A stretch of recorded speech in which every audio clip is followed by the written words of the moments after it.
join us, and I hope this would be a great conference. That's all. Silva is not with us right now, but she will be the one moderating as well on Room1 as a backup for Peter. So as tomorrow all day on Room1, probably you already saw her over the previous edition of Matomocamp, as she held different conferences and was a moderator, and she's as well giving consultancy about Matomo. Lucas is not with us for this edition, but he contributed a lot over those last months and even late yesterday night. So thank you once more, Lucas, for taking part of the organizing team this year. Asta is not with us today, but she has been the one who got in contact with many different speakers and potential speakers. We contacted roughly around 160 speakers to make this edition of 2023. I don't know if Joachim is with us, seems not, but he's a German consultant. He's going to make some conference about Matomo. Valentin, Enzo, I leave you the word for leave you the stage for a couple of words. Yes, I will talk for my fellow partners.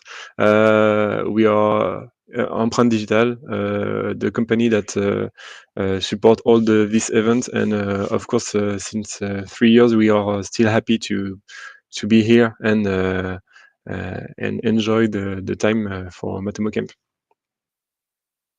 Thank you, Valentin. Thank you, Enzo and Victor. About the companies, let's say, acting as sponsors for Matomocamp, we have Matomo, so the private entity behind the development of Matomo is named InnoCraft. They are contributing to Matomocamp by allowing us to use the logo Matomo within the one of Matomocamp. So as sponsoring for this year, so this year we had a special challenge, which is the plugin development competition, and they are offering up to $10,000 equivalent prices for the winners of the competition. So let's say the top 3 plugin developers who register to the competition. In addition to that, so as the 2 previous editions, we got Empreinte Digital, represented today by Valentin, Victor, and Enzo. Valentin, would you like to say again some words about Empreinte Digital? Yes, Empreinte Digital is a French company. We are 30 years company acting in development and open source software. We are using Matomo for a long time now, and we had an infrastructure expert on Matomo. Okay. Thank you. As well, so as let's say historical sponsor, we have Mist Analytics, represented today by Stefan Koenig. Stefan, would you like to say a couple of words? Yeah, sure. Yeah, so we're an digital analytics agency, and we provide a lot of implementation and consultancy around Matomo, analysis around Matomo, do large-scale implementations and improvements of the performance of Matomo for major clients like the Dutch Tax Authority, and also for Viva Systems, an American client of ours, C. & Heinz, and some other clients as well.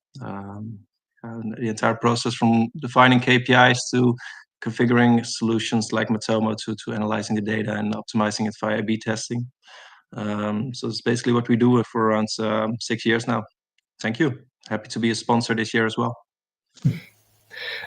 We got as well as a sponsor Sonora, represented today by Peter Welke.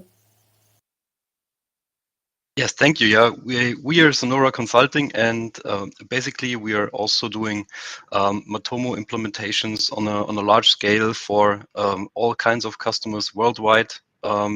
We have a lot of customers here in Europe, from Switzerland to New Zealand, and also Canada and USA. Also, it's interesting because the US is also now nearly overtaking us in terms of data privacy. So, and the first talk will be about that today. So I'm very thrilled to see you there. So that's basically what we do. Thank you, Peter.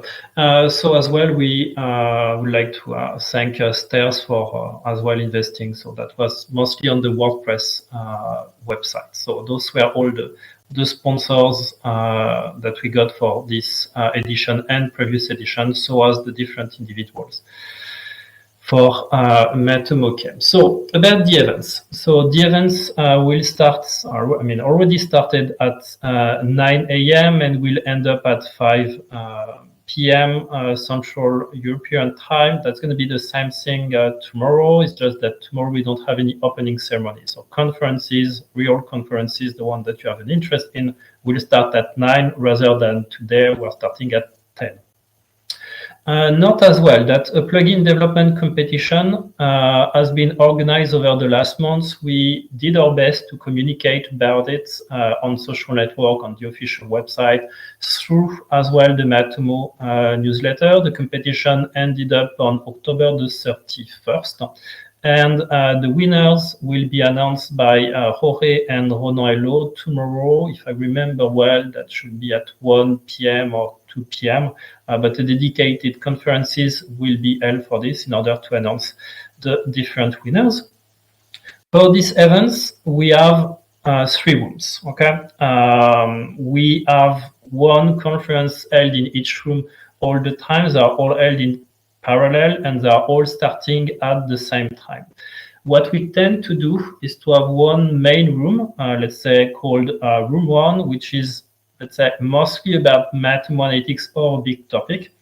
Then in room number 2, this is where we put, let's say, I'm not going to say secondary topic, but topics which are turning around Matomo. So that's not an exact science. And the third one for sure is the one dealing with local languages. So in the third room, you will get conferences either in French, either in German, either in Finnish, or either in Italian, but you don't have any conferences in English. All the events are streamed on live.matomocamp.org and on YouTube. So what you need to do is that you just need to go on live.matomocamp.org and you just need to click on the button named Watch the conference that you want to have a look at.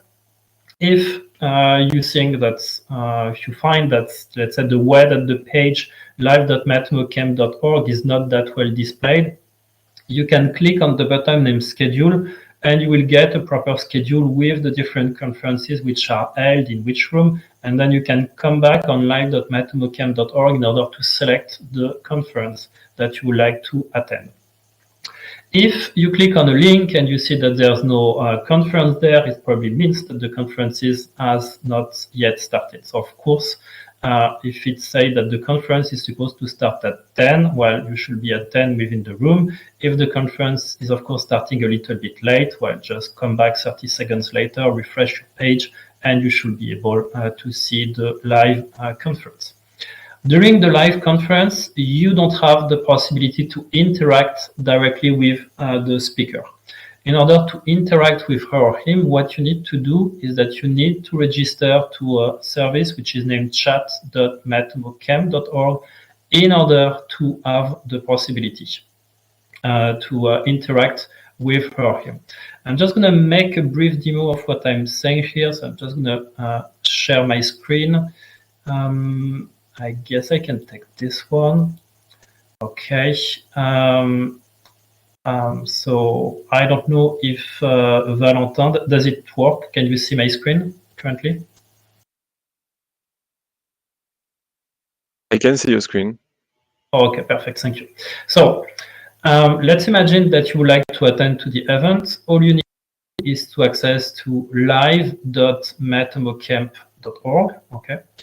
And from here, you just need to click on the given link in order to access to the different streams. So let's imagine that in some seconds from now, I would like to access to the conference from Matomocamp. So I just need to go on live.matomocamp.org. I just click over here, and then at 10, if I click on this button, I will get the conference from Matomocamp.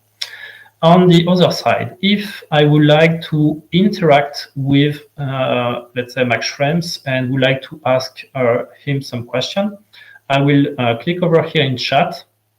Then you will see that you're going to have you will have, let's say, a window asking you to register if you don't have yet an account on our platform. And then you can go over here and ask the different questions that you have. In each room, we have a moderator. She or he is in charge to read the different questions and then, of course, to filter it and then to ask it to the speaker if, of course, the question is if the question makes sense. You can as well enter in any other room in order to interact with any other attendees of the event, either a speaker or either an attendee or either a moderator. There are, of course, one room for each conference, so as additional room that you can explore over here. So let's imagine that you would like just to get some information about how Matomo is organized. I mean, you have some question, you just go in the info desk and you ask your question over here. If you would like, for example, to get some answers about Matomo in particular, because I don't know, you came to Matomocamp in order to have answers to your question, you can just write them over here. If you want to talk about, I don't know, a bit everything, you can just go within the cafe. I mean, there are many that you can explore in order to meet some people. For example, you can just go on the Dutch room if you know German and start to discuss with other German speakers if you would like to connect. If not, you can as well pick up any other conference to ask some questions for.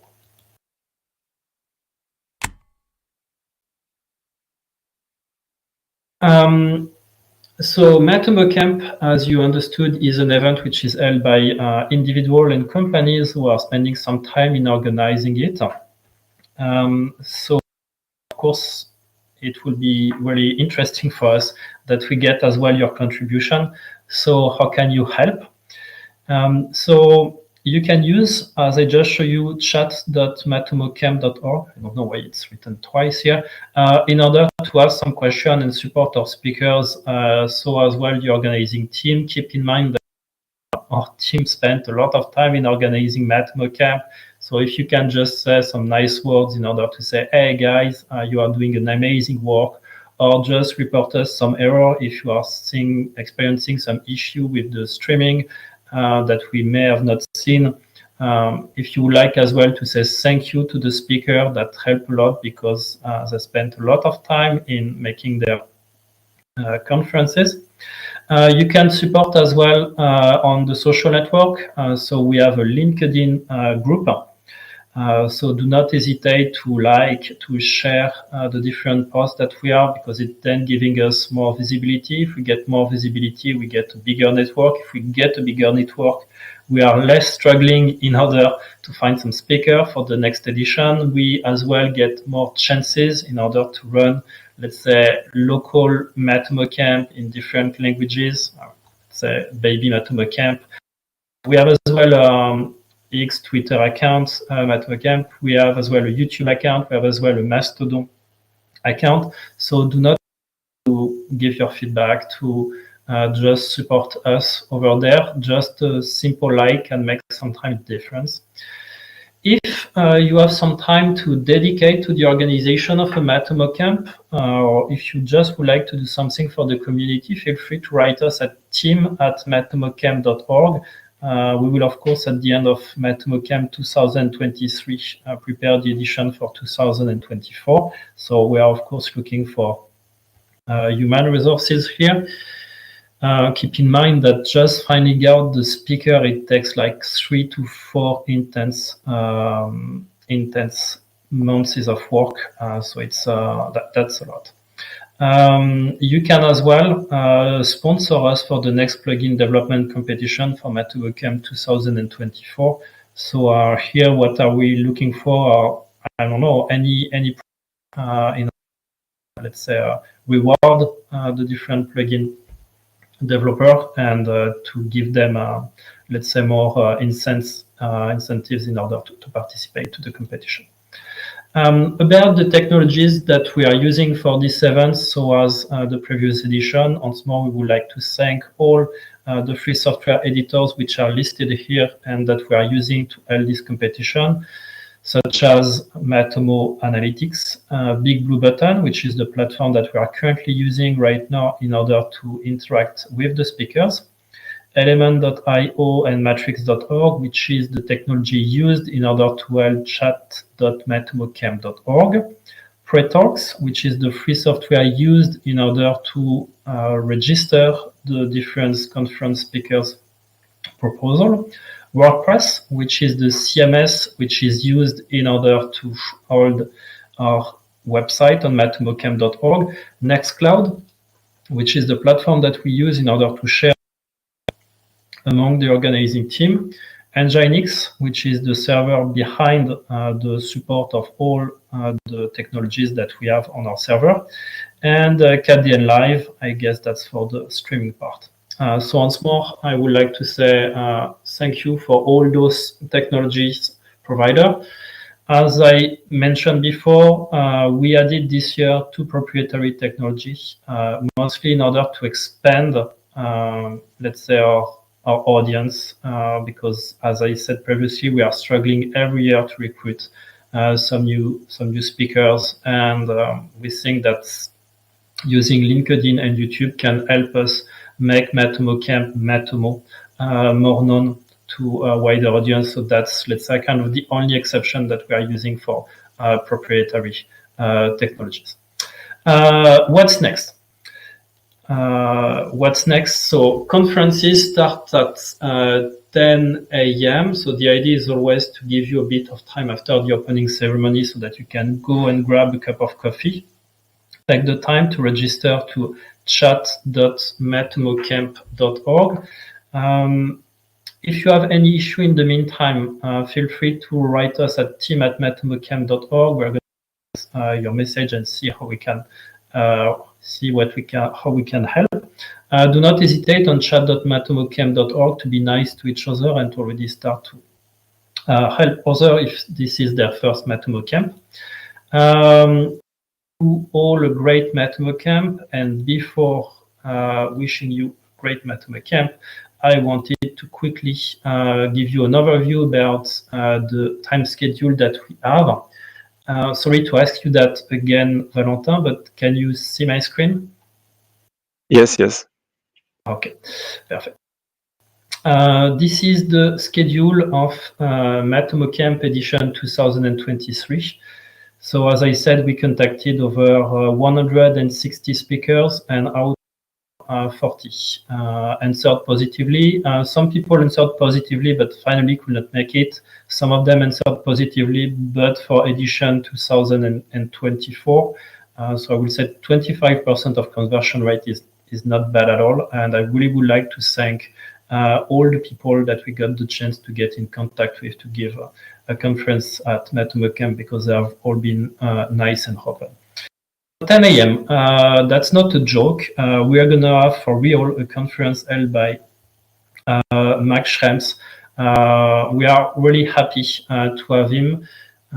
According to what I remember, we contacted him back in 2021. It wasn't possible. We did another go in 2022. It wasn't possible as well.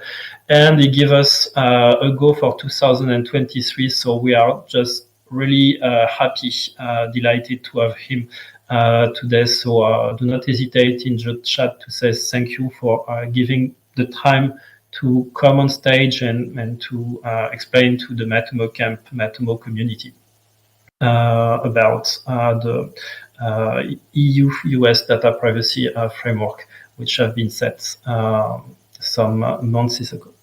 At the same time, in room number 2, we're going to have a conference from Fabio Kraus about Matomo and Ghost CMS.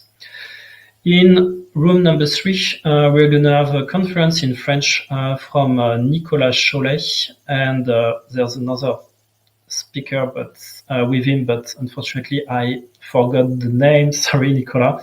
I think it's Louis Dubois, but I'm not 100% sure. Then at 11, we're going to have a conference held by Remé about mastering Matomo Analytics for marketers. Then you saw him in the opening ceremony. Stefan Koenig will introduce you his plugin named Matomo Surveys, which allow you to collect qualitative data within Matomo. At the same time, in room number 3, you're going to have Justine Gonzalez for a conference in French about how to analyze your data in Matomo. At 1 p.m., that's the first time that she's going to hold a conference at Matomocamp, and I would like to thank her for coming with us. It's Leticia Rodriguez Morado. Initially, the conference was supposed to be in Spanish, but as the topic that she introduced to us, that she suggested to us, was kind of global and very interesting on a stage, we suggested that English version. So she's going to go for explaining how you can analyze form with Matomo Analytics. At the same time, in room number 2, we're going to have a conference about data visualization with technology that some of you may know, named Tableau software. So how to use data of Matomo with Tableau software. And at the same time, in French, we're going to have a conference by Valentin that you saw as well in the opening ceremony about how to manage huge amount of traffic within Matomo. At 2 p.m., we're going to have another conference by Nicolas Cholet, this time in English, in room number 1, about, let's say, similar topic than the one dealing with Tableau software, but this time with BigQuery and Looker Studio. At the same time, you're going to have a conference held by Jorge about Matomo plugin development best practices. In room number 3 at 2 p.m. in French, you're going to have the last conference that we registered yesterday at 4 p.m., if I remember well, about how did WordPress became so popular, and let's say how Matomo can inspire from it, so to say, developing an active community, so as WordPress. At 3 p.m., conference will be held by Aurélie Pauls about Artificial Intelligence Act. That's, as I say, we are looking at conferences which are dealing with Matomo and as well topic which are around Matomo. And we consider, of course, that everything which deals with privacy is part of it. So that's what the conference of Aurélie will be about. At 3 p.m. in room number 2, we're going to have a conference from Jorge again, so putting a lot of effort within Matomocamp about how to troubleshoot Matomo. At 3 p.m., so not in French this time, but in Italian, and I really would like to thank him for sending him his conference. So this one is a pre-recorded conference from Francesco De Nobili, who is the first person who wrote a book about Matomo in Italian. And this conference will be about mostly lead generation with Matomo. And in the afternoon at 4 p.m., we're going to have from a conference from the famous Matomo consultant Thomas Persson from Sweden about Digitalists 5 best practices for Matomo Tag Manager. At the same time, in room number 2 as well, we're going to have a known conference speaker, Dan Banks, coming from the United States, about how he built up an artificial intelligence app by using the Matomo API and, of course, AI. And at 4 p.m. in French, we're going to have the one of the representatives of InnoCraft, Carmen Soigny, who's going to hold a conference in French about Matomo, which is about the French web analytics solutions. The next day, on Friday, as you can see, we have as well a complete time schedule. So we will start at 9 a.m. about free software data visualization with Thomas Persson. Then at the same time, I'm going to hold a conference with David Negrier about, let's say, the future of Matomo community events where I will give, let's say, a vision that I have about how to create some baby Matomocamp with a platform named Work Adventure. Then in room number 3, we're going to have a conference in Finnish. I really would like to thank Mika Maki for making the effort to make it in Finnish, because we are lacking of local languages. I really did my best to try to recruit people to talk in their local language, but it's hard to convince, mainly for audience reasons. I have another conference from Rore about global insights and how to use artificial intelligence with Matomo Analytics. Then at the same time, we're going to have a conference in English by Valentin Barrez and his team about how to manage huge traffic volume Matomo, this time in English. In room number 3, conferences in German will start with Thomas Cherning. So let's say how to analyze your data with Matomo. At 11 a.m., we're going to have a pre-recorded conference from Mark Green that I really would like to thank. So Mark Green is one of the co-organizers of Matomocamp New Zealand, and he will explain us about what about the New Zealandish digital analytics market. As you know, Matomo is developed by a company named InnoCraft, which is mostly having workers based in New Zealand, and we were interested in knowing about how is it going in New Zealand specifically in terms of digital analytics, and he accepted to come on stage and send us a 30 minutes video explaining about the New Zealandish web analytics market. At 11 a.m. at the same time, we're going to have a conference held by Frederick Forster, who will be the moderator of room number 3 today on November the 9th. This conference will be about how to use Matomo e-commerce tracking with an existing measurement plan made for Google Analytics. At the same time, we're going to have a conference about how to use as well your data for optimization by Joachim Nickel in German. If you don't want to have any break on November the 10th, we're going to have a conference at 12 p.m. from Nathan Freitas and John Hayes. I just would like to say once more thank you to Nathan Freitas, who accepted once more to give a conference at Matomocamp. I saw already the preview. It was really funny.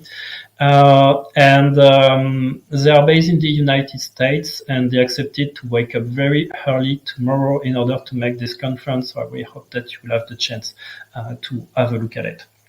At 1 p.m. tomorrow, we're going to have a conference from Diana Huff and James Alavosus about small data, about, let's say, how to track website conversion for smaller manufacturers. She is from the United States, so as well making an effort to be here very early. At 1 p.m. at the same time, we're going to have the winners of the Matomocamp plugin development competition announced by Ronan Hello and Jorge. They will explain you what are the different plugins which have been submitted, what are they doing, and why this plugin has been taking the first place, why this one is taking the second one, why this one is taking the third, and so on and so forth. And at the same time, in room number 3, that's probably the only English conference which is going to be in this room 3. Okay, that's myself making a conference about how you can use ChatGPT in order to create 10 plugins within Matomo. At 2 p.m., we're going to have a conference from our speaker as well, Jean-Marc Courtiade, about how to use virtual pages in Matomo. At the same time, in room number 2, we're going to have one from Ronan about how you can use weather forecasts within Matomo in order to take some decision. In room number 3, 2 p.m., we're going to have a conference named by Bernard Pranche. That's going to be his first conference at Matomocamp about data visualization with BigQuery and Looker. And at 3 p.m. from the United States, we'll have Jessica Dunbar about optimizing intranet success. At the same time, we are going to have a conference from Laurent Sittler based in Canada about how to use Matomo Analytics on SharePoint. And at the same time, we are going to have a conference held in German by Thomas Zeitnamel that you saw during the opening ceremony about how to perform campaign tracking with Matomo. And at 4 p.m., we will close the Matomocamp ceremony. So the event will probably finish around 4:30.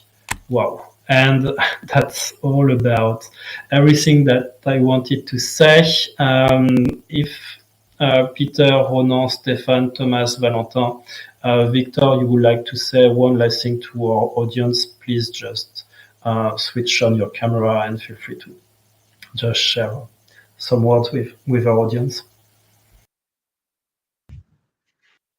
Just enjoy.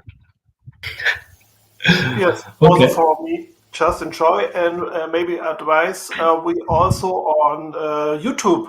You can follow the live stream on YouTube and search only for the channel Matomocamp on YouTube, and you can find the live stream also. Perfect.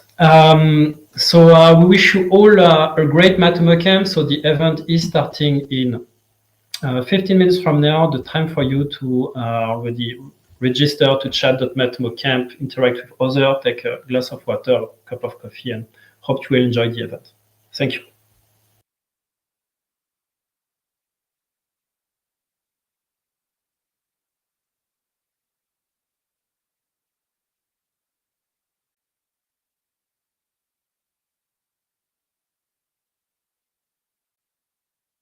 Okay, good morning everyone and welcome to one of the first sessions of the 2023 Matomocamp. This event certainly starts with a bang and a man doing most important work of our digital lifetime on privacy regulation, Max Schrems. I guess this name rings a bell for everyone. Will give us a talk about his co-founded company called Noib. I hope I pronounced that correctly. Its role, achievements, potential synergies with Matomo and its community. Also in the second part, he gives us an introduction of the successor of the Privacy Shield, the EU-US Data Privacy Framework, and what it's all about. If you have any questions for Max, please join the chat room via chat.matomocamp.org and put it there. And after the session, if there's some time left, I hope so definitely, I'll forward the questions from the chat. So with this, I'll hand over to you, Max. Please go ahead, and thank you for being here. Hey, thanks a lot. Sorry, I'm still a bit sick, I have to say. So if I'm a bit slower or not fully there, that's due to that. Yeah, I was asked to quickly talk about Noib. We're a nonprofit organization based in Vienna. And the background is basically that we are a European organization, so we do GDPR and privacy enforcement in the European Union or European Economic Area, if you're super precise. The idea is that we do strategic litigation so that we bring cases, for example, where it's the most efficient, where it's most likely to actually succeed, because we do now have the GDPR and all these privacy laws. But what we realized is that if companies do not comply, there is very little consequences. So it's a bit like a consumer rights organization for privacy.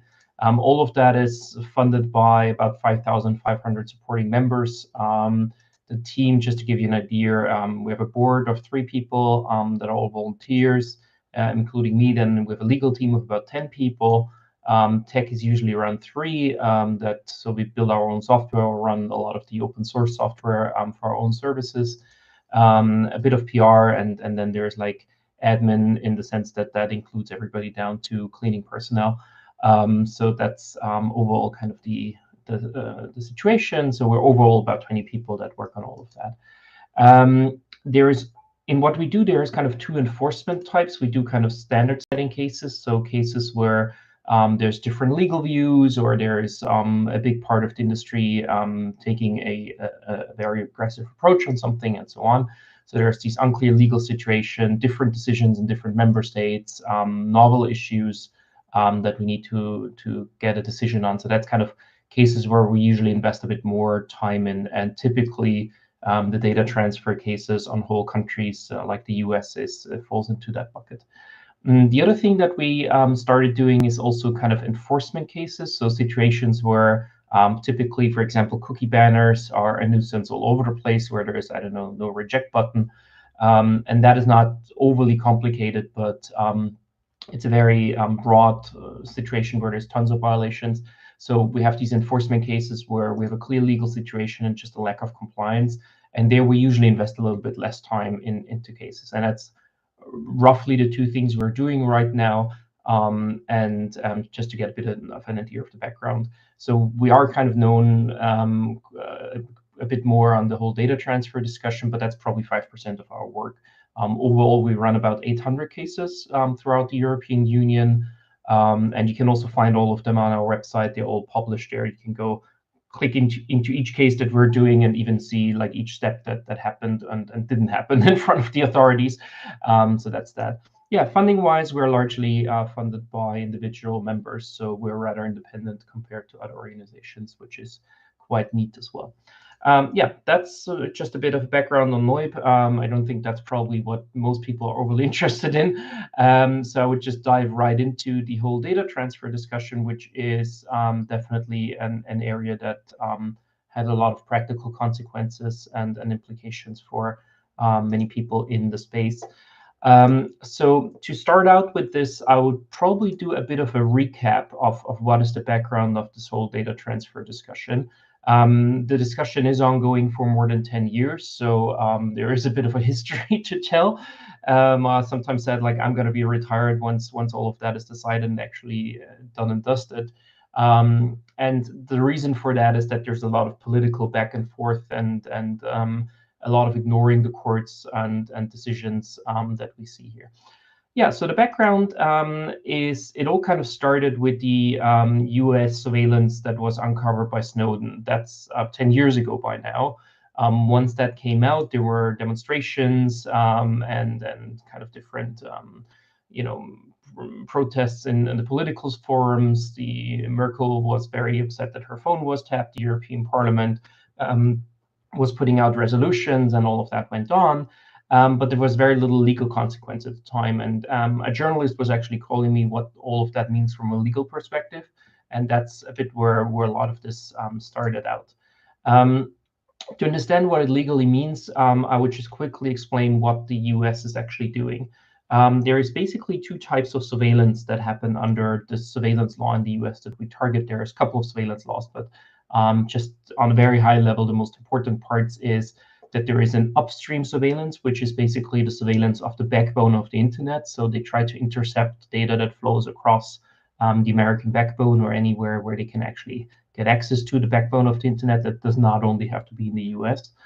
The second thing is what they call PRISM, or now it's called downstream actually, where they try to get direct access from the big IT providers. So the idea is, because more and more got encrypted, that if you can get the data where it's not encrypted or where the recipient is that has the encryption keys, let's just tap into these couple of big companies, and that way you can get the data of a big part of the whole world.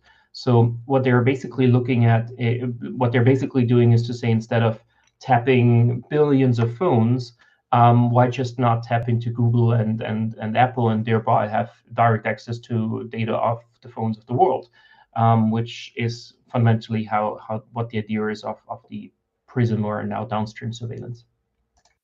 What I have to add is that a lot of that is more than 10 years old. So we do know what Snowden has disclosed back then, but we can expect that in the last 10 years, a lot has changed. I mean, even if you look at the slides, you have an idea that this comes from a different time in history. And we can expect that a lot more happens. There was actually recently a report by the US government that there is kind of novel approaches, and that's just about what they say. So we do know that these programs exist, but there can be a lot more. There is then more and more slides where we could actually get an idea of how this surveillance actually operates. It goes into, for example, also voice over IP and different selectors and so on. Again, all of that is rather old, so we can expect the things that, for example, here is coming soon is all happening by now. As I mentioned, the big question is where encryption lies. So one big issue is that typically all these companies also have to hand over encryption keys if they have access to it, or allow access to the data that's unencrypted. And that is generally what on the technical side is always relevant to think about. If you look at this law, that's FISA 702 in the US. It's a very different law than normal phone tapping law. Typically, if you have a phone tapping law, you need probable cause, you need a crime, you need a judge proving it, blah, blah, blah. FISA is very different because it just requires two things. It requires an electronic communication service provider. So not every recipient in the US falls under the law, only electronic communication service providers. That's typically telco providers, and especially the big cloud providers. So all your Microsoft, Google, AWS, all of them usually fall under that definition. The other thing that you need is so-called foreign intelligence information. And that is a very broad definition. It includes, for example, information that relates to the conduct of the foreign affairs of the United States. So bottom line is you don't need a crime, you don't need anything like that. You need just information that's interesting for the US. That information does not have to be only information about people. That can also be business information, geostrategic information, whatever information you have. So that's very broad as well. And fundamentally, 702 that way becomes kind of a espionage law more than the typical wiretapping criminal law that you have. And that's very different in the FISA situation than normal surveillance laws that we have in member states. The second part that's kind of interesting is how this gets approved, and most of that is classified, so we do not know publicly how this always looks like. Some of them got declassified, so you have a bit of an idea of how this works. But basically, it works that way that you have a certification over the whole surveillance system for 1 year. So let's say prison gets certified for a year as being legal. That does not mean that you have a review of the individual situation when an individual person gets surveilled. That is not under court review. And that is interesting, or court approval, because that is interesting, because typically we have this ex ante, this like upfront review by a judge if we have normal phone tapping, for example. And in this case, we don't really have that. So we have a situation where the protections we usually know are in reality non-existent. This certification basically makes sure that there are so-called minimization and targeting procedures in the US. That means if they have the big data flow of everybody that, I don't know, uses Google Analytics, let's say, they have to separate the data into data that concerns US persons and data that does not concern US persons. The data that concerns US persons, you cannot actually have surveillance on because that would be protected by the Fourth Amendment. So the really interesting thing is that the US actually finds this type of surveillance unconstitutional because the Fourth Amendment would not allow such surveillance. But the Fourth Amendment to the US Constitution only applies to Americans. So the thinking of the law is very simple. You kind of take the data stream, split it in two. One part is non-American data. There you can do whatever the fuck you want to do.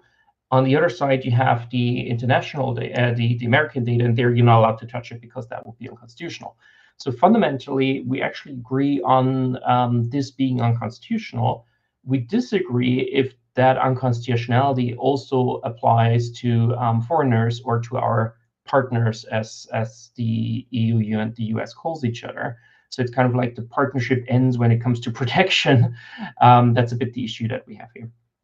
Now, there's then a directive to the individual service provider that basically tells them to open up an API or some other interface or some other technological possibility to capture the data. That is not specified in law in detail. It just says that the company basically has to implement all technical means to make it possible to capture the data. So, for example, if they say, "Oh, don't keep the encryption keys with us. Usually, we just pull them whenever we're processing data," that could be a typical situation where they could say, yeah, but to do that, you need the keys at some time, and then you can just copy it over, and that would facilitate the capturing of the data, for example. So the wording of the law is very broad. It really would allow the US government to demand a lot of stuff from companies. An interesting thing, all of that is classified, so even the representatives of the companies are not allowed to know. So they typically put out press releases saying, we are not aware of X, Y, Z happening. And that's accurate because they're not allowed to be aware that that happens in their company.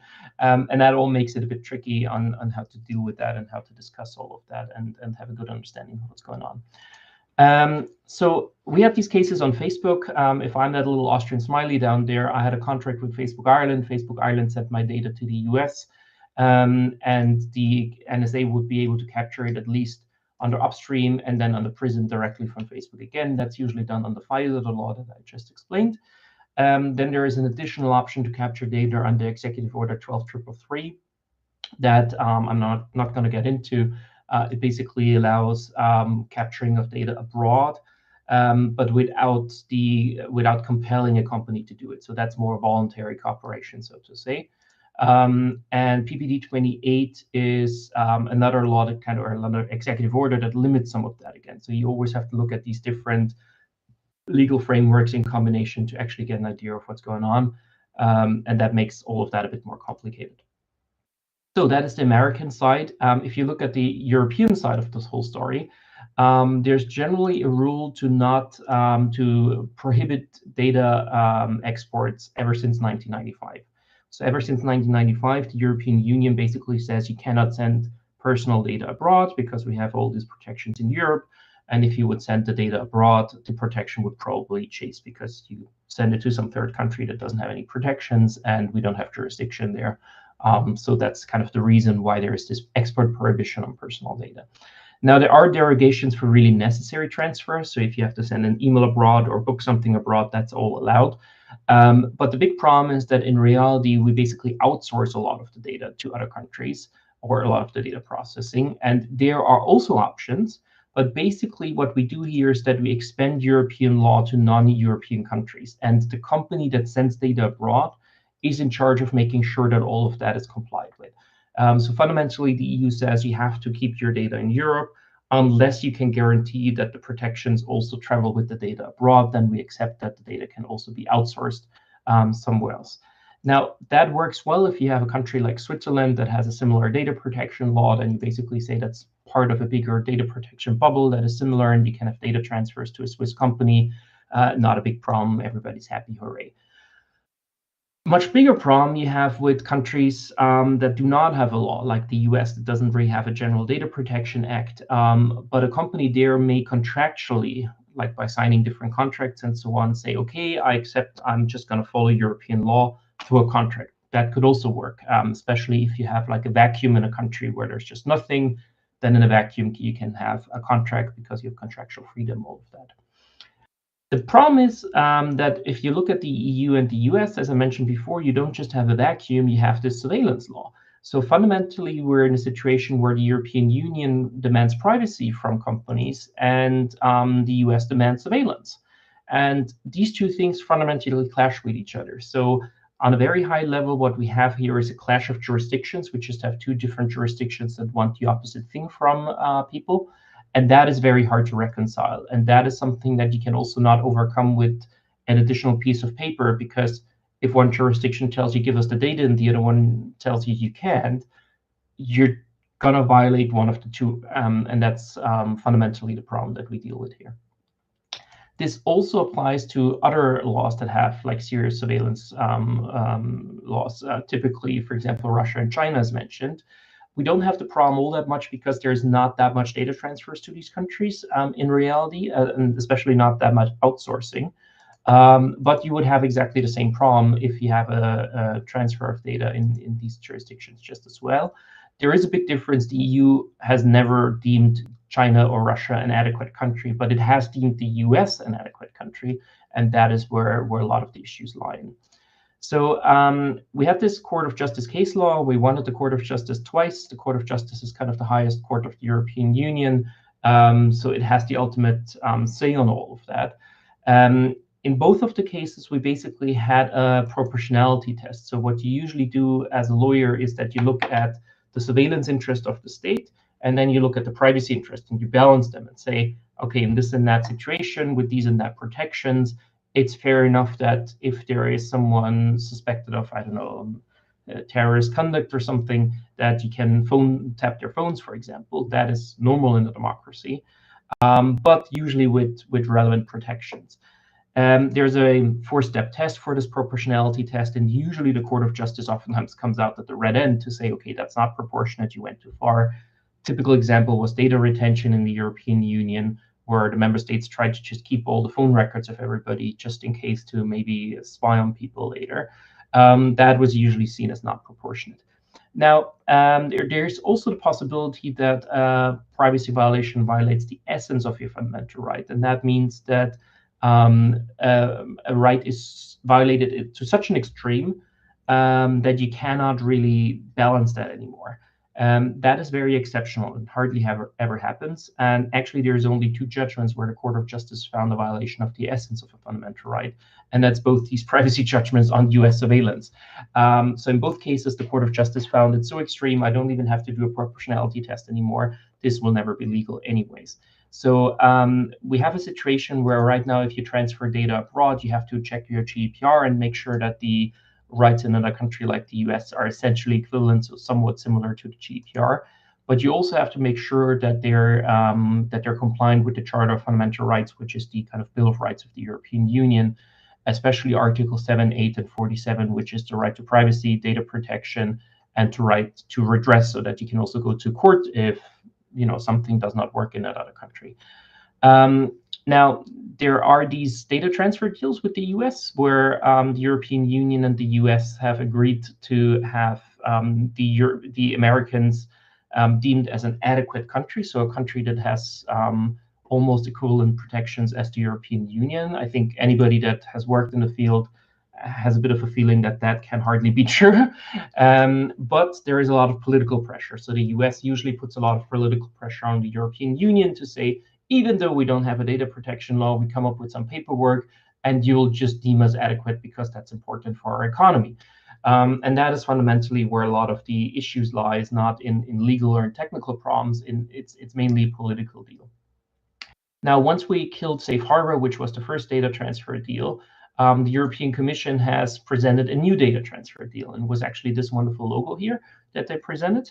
But at the time, there was actually no text for the law yet. So they presented a logo, but not really a text that we could have read.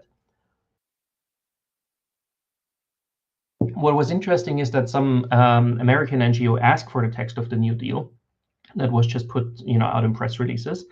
And the US government actually said that we cannot have access to that deal because the record does not exist. So they actually just came up with the text of the new deal, I think about 1 or 2 months later, after all of that was presented to the public. Now, what you see is that you have very fundamental misrepresentations by the European Commission. Back then, they put out a press release saying that the US authorities assured that there is no indiscriminate or mass surveillance. If you read it in detail, it doesn't say that there is no mass surveillance. It says that the US has assured the European Union that there isn't any.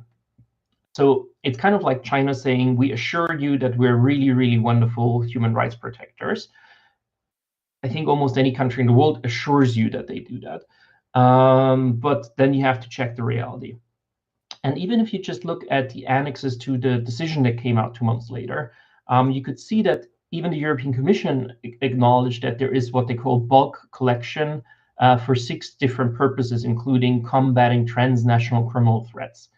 Now that sounds fancy, but a transnational criminal threat is just a threat of a crime. You don't need a crime, you just need the possibility of a crime. So if you have like some Mexican dude walking around the border to the US with like, I don't know, some cocaine or whatever in his pocket, that is already a transnational criminal threat because he could throw it over the fence, and then you have a transnational crime of drug trafficking.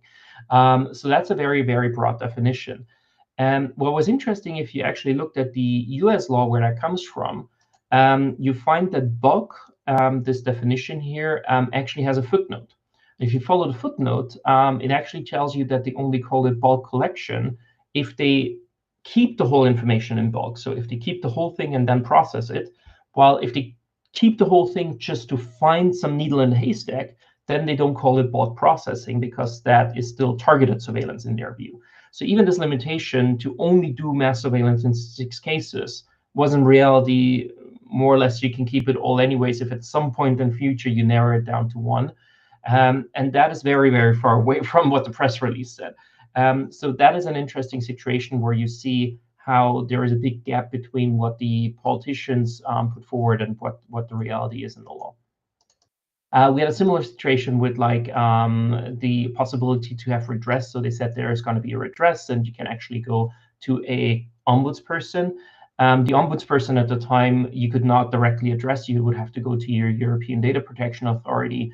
They would raise the issue with them, and you would get an answer back after some while.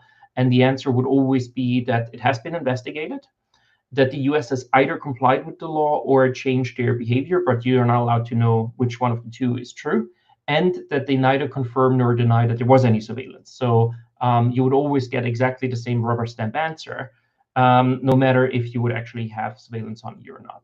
And that's not really, I think, what the Court of Justice would call a court or a fair procedure. But that is what they put out there, and that is what they hope to get away with.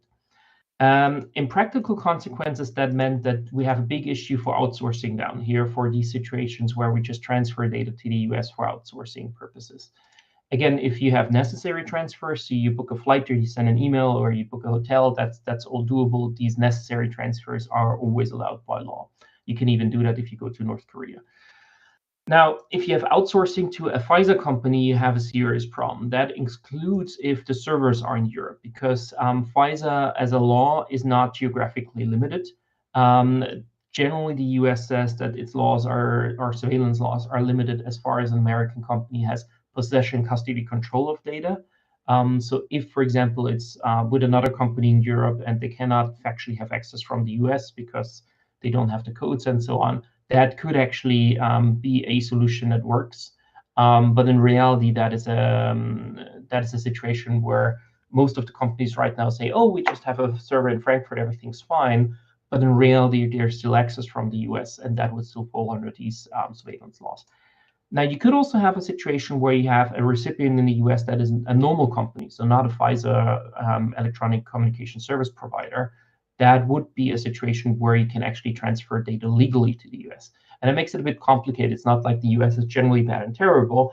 It's these specific companies that fall in a law that we have a problem with. And that makes it also for the average user a bit more complex to understand when there is a problem, when there is no problem, and so on. So we brought as NOIB 101 complaints. We actually went after Google Analytics and Facebook Pixel because it was easy to track and easy to find. We looked for European top-level domains and the most visited websites and checked who is actually using them, and then ended up with 101 cases. So we already knew what the logo is going to be. And that was our first test run to actually enforce all of that, because the Court of Justice now said twice you can do it. So we also wanted to have the data protection authorities that are in charge of actually making sure that companies comply with the law also actually follow these laws. When we actually brought these cases, the main arguments were, in summary, sorry, we removed it. So we had a lot of people removing their Google tracking or Facebook tracking pixels. That was quite interesting.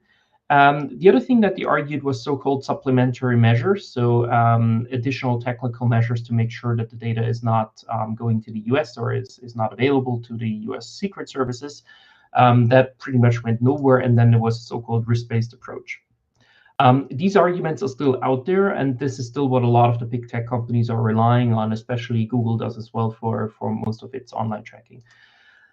So what are these? The supplementary measures is actually coming from our submissions at the Court of Justice. And we said there could be situations where there is a technical encryption, for example, if it's just transiting a country and goes somewhere else later, if there is a encrypted backup where the recipient of the data simply doesn't have the keys, any kind of like a zero knowledge situation. So where the American recipient simply does not have access to the data, and therefore it's fine, and there is not really a situation where there's any kind of surveillance. That is what we proposed, and what the Court of Justice accepted as well. What they came up with, however, was so-called contractual supplementary measures, which was never really discussed. And the idea was to just say, oh, we're just disclosing that we do that. We put some information sticker on it. We're just going to resist a little bit if the US government comes around. And all of that usually doesn't work because the law of a third country like the US usually prohibits all of that. So they say, you know, we're going to tell you, or we're just going to disclose that we forward the data to the government, but actually under law, you're not allowed to do that. So this piece of paper is absolutely worth nothing. But obviously for the companies, that was easy because you just, you know, put 2 or 3 papers, you didn't change any of your practices, and hoped you could still sell your products in the European Union.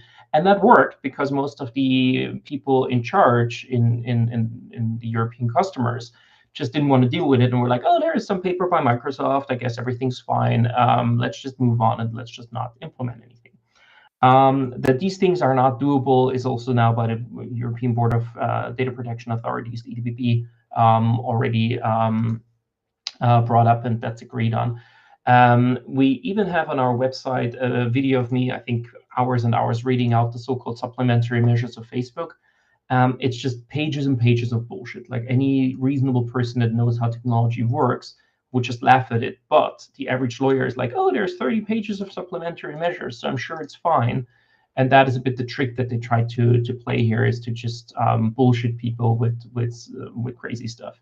The Google one is actually on our website as well, and there is even a line where they say that one of their supplementary measures is that they have a fence around their data center and a sign saying "Don't enter." It's literally what they say is going to protect them from the NSA. And as you can see from that, it's just trying to come up with like crazy protections that are not really changing anything. All of these supplementary measures were rejected by the various data protection authorities in Europe so far. So that's really something where the companies are still relying on it and still promote their products with it, but it's not really anything that we can actually see as a legitimate argument. The second thing that came up was mainly a lawyer argument. They said that actually all of this law is risk-based, and we have to kind of do a risk assessment. And guess what? The risk is always too low to actually do something. But even legally, that's bullshit, because the GDPR does have risk elements in certain parts of the articles, but not in one on data transfers. So what they largely say is that this is a general principle of the law. So they just said because in 1 or 2 articles that's a thing, we're just going to make it a thing for the whole law, which is just, as a lawyer, crazy to argue. And then they basically say that should be applied to the whole situation. We also already have authorities that rejected that and courts that rejected that. So that's not really going anywhere. So for the time being, and especially also for countries that are not the US and where there's no adequacy right now, where many companies still rely on the so-called standard contractual clauses, these arguments are still around. And even for the US, the standard contractual clauses are still there. The only answer that ever really worked in litigation was to say, sorry, we removed it. There was the supplementary measure and a risk-based approach and all that kind of shit. Didn't really lead anywhere in litigation, and the companies were usually told to come up with a real solution. Now, if you look at the enforcement of all of that, it's actually quite dire. So we brought 101 complaints to the different data protection authorities. I mean, there's 2 Court of Justice decisions, so it was kind of obvious what they have to do. But we saw that there's very slow procedures. Most of the procedures got closed because the companies just complied, and then they just said, oh, it's fine, no worries. Once you removed your Google code, everything's good. What we did see just at the very end in this year is that there was this big fine of 1.2 billion on Meta, but that also meant this company for 10 years has basically ignored these rulings and judgments. And there was finally a fine, and even that fine is not paid yet. It's on appeal. Will probably not going to be paid for a long time. So we see that there is very little like active enforcement by the authorities. It's more of a look the other way and hope it goes away somehow. What we did see partly is tender requirements, so that basically if there is public tender and public projects that some projects got kicked out. There was case law in Germany and France that certain companies and certain offices were not allowed to be used because of the data transfers to the US. What's upcoming and probably very interesting part is non-material damages. Just that users can ask for damages. And since this summer in the European Union, there's so-called collective redress, so a kind of European class action. And that could allow for quite interesting enforcement. So if you think that there may be easily 1 million data subjects, and they all ask for 100 euros in damages, then you talk about 100 million euros. And that could be a situation where you have a bit more of an enforcement drive than currently with the data protection authorities that are not really doing their job all too much right now. Okay, so part 3, and the main thing that people may be interested in as well is the transatlantic data privacy framework. So the new third deal that we now have. The cool kids apparently called it TAT, or that's at least what the acronym apparently is now, because I think no one deals with the different names of these deals anymore. How did that come about? So for 1.5 years, there was kind of the saying that there is not a solution to the whole problem. The US is not changing its law, so we're not going to get anywhere. Then these two people got together for a coffee in Brussels and solved all the issues in an afternoon that everybody else couldn't solve. I guess that's the reason why they are presidents and everybody else is not. Again, in reality, we just got a couple of headlines, and once we actually went through the headlines, we realized that they, again, just produced a big stack of paper. I think no one in the field actually reads that anymore. Whenever I'm at legal conferences, I ask people to, raise their hand if they read all the underlying documents and all the background of these procedures, and usually no one raises their hand. What they did fundamentally is that they have new principles of the TAT, but they are exactly the old Privacy Shield and Safe Harbor principles. So if you do a comparison, they added the word US twice on the first page and a footnote. Second page, no change. Third, fourth page, exactly the same. And the last page of these principles, they added a little bit that there could be an additional authority that enforces in the US, which doesn't exist in reality. So that's the changes on the principles. So on the commercial side, the US companies can still do much more with that data than the European companies that send the data to the US. So in Europe, you usually need consent or another legal basis. In the US, they only require opt-out so that you can actually say no to processing of your data, which is quite interesting because typically people don't know that their data even went there, don't know what the recipient is, and wouldn't go to the website to then opt out. So in reality, you can do whatever the fuck you want to do with that data as a recipient in the US. And that is already on the commercial side quite interesting. There's a lot of other commercial things that are very different. So already in commercial data usage, you see that this deal is not essentially equivalent and gives American companies much more rights than European companies have. Obviously, the bigger topic is this new executive order that the European Commission is putting forward, which apparently should now regulate US surveillance differently than before. Now, first of all, it's important to know what an executive order is. They usually say it's US law, but it's not. It's not a law. It is an internal order by the president. So it's kind of like if your boss tells you do A, not B, that binds you because it's your boss. But any customer or outside person cannot rely on the order of your boss. It's a purely internal thing. If you think about these executive orders, that is these wonderful things that Trump loved to sign with his huge Sharpie. That is an executive order, and that is what we're talking about. So it's a please do A, not don't do B. Now, what the Commission is not saying is there is this new executive order, that's true, but it's basically a recast of the old PPD 28. So it's not a new executive order. It's not like these protections that are in there haven't existed before. They're largely copied over from PPD 28. They're reworded, rearranged in a different order, but that is fundamentally the same stuff. If you put it side by side, you can see that there is more or less the same limitations as before. So the Court of Justice has already told us that's not enough, but we're just basically doing the same exercise another third time around. There's slightly clearer language. So there are things that were previously known but not explicitly spelled out, now spelled out. But that is not always good. So for example, they say that the executive order can be changed at any time secretly without anybody knowing. So it could be that half an hour after passing the executive order that we know, Biden passed a new executive order that actually overwrote half of that, or it amended it or changed it, and we would not know. So it's fair to say it's clearer, but clearer oftentimes also confirms the fears that we already had. There are even some additional reasons for mass surveillance. So I told you that there were 6 purposes before. Now there is 2 more. So health crisis and climate change that they're adding for surveillance. Health crisis is basically the corona situation. For climate change, apparently they now want to surveil everybody to, I don't know, save the planet. I don't know how that would ever work, but that's an additional reason to have bulk surveillance. What was interesting is that the European Commission has said that now the US has taken on board the European system of proportionality. And that would be really groundbreaking, because we know that this surveillance is not proportionate. So if they would follow that principles of the Court of Justice, that would mean that they would have to shut down the whole surveillance system. Now, they also said they don't do that. So we have a situation right now where we know that PRISM and FISA is a violation of the essence of your fundamental rights. And at the same time, the US says they're doing this, and they're still proportionate. So they're somewhere in the green area here. And these things cannot be true at the same time.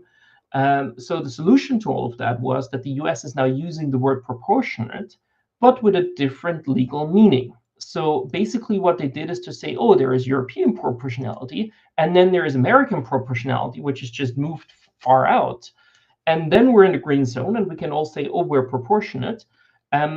Just that they have a different interpretation of proportionality. And that is the solution to the problem, apparently, now. And that is why they can run around and say, oh, we agreed on all of that. It's really kind of laughably bad what they do here, but it works because no journalist reads that, no lawyer reads the details of it all. They just want to have a deal and want to be done with it. We, unfortunately, are the people that actually read that stuff. And there you can see what the problem is here. Now, they also said that the ombudsperson is not enough. The Court of Justice basically said you need more than that. So they replaced the ombudsperson with a CLPO. Everything else is basically the same. You still get this rubber stamp standard answer back. Now, if you're unhappy with that, they also say you can now appeal to a court.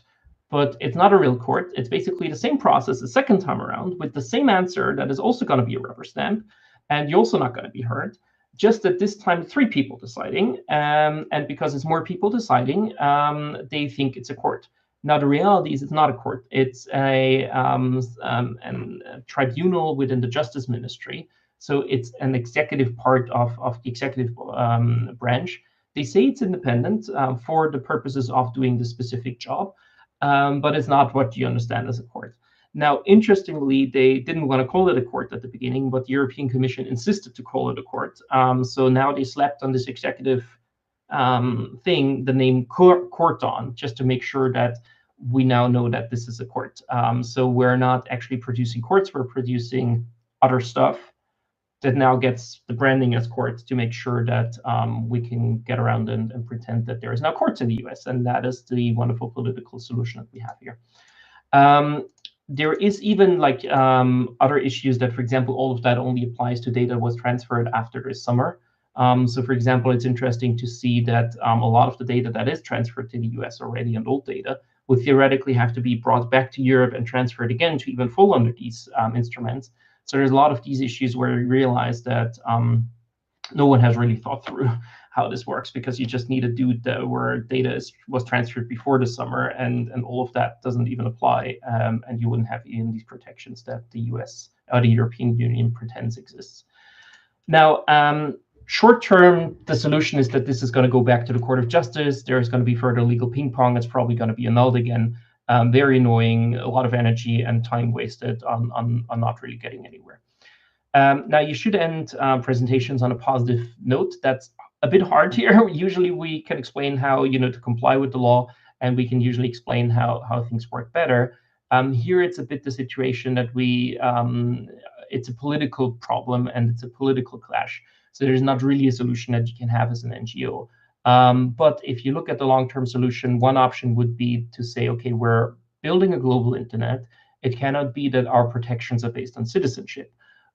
We may move to a system where, at least among, let's say, democratic countries, you would have the same protections, and therefore your data can go back and forth. And an American has these protections against government surveillance in Europe. A European has it in the US, and an Australian has it somewhere in Brazil, and so on. And that could lead to a situation where we could have a free flow of data, making sure that the law actually respects privacy rights of people, even if their data goes abroad. that will be the long-term solution that I think we'll have at some point. Maybe not now, but at some point that is the only logical solution that we'll have. In the meantime, the cheapest solution would be that the US would just hire 20 lawyers and make sure that these protections are just de facto happening in the US. But that is fundamentally not acceptable to US politics. There's basically a strong view that non-Americans simply don't have these rights. And that is going to be a bit of a hard proposition for the US to say, on the one hand, you have all these international data transfers and you want to have the data of the whole world, but at the same time, we don't give our customers, our international customers, the same rights. In the meantime, I think what we'll see is more segregation, that we basically have EU entities or EU subsidiaries that will hold the data to make sure that there's no access from the US and no possession, custody, or control. Very end, we also have to think about all the non-democratic countries. So we'll have, if you look at the democracy index of the world, we will have a certain bunch of countries where we'll simply have to make sure that our data is not outsourced to, because there's no realistic perspective of actually solving this issue here. So that is a part that we also have to watch there. So thanks. I hope that was all useful for you guys. And thanks a lot for also the invitation here. Yes, thank you very much, Max, for giving us some insights and your valuable expertise on that topic. This, definitely contains some stand-up comedic tendencies here. Sometimes, if you do a deep dive and you see really certainly some influence and political pressure and what are the boundaries of everything, that's sometimes really, really crazy. We have a lot of questions. I will try to aggregate some of those, and because we just have a few minutes left. But I think from Ronan, he's asking, you talked about it briefly about the 101 cases you mentioned, but he's asking if you're finding the cases on your own, or is it people coming to you to open cases for them? So we largely find cases for our own. It's usually a bit of a mix. So oftentimes people raise something with us, but to bring a case, well, you also need to have all the evidence and have to have, for example, all the data transfers captured and all the, all the evidence that we need. Because once you go into a procedure, they say, oh, you couldn't even prove you were in front of a computer, you couldn't even prove that blah, blah, blah, blah. So in reality, we then kind of do a separate case where we reinstate what someone else has already brought up to us. So it's usually a mix of kind of a mystery shopping model cases and information we get from others. Partly also the other way around, that we need people outside that help us. So for example, we're right now looking into, for example, cases in schools where you need a school kit where actually the data goes into the cloud of XYZ. And that's then hard to find because parents would have to agree that their kid is the model case, and kids wouldn't have to be agreed to actually be that. So there we're oftentimes in desperate need of external people to represent. So it's always a bit of a case by case strategy. All right, thank you. Also, I think I will prioritize one question, because I think that's very important for most of the audience. You've been talking about outsourcing data. So US companies having data in Europe and about custody, control, and possession. What does this mean for companies using Google Compute Engine, Azure, even Google Gmail or Google Drive? Is this in essence illegal, or is it not? So sorry for my layman terms, but can we get an essence of that? Very simple answers right now. I'm not aware of any product of a US cloud provider that is fully compliant, because basically all of them capture data. We even, talking about the Matomo background, we had the argument from Google that, Google, Google Analytics has so little data, no problem. But that is fundamentally the data where you can, for example, find out where a person is surfing the internet. If Google Analytics is built into almost any other website, the reality is that that is a wonderful way for the NSA to capture of where you're going and what you're interested in and which pages you visited, and build a profile about you and your online behavior. That's the whole reason why Google Analytics exists. And that is exactly data that is also very interested for the government. So it's interesting because everybody belittles exactly their little part. So they say, oh, that's just a couple of emails, but your emails usually give a lot of information, or it's just Google Analytics, or it's just this and that. But overall, that allows to really have very good understanding of what you're doing. What the US government, for example, uses as a selector could be just your IP address. So once they have your IP address from somewhere else, they could say, okay, where did this IP address ever show up again? And that could be, for example, captured through analytic software. Email addresses are also one of these selectors. So that's typically exactly where they go into and try to find information. Okay, perfect. Thank you. Also, another question is here. It may be out of topic, so feel free to answer it. So that's a great lead in. In a conference some years ago, you explained that the NOIB you were using Matomo with log analytics rather than the JavaScript tracker of Matomo.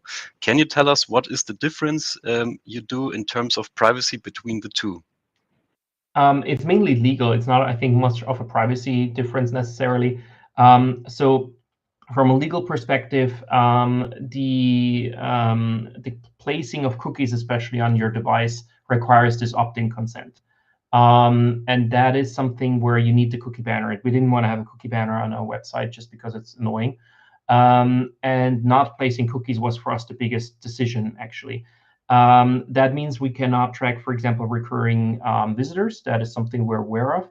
But that was a trade-off that we, for our purposes, found this fair enough, because being a privacy organization, having a cookie banner on your website is kind of like an absurdity. So that is kind of the approach we took there specifically. But we also have to say we're not a normal business. We have very different reasons to run a website than most businesses. However, also NGOs usually try to, for example, get donations. So for us, it would be interesting to be like, oh, are people that are donating, visiting our page 10 times and then donate? But the other thing that I have to say is most of our visitors have like 100 tracking protection software running. So we're probably the one website where it's like almost impossible to find out where people come from, because people are very, beefed up on killing anything that a website wants to know. So we usually have more of a, you get an overall impression of a lot of these things anyways. You get a very good idea of, which article got a lot of traffic, because you just see it from the server logs independent of who actually came there and where it came from. So we usually know, I think, what worked and what didn't work anyways. Thank you very much. Yeah, I think that's the 101 of a great analyst. Know your audience, and you seem to know your audience pretty well already. Another question we have here, are you opening a case for the Cloud Act? Not specifically. So the Cloud Act, to be honest, I'm not an expert on that. So I really know FISA well, but the Cloud Act is another one. My understanding of it is that it expands existing law globally, and I understand that is outraging people, but that is normal. So as long as there is individualized surveillance, like under the criminal laws in the US, there is typically the need for a crime and for a probable cause and for a judge approval. So these mass surveillance situations usually don't come under the Cloud Act, as far as I understand. Again, with 2 asterisks, because I'm not an expert in US law on that stuff. The big mass surveillance one is FISA. So we didn't see that much of a difference. I also have to say, if you look at, German, Austrian, or most European criminal codes, they usually require to give access to data, even if it's stored abroad, as long as you have possession, custody, control, as the Americans call it. We call it a bit different, but it's the same concept. So that idea is not wholly different. And I don't think we have a huge difference between Europe and the US on accessing data that's also abroad. That is not new. What's really new is the mass surveillance part of this here, and the reality that most of our data is simply in the US. So there is arguments that China has that too. But in our daily practice, other than TikTok, China has never really appeared on our desk for a normal consumer product where the data is going. So there is a different quality here of just technical possibility and legal possibility and factual possibility versus any other player in the world. Thank you very much. Also, another question is, there are still a lot of companies using Google Analytics out there, breaking the law in essence. Why no one such as NOIB running after them, or are you rather chasing the big dogs? Yeah, so we have a budget of about €1 million by now, which for an NGO is great.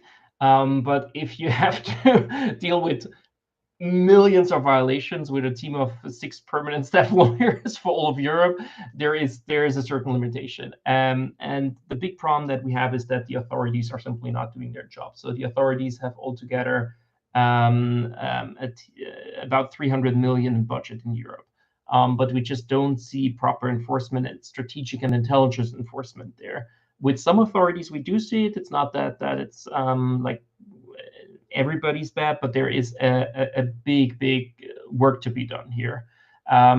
Most authorities just called the companies and said, there's a bit of a problem. It would be nice. And the learning effect is that you just basically don't comply with the law until someone knocks on your door. And that makes it even more work for the authorities, because if you have to tell everybody individually, please comply with the law, then, I mean, that's not how it would ever work to have a traffic light. Because if we have to tell everybody individually to please not go on red, you don't have the staffing for that. But that is a bit how we do privacy right now, and that's a bit the problem why it doesn't really work. Okay, thank you very much. And also we have a question. I think that's connected to something you said in the beginning, when you were talking about splitting the data streams from Europe to the US and storing data from the EU citizens or all abroad citizens and the US citizens, because these are protected by the Fourth Amendment.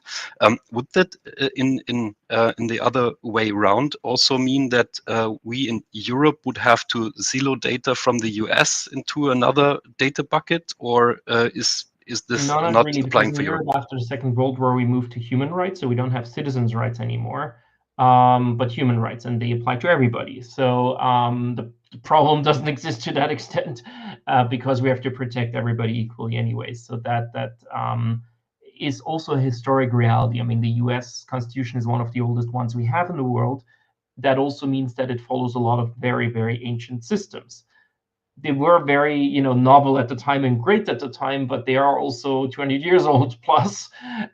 So we do have that issue in Europe right now, that it's human rights. So even if you're, I don't know, a North Korean agent, you still have your human rights.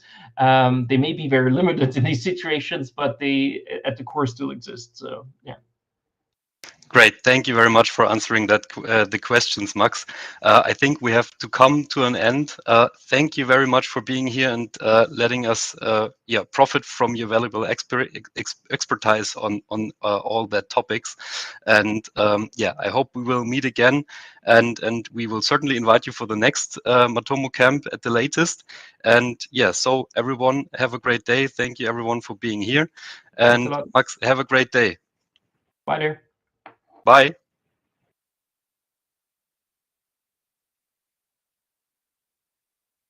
In the United States and Sweden. I'm passionate about using my experience to help businesses to understand and connect with their customers. In my spare time, I'm an open source enthusiast and enjoy to camping and bonsai. I specialize in consumer behavior, data-driven marketing, Matomo and Piwik. And these are some of the customers I've been working with. Ericsson, Assa Abloy, the Public Health Agency in Sweden, Hansa Biopharma, the Swedish Public Employment Service, and the Swedish Tax Agency, some of them. And on top of it, I'm a father and grandfather. I do have a dog, and I'm an old Boy Scout, so that's the reason why I love camping and free life. I've been working in Nordic Morning during the last years, and as you can see, we are part of a great family. We have companies specializing in data-driven marketing, branding, communication strategy, digital communication, design, business intelligence, business management, and so on. And we have customers across the world, such as Janssen, L'Oreal, Department of Defense in Sweden, the post office in Finland, among many others.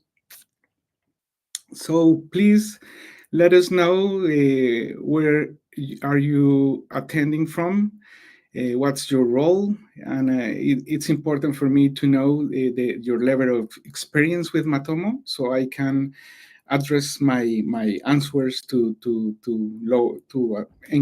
simpler levels of experience and drop off your questions. So this is the agenda. I'm going to talk about the importance of data-driven marketing, key features of Matomo Analytics, customer journey, tracking events, campaign performance evaluation, some metrics, setting up key metrics, interpreting the data, visualize the data using dashboards and reports, some useful segments, alerts, strategic email alerts, overcoming challenges and pitfalls. This is this presentation is sharing. I'm sharing some of my experiences and recommendations. So I hope it will be useful for you. And then we have time for questions. In God we trust, all other bring data. I love this quote because this is probably the reason why we are attending to these sessions. We love data. We are here to do it. So that's the importance of the data-driven marketing. The global amount of data created, captured, copied, consumed globally is almost impossible to forecast. Some talk about 100 zettabytes, and just to put you in context, 1 zettabyte is 1 trillion gigabytes. So just imagine. Thankfully, we have Matomo to help us to understand and to translate into insights for our customers. About this session, well, the purpose of this presentation is to provide marketers with practical information on how to get the most out of Matomo Analytics. I will not focus on the basic features of Matomo Analytics, but on those that are particularly useful for marketing activities. The importance of data-driven marketing. I try to gather some information in the internet and some literature. And I found interesting data regarding this. Increasing efficiency, data-driven decisions are 23 times more likely to outperform competitors in terms of customer acquisition. Personalization impact, 80% of the customers are likely to make a purchase when brands offer personalized experiences. Data growth, by 2025, it's estimated that 463 exabytes of data will be created each day globally and we need tools to analyze it. The return of investment, marketers who use data-driven strategies are 6 times more likely to achieve a higher return of investment. And regarding customer retention, increasing customer retention only with 5% will increase the profits by 25 to 95%. Data analytics plays a crucial role in understanding customer behavior for retention. Let's talk about key features of Matomo Analytics, but not before we read this from Mr. Peter Docker. What gets measured gets managed. So Matomo is shipped with a bunch of really useful tools, but you need to understand when to use them. I try to skis this customer journey from some of our customers. This is a general customer journey. Obviously, it varies depending on the websites. Is an e-commerce or is a portfolio, you name it. But this is in a general normal customer journey. When you have we have 5 stages: awareness, consideration, conversion, retention, and advocacy. The green labels are Matomo tools. And so during the awareness process, you can keep an eye on unique visitors, impressions, traffic source, time on page. During the consideration phase, it's important to keep an eye to bounce rates, time on page, page per visits, and check this out. This is how to evaluate your leads, lead quality score. Then you come to the next step, which is conversion. And there is important to keep an eye on referrals, revenue, conversion rates, goal completion, and shopping cart abandonment rates. Then you come to the retention. These red labels are extracted or can be analyzed by aggregated data. So that's important to have in mind. But the Matomo, it can show you the repeated visits. And regarding advocacy, you can implement the social shares. And by aggregated data, you can get the promoter scores and customer reviews. When you come to campaign performance evaluation, there is something really important to keep in mind, that Matomo understands without problem all the UTM parameters from Google. So often, many of our customers works with other agencies. So I recommend to use UTM parameters, which is a platform independent. Now it's been implemented in other tools, so I recommend it. But you get some problems, especially with when you are using some other tools and you are advertising on internet. For example, the GCL ID. This is an example that I tried to replicate on my test environment, showing the data that is being collected by Matomo. So as you can see, we are using the UTM parameters from Google, and the campaign is being well registered. This is the correct way. If you are using auto tagging, it will add the GCL ID hash after the URL. But keep an eye on this. The auto tagging appends a question mark before the GCL ID, which returns in a problem. And as you can see, this is the way it's being collected. The GCL ID is being part of the campaign name, and so you will get a mess on your reports. So keep an eye on it. This is only using the UTM tags, the UTM parameters, I mean, and this is only using the GCL ID.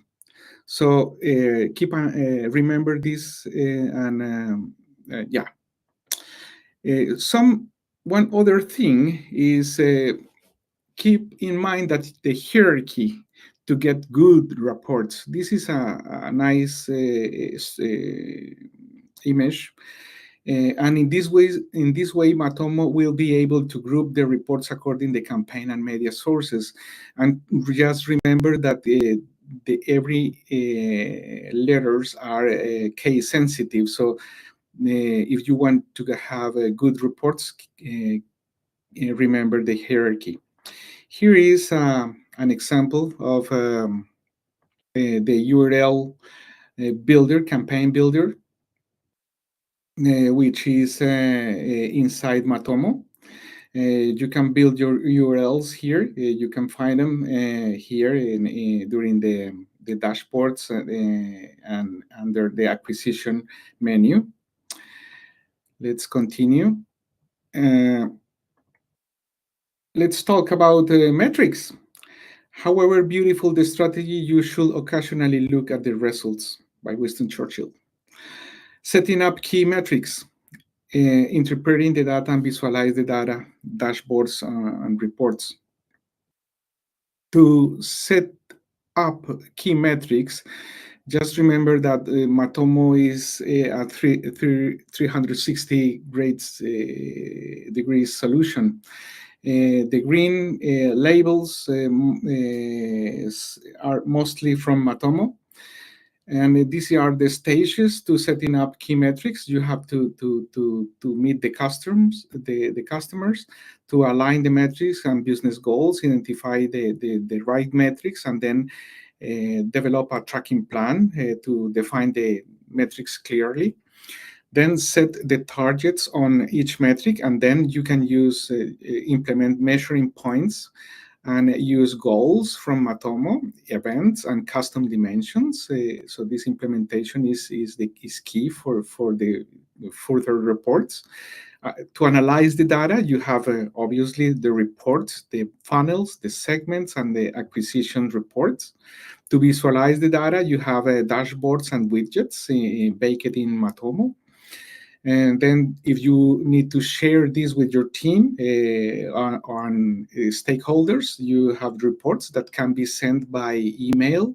You can export this data in Google Sheets or Excel sheets. You can as well use the API to generate reports and the report API, which is really powerful. And to review the metrics regularly, you can set up alerts, funnels, forms, media, e-commerce, and GDPR menus. The GDPR tools, which are really important. And then when you get information and you need to refine the optimization of the site and your customer retention and you can use A/B test, heat maps, session recordings, and cohorts, and then you can come back and realign the metrics and the business goals. This is a good example about interpreting the data. Nothing will work if you can't interpret it. So in this example from one of our customers, I create this report. You can see that smartphones are more than twice as double as desktop users. And on mobile devices, who knows? But it's a good question to take with the stakeholders. And then desktops are overrepresented regarding the moment to count revenues. And then you can start to think, okay, it could be millennials versus Generation Zeta visitors, or is probably mobile first optimization needed, or from a behavioral economics point of view, the higher bounce rate on smartphone creates a big question on the need of mobile optimized content, or probably the user are using the mobiles in different situations, like in the train, and then coming back to their desktops and make the conversion, so buy the things.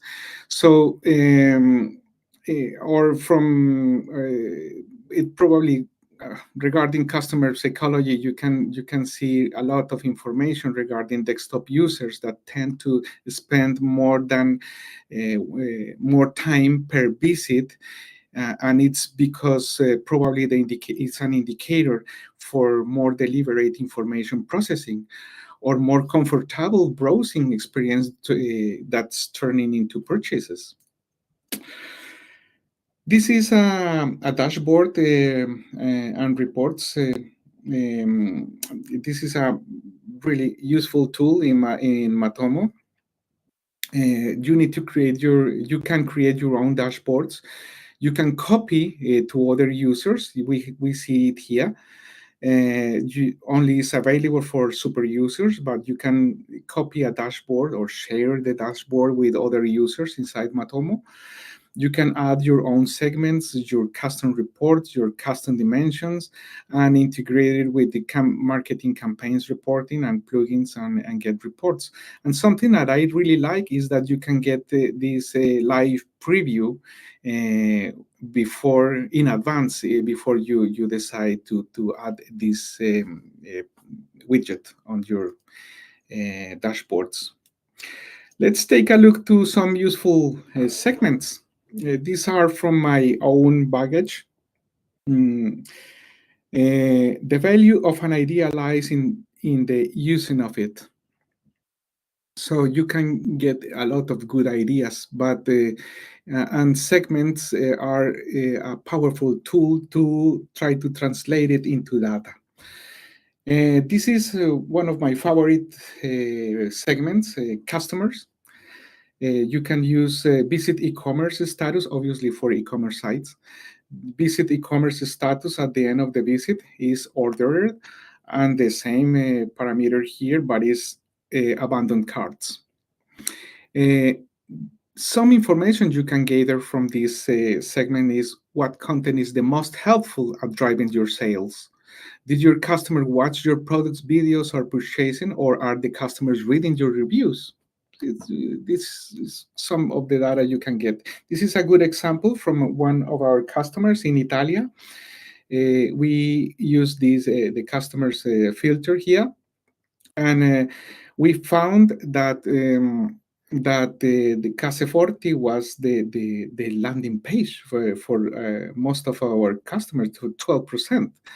So what you can do with this information is really useful. You can create campaigns about this information. You can make offers. You can create blog posts. You can share coupons. If you have a longer span, a longer period to analyze it, you can look for if it's a seasonal product. This is other good segment. Returning visitors. So you can use visit e-commerce status at the end of the visit is ordered, and then the number of visits greater than 1. And it can give you some interesting insights, because in this case, abandoned cart recovery rate is something that is not coming out of the box from Matomo. So you need to figure out the way to do it. And this is a good segment to get this kind of insights. You can as well get information about the customers if they are finding the products they are initially searching for, or if returning customers navigate your site differently from new users. This is the returning customers and I'm using the abandoned carts filter together with returning customers, so we can see the abandoned carts rate, recovery rate. So it's interesting to see that 7 people came back and recovered the products they was in the cart. So it's interesting. You see this quite granular depending on the implementation, of course. This is another interesting segment. We tend to think that bounce rates are out of the box from Matomo, but it's not at all like that. What with this kind of segment, we can get what pages are these visitors landing on. We can see what keywords are they using, or why you think those pages didn't answer their questions. This is another example from another customer. We found that this is another the people land on this advertisement page, and the page views were overrepresented, as you can see, and the loading time was above the average of internet standards. And this is the kind of insights you can give to the developers and the advertisement team or the marketing team. And you can check the agreements with the advertiser if this is coming. This was particularly coming from a newspaper, so it's probably interesting to have a discussion with them. Mobile visits. This is another interesting segment. You can use the device type here, and then I choose the feature phones, smartphones, phablets, and tablets. And we can see that there are totally different ways to navigate the sites if you are using a mobile phone, or if you are in front of a desktop, or if you are using a tablet. But this is a good example. We use it in combination with another segment, the desktop in this case. And you see different trends, different activity among them. And a way to select these parallels is just choosing these small doors in the menus. I will show you. I do have it. Give me a second, please. Yes. So when you choose here, and you have all visits, but you can check mobile users, for example, and you see the difference here. So you have both reports at the same time. Visits from your geographic region. This is another example. Here you can see this is available for super users. You can create the segment. At the moment you create the segment, you can choose to visible for me or for all the users. And in this case, you can process you can choose if this segment will be available for only one site among all the other properties inside Matomo, or if you and when to process the data. I recommend to process the data with cron scaling. In this case, I choose a United Kingdom and the city of London. So this is important for local entrepreneurs, this kind of information. We have here the two different campaigns, and you can see a high conversion in a low traffic. These campaigns is showing the visits from London with very high conversion rates.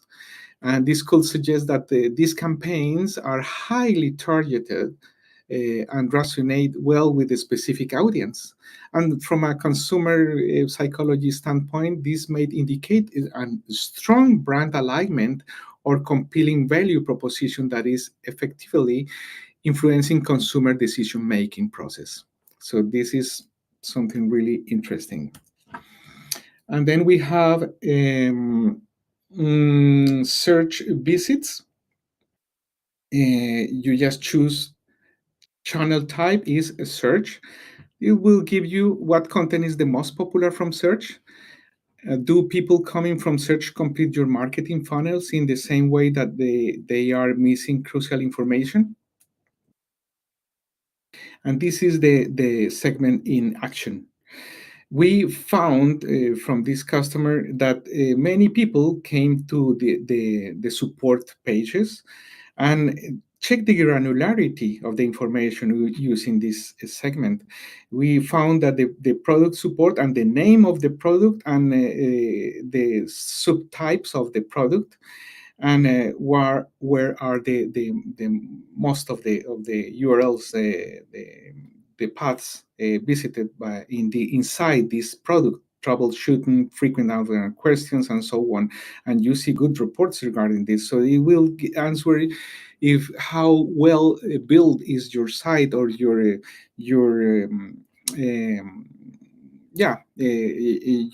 troubleshooting information and so on. So it will give you a lot of insights regarding your customers. To set up alerts.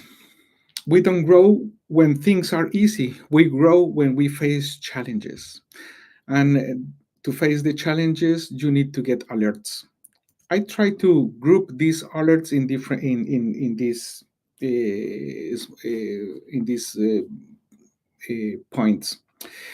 One of them is data collection monitoring. alerts when tracking setup is down, just activated. Weekly or monthly alerts for significant changes in the website could be really interesting. Or alerts when zero goal conversions, indicating potential issues with the conversion tracking. Regarding KPI changes, it involves monitoring for significant shifts in key performance indicators like conversion rates or revenues.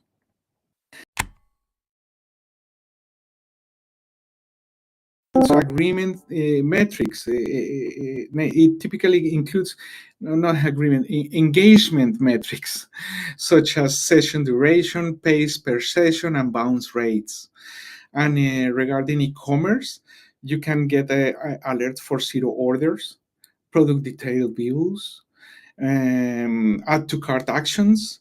So it will give you indications about the e-commerce tracking. Segment targeted changes, monitoring changes with the specific data segments like geographic and or location or traffic source. And at the end, the privacy performance monitoring. Of course, this depends of the content management application you are using it. So it involves related information regarding the data privacy practices, which is really important for us.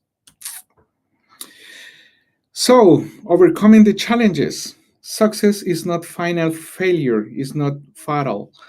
It's the courage to continue that counts.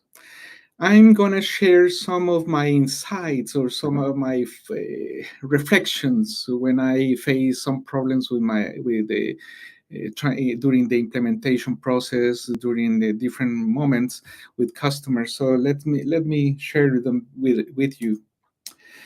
This is really good. This is developed by Ronan. Hello, the URL builder. I love this new interface. You get a QR code regarding campaigns. So I warmly recommend it. I'm gonna share the URL, but it's quite easy. Yeah. Clear idea. Yeah, when you start during the implementation plan, the tracking plan, you need to have clear for you how you are going to show the data, what kind of reports you are going to create, what kind of graphs you are going to create. Now are coming new integrations with other tools to get these reports more better. And but yeah, think about it before you in advance. Then sessions with 30 minutes or more.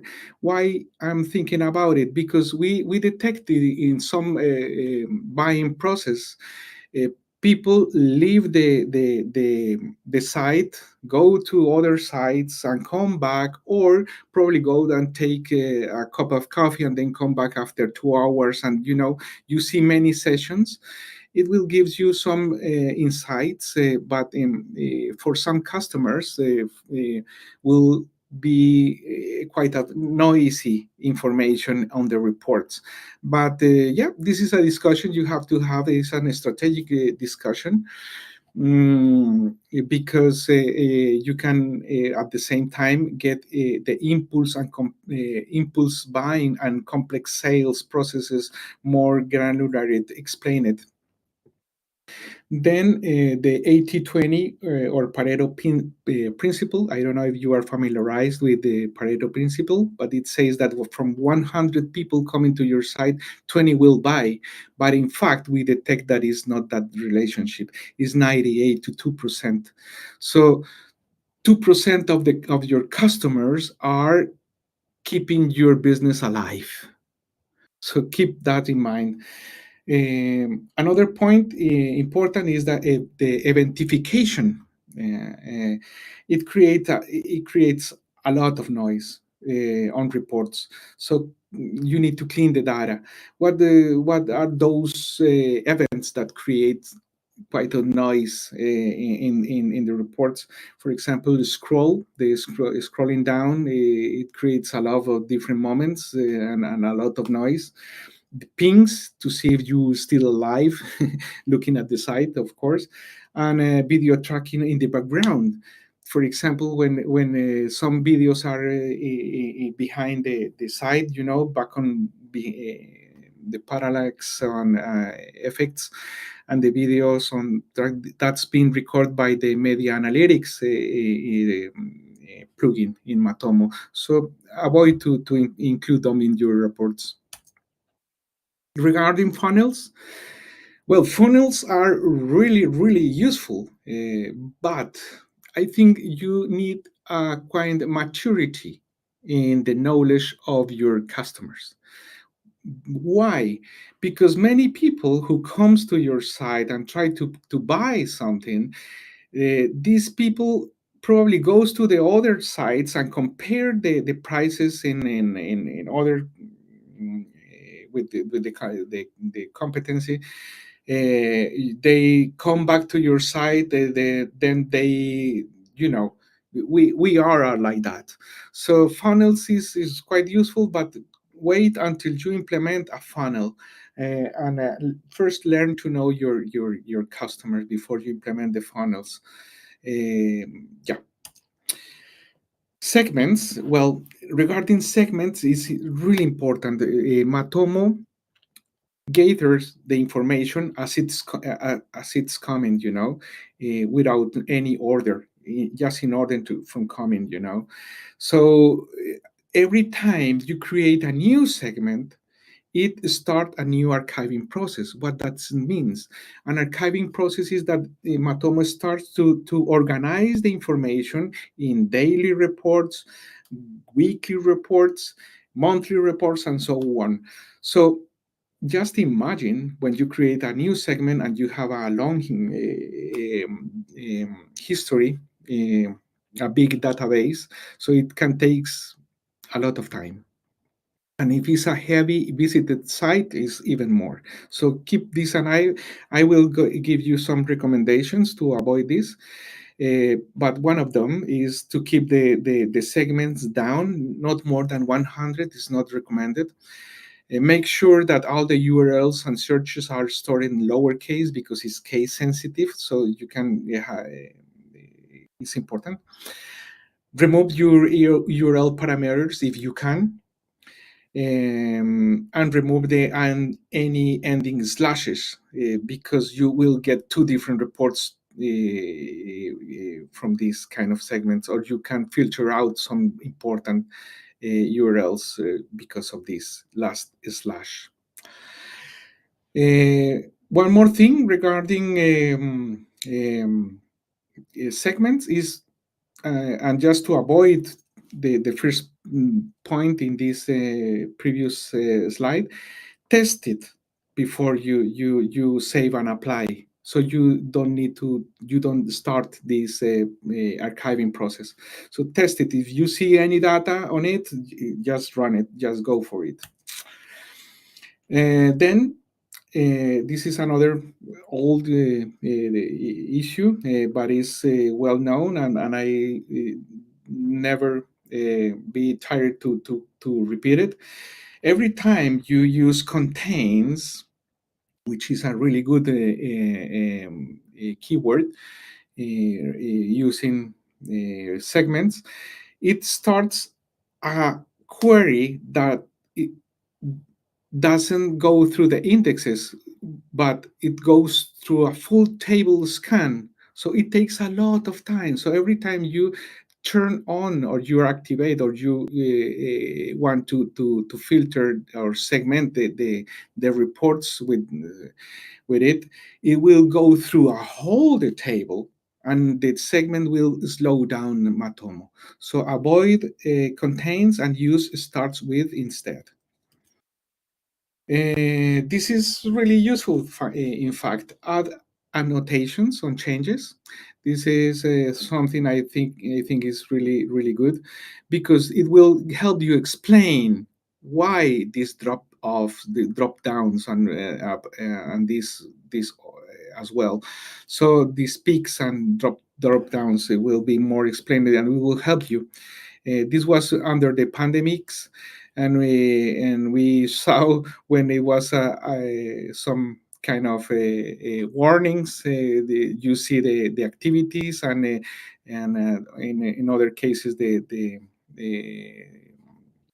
how the visitors fall down, but when to use it, when to do annotations. I recommend to every time you change the content on web design or the design, or when you create new blog posts, when you send newsletters, email marketing campaigns, when you launch an offline advertising,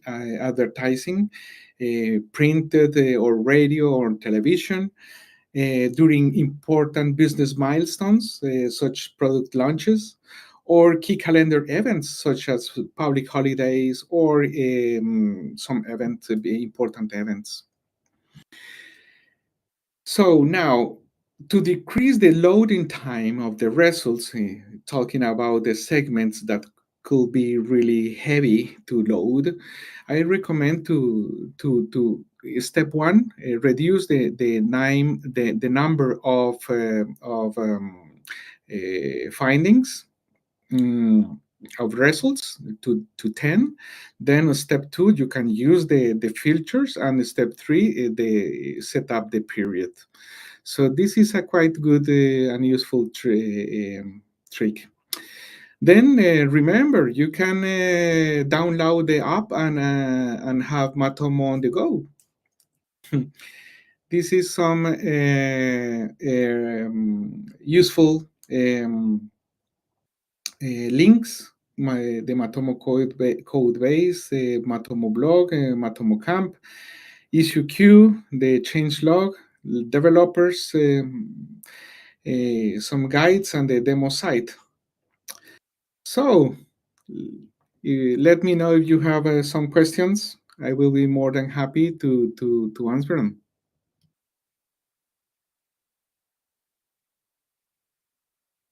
Thank you very much, Jamie, for your great talk and very insightful talk. Perhaps I will start off with one question from the beginning of your talk. I saw on one of the presentation slides the lead quality score. How do you come up with this lead quality score? Is it do you have a recipe for that, or a framework, or do you decide by case what's a quality or high quality lead? That's a great question. Yeah. There is a way. I was discussing that with a customer of us, where you can create, for example, you can set up values for visitors. When you launch a campaign and you have the referral, you can create a value for this visit, which is with 1 point, for example. Let me see if I can find a good slide about it.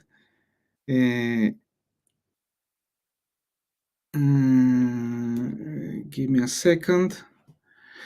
I do have probably here a good. No, give me a second. Yeah, this one. Why? Yeah, I think it's this one. Yeah, this one.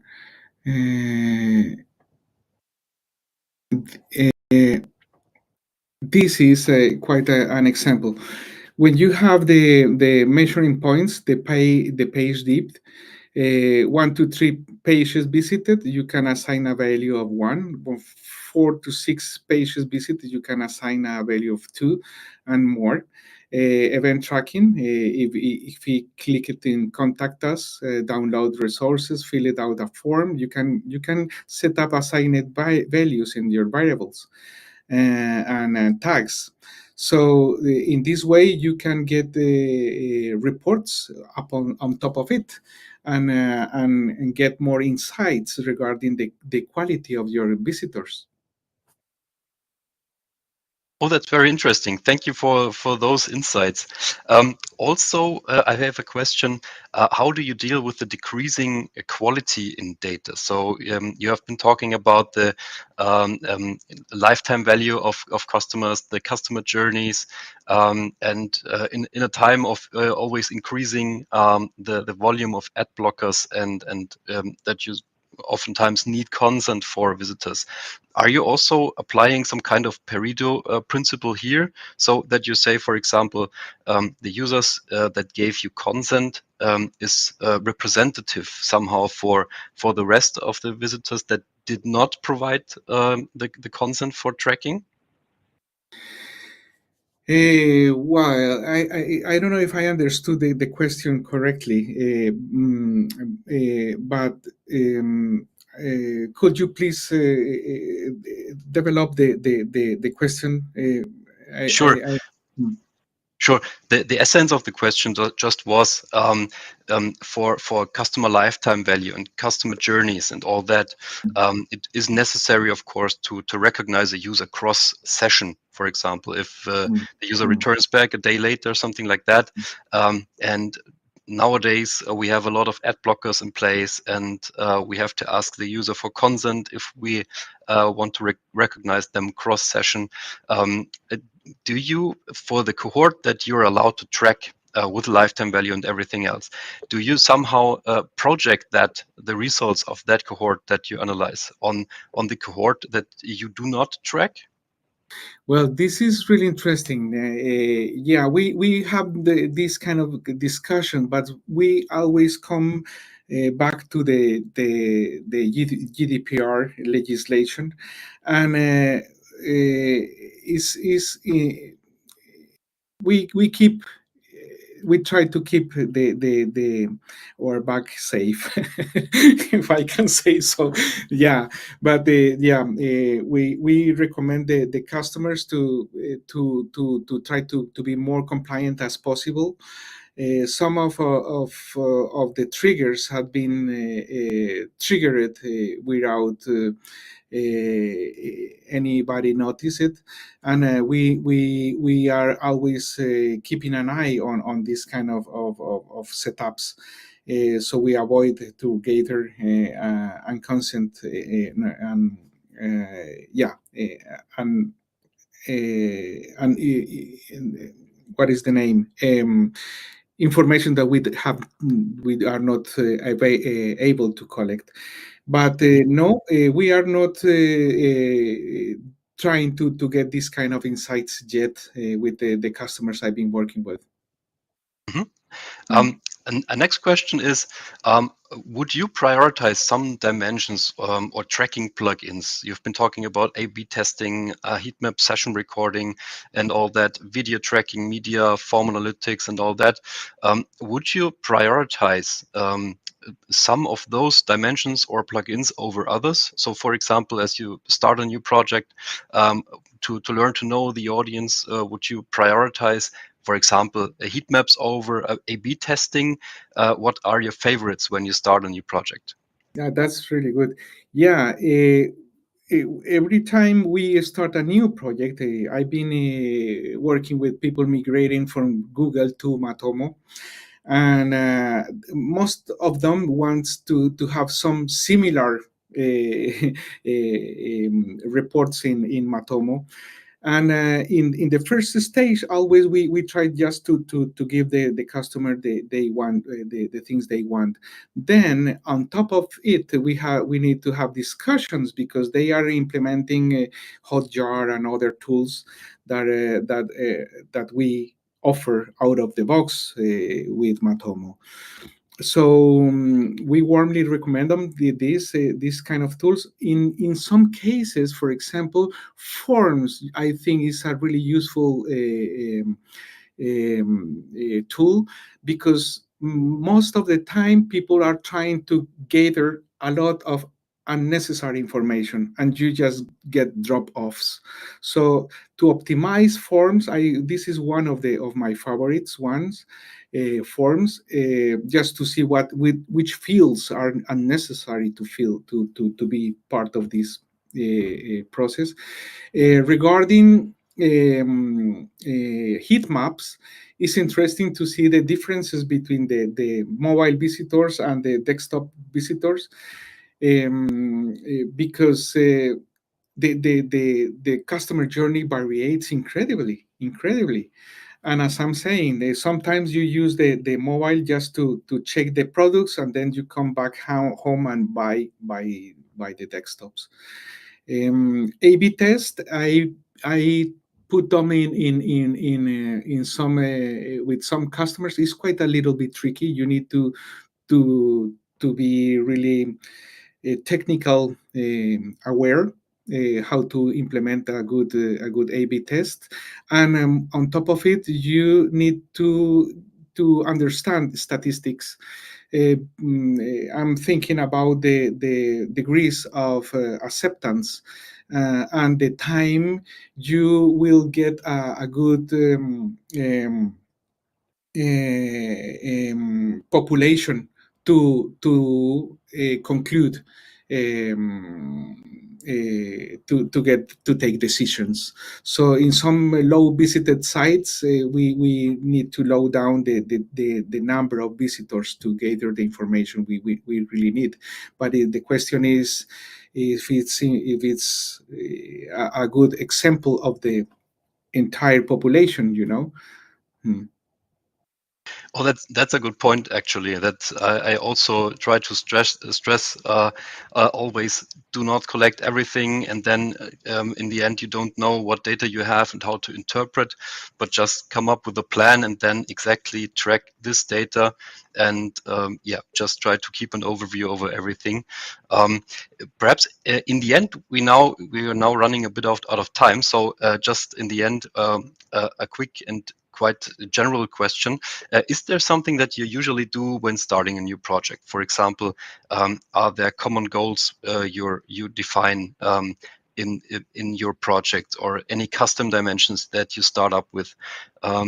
Anything configuration wise that you start up which is common between all the projects, or is it very individual? It's quite individual, yeah, because I love to dive into the customers' needs and the target groups. This is my first step. What are the kind of visitors you want to reach? What are your goals? What could be the key performance indicators regarding your site? Obviously, the first step is go through together with the customer through the privacy, the configuration, so they will know what it implicates in terms of accuracy regarding the cities, location and these kind of things. So most of them doesn't know what are the implications to hide the three last numbers of the IP address, for example. So this is the kind of the discussions we always take on top of the list. Then we dive into the customer needs, and then during the implementation, I prefer to set up a data layer. I prefer to work with data layer, but if it's not available, just scrapping the web. Yeah.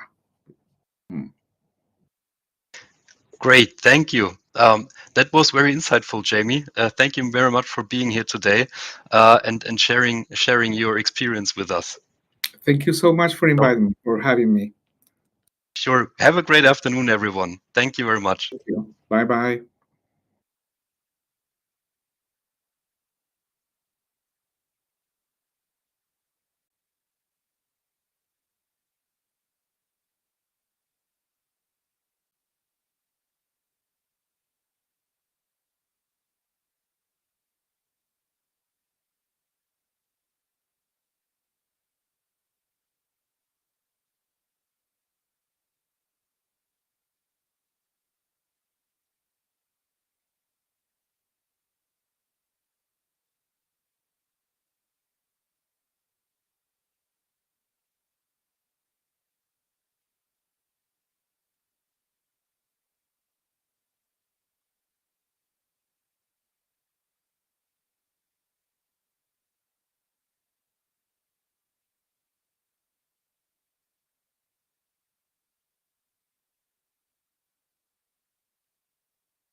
lunch break, and so to the first afternoon session with Letizia Rodriguez Morado, who is a digital analytics specialist, talking today about analyzing forms with Matomo and different mechanisms you can use for that.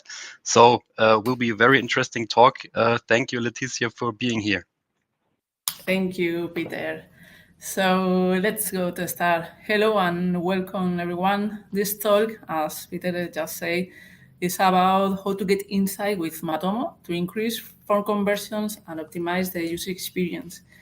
We will review two different approaches to achieve this using Matomo. First, we will focus on goals, the classic and most common way to measure and collect relevant information about the forms, and later we will review the Form Analytics plugin, an option that allows us to integrate within our instance advanced reports about how visitors are interacting with the form. Knowing both methods will be helpful to optimize lead generation and customer relationships across forms. I'm not going to tell you anything new about this. Is everything already published? Just as a summary about my experience using Matomo in our daily work to analyze forms. First thing, I want to introduce me briefly. As Peter said, I was working as web analyst over 10 years in agencies and in end clients. And currently, I am in charge of analytics projects at optimizar.info, where we mainly use Matomo to develop measurement strategies across multiple sectors and markets. We noticed that there was little documentation about Matomo in Spanish, so we decided it would be useful to spread the word and help people get started in web analytics with Matomo. So from 1 year ago, we are developing Spanish documentation, open it to anyone that want to use it. Let's go to start with the topic of the talk. And here comes the first question, because we are going to start with the basics. What is a form?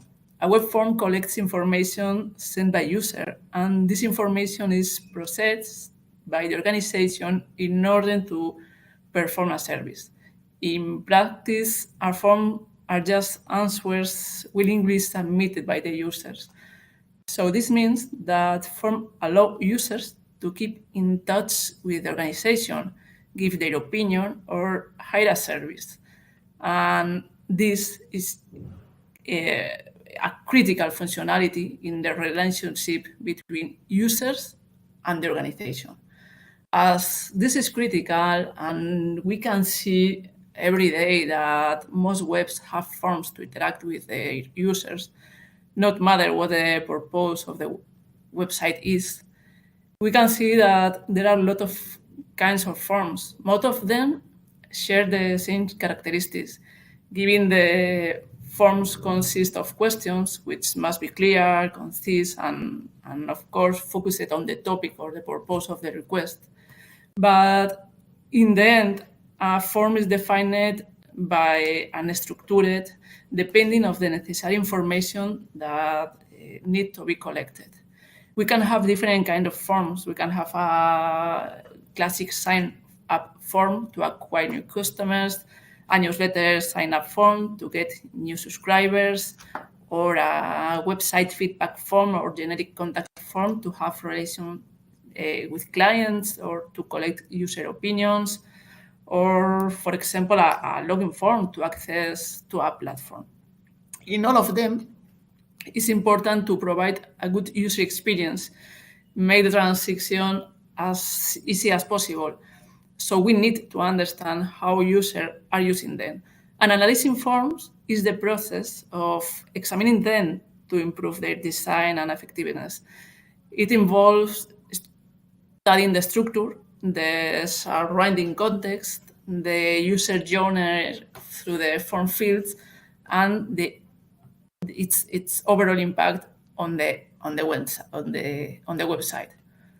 And why I think that this is very interesting, and I propose this talk, because it's true that tracking form analytics can help us to understand how people are interacting with our forms.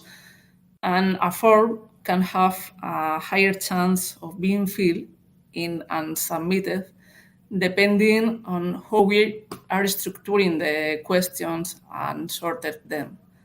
Analyze form is going to help us to understand which form elements cause user problems and prevent them from completing the desired actions. The analysis of forms help us to lose less visitors by learning about user behavior and their problem points on a form. We can identify if we have problems with different devices when users try to interact or to access to a form. if the page load is blocking the content or some part of the form, if there are fields in the form that are not clearly labeled, or there are unexpected errors and confusing messages or instructions to follow the form. So analyzed forms can have an impact on conversion, and a deep analysis in forms is going to help or is essential in order to optimize the web usability, because, for example, we can understand how users are interacting with a form is in the footer, and maybe we need to move this form to other place on the site. Is going to help us to improve the customer acquisition, because we can identify qualified traffic based on the campaign or the specific reference that we have about this user.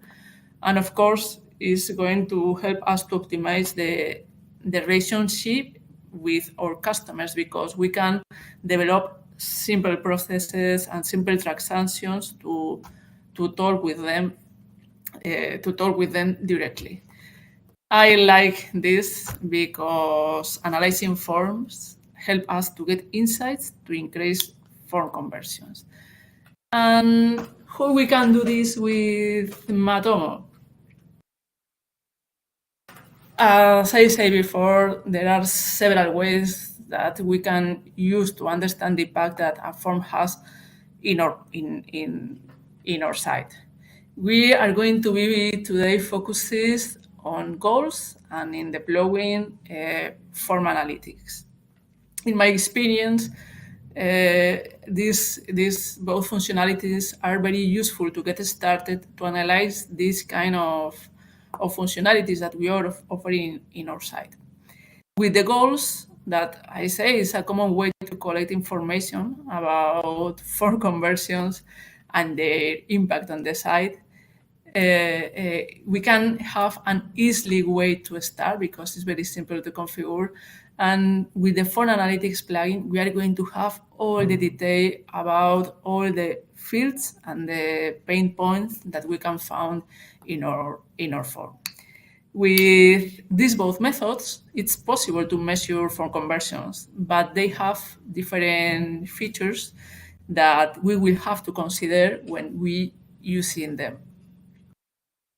There are other functionalities to collect and analyze data with Matomo, as for example, the other plugins focused on usability, as for example, the session recordings on the interactive heat maps that allow us to understand almost in real time the impact of how user is interacting directly with a field.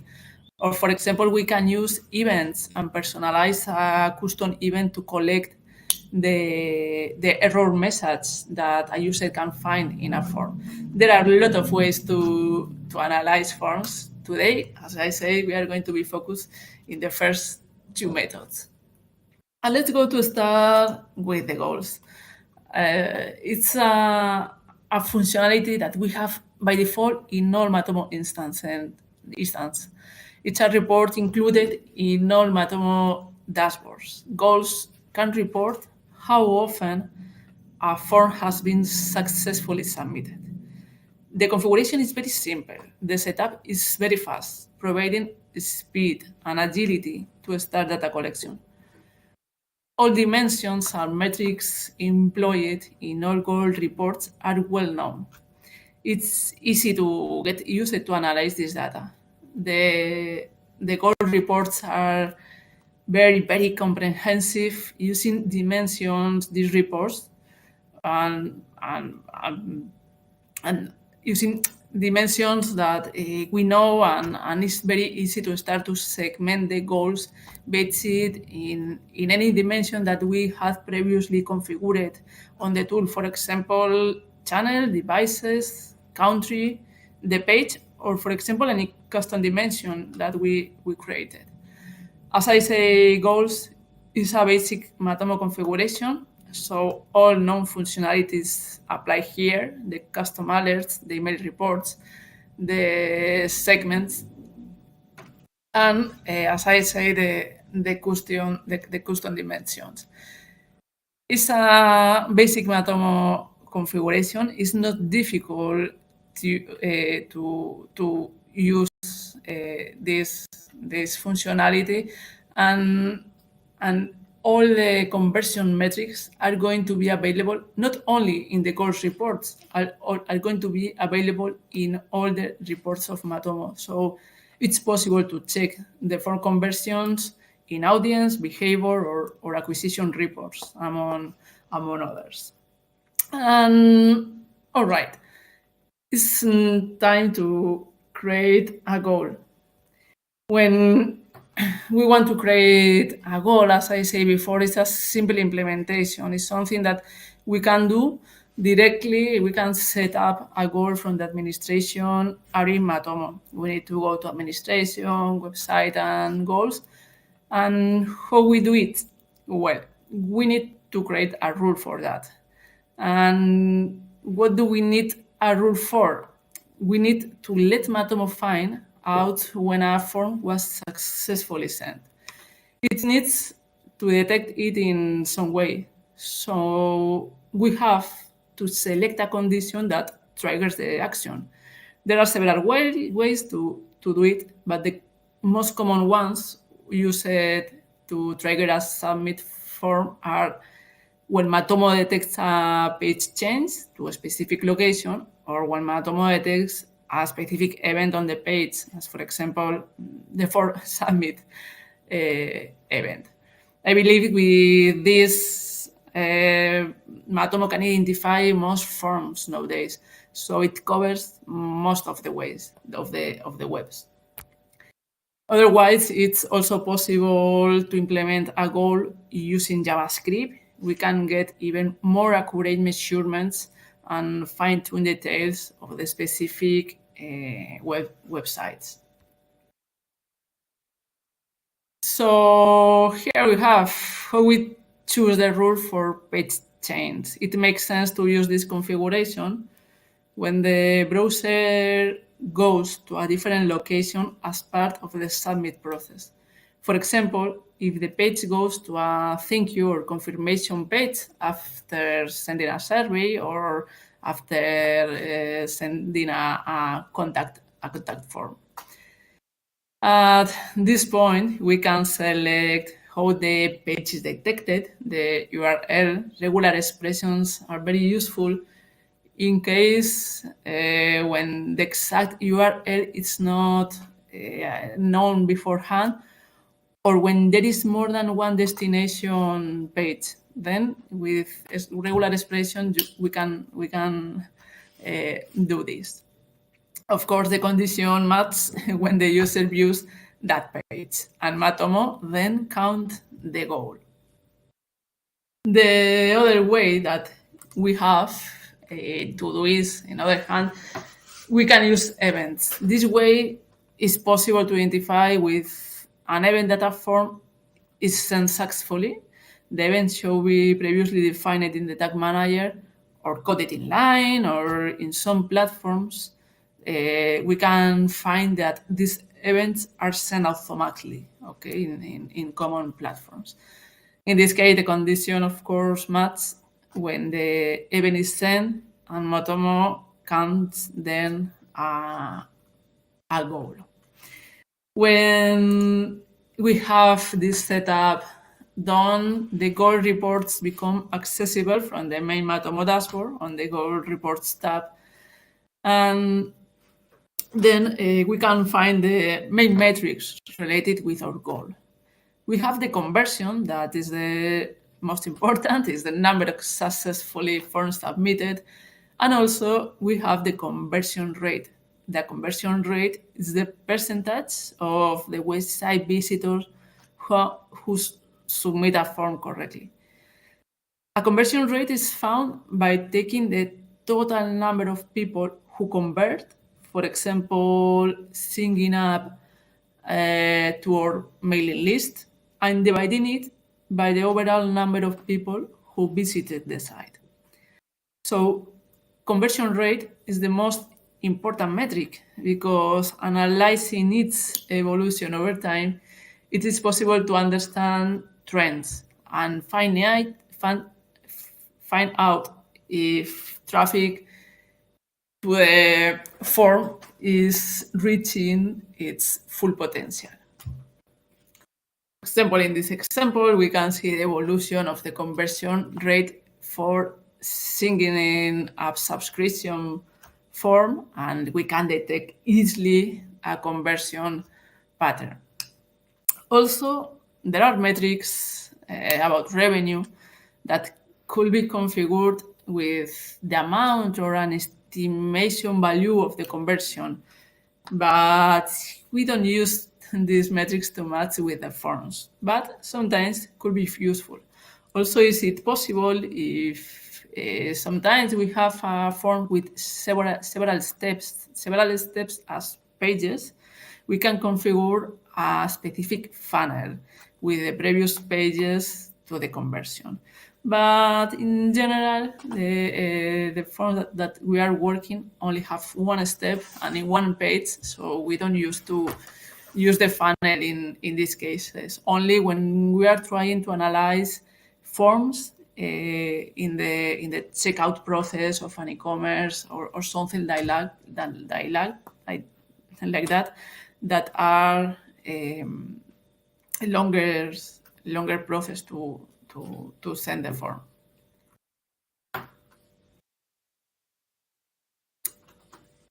One of my favorite reports that we can find in the goals section is the goal breakdown report.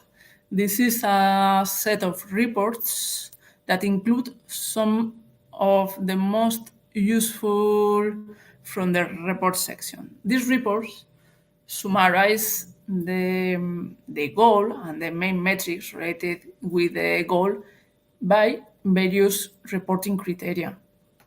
The goals breakdown report helps us understand the conditions that lead to goal completions on the site. It allows us to understand easily how forms work in different markets, in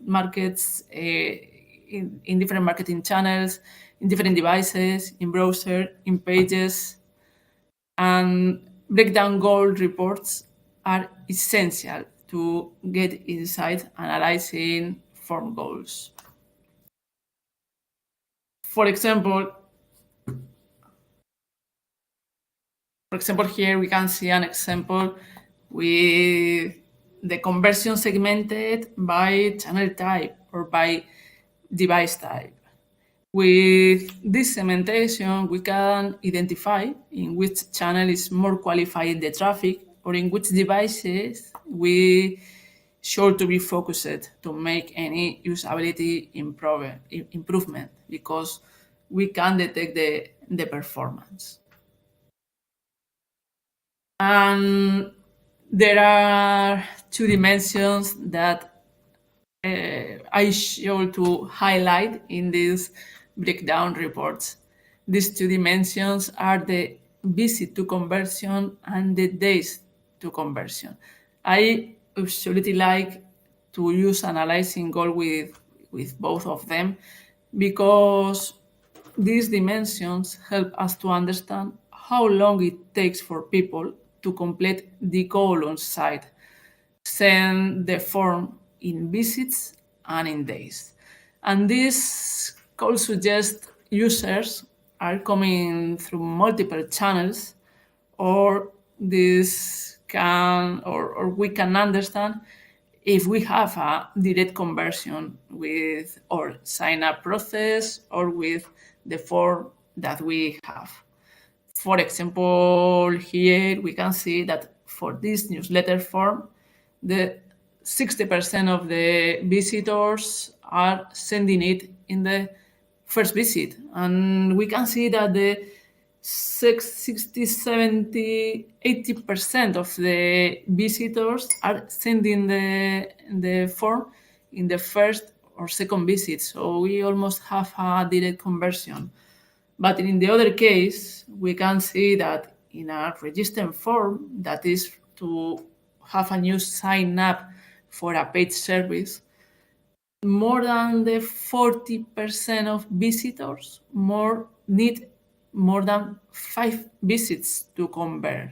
So this is suggesting us that users are coming to our site through multiple channels. And in this is happening, then we need to go to other goal report that is very relevant. That is the multi-channel conversion attribution. With this report, if we identify, as we saw in the previous example, that most part of users are doing more than one visit before submitting a form, then here we can check from which channels are they doing their visits. Because by default, when we view the channels that lead to a conversion, Matomo shows only the channel of the last non-direct visit.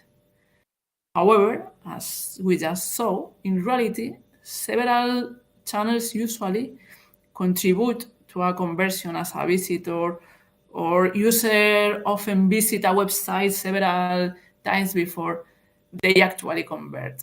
By applying different attribution models, that is what we can do here, we get a more accurate view on which channels actually lead to a conversion. For example, here we can see, okay, which channels are interacting as first channel during this path, okay, in which channels users are knowing our product or they are knowing our brand, and in which channels we are closing the conversions, through which channels the user is sending the form that is our goal. To have these reports available, we need to go to the configuration sections, to the administration section. And when we create a goal, we need to activate this option, the multi-channel conversion attribution.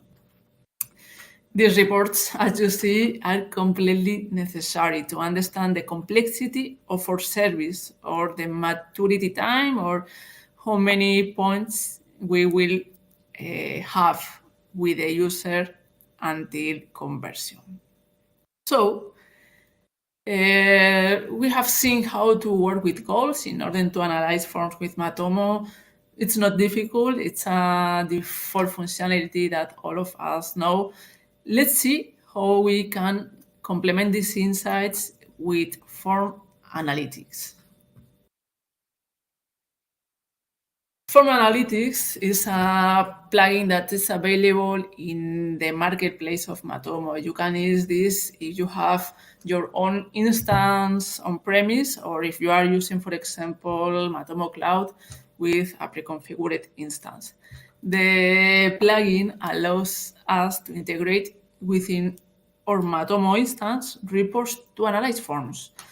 We can collect metrics such how often a form was viewed, started, submitted, converted, and for example, we can know how long users spend on forms or fields and how long they hesitate, or if the fields, if all the fields are used in a form.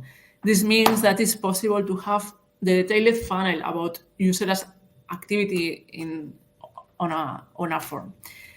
Is it possible to use these reports directly on Matomo dashboard and check all the data? For me, it's one of my favorite features in the tool, and it's not complicated in the setup. But these reports it's not as simple as we saw in the goals.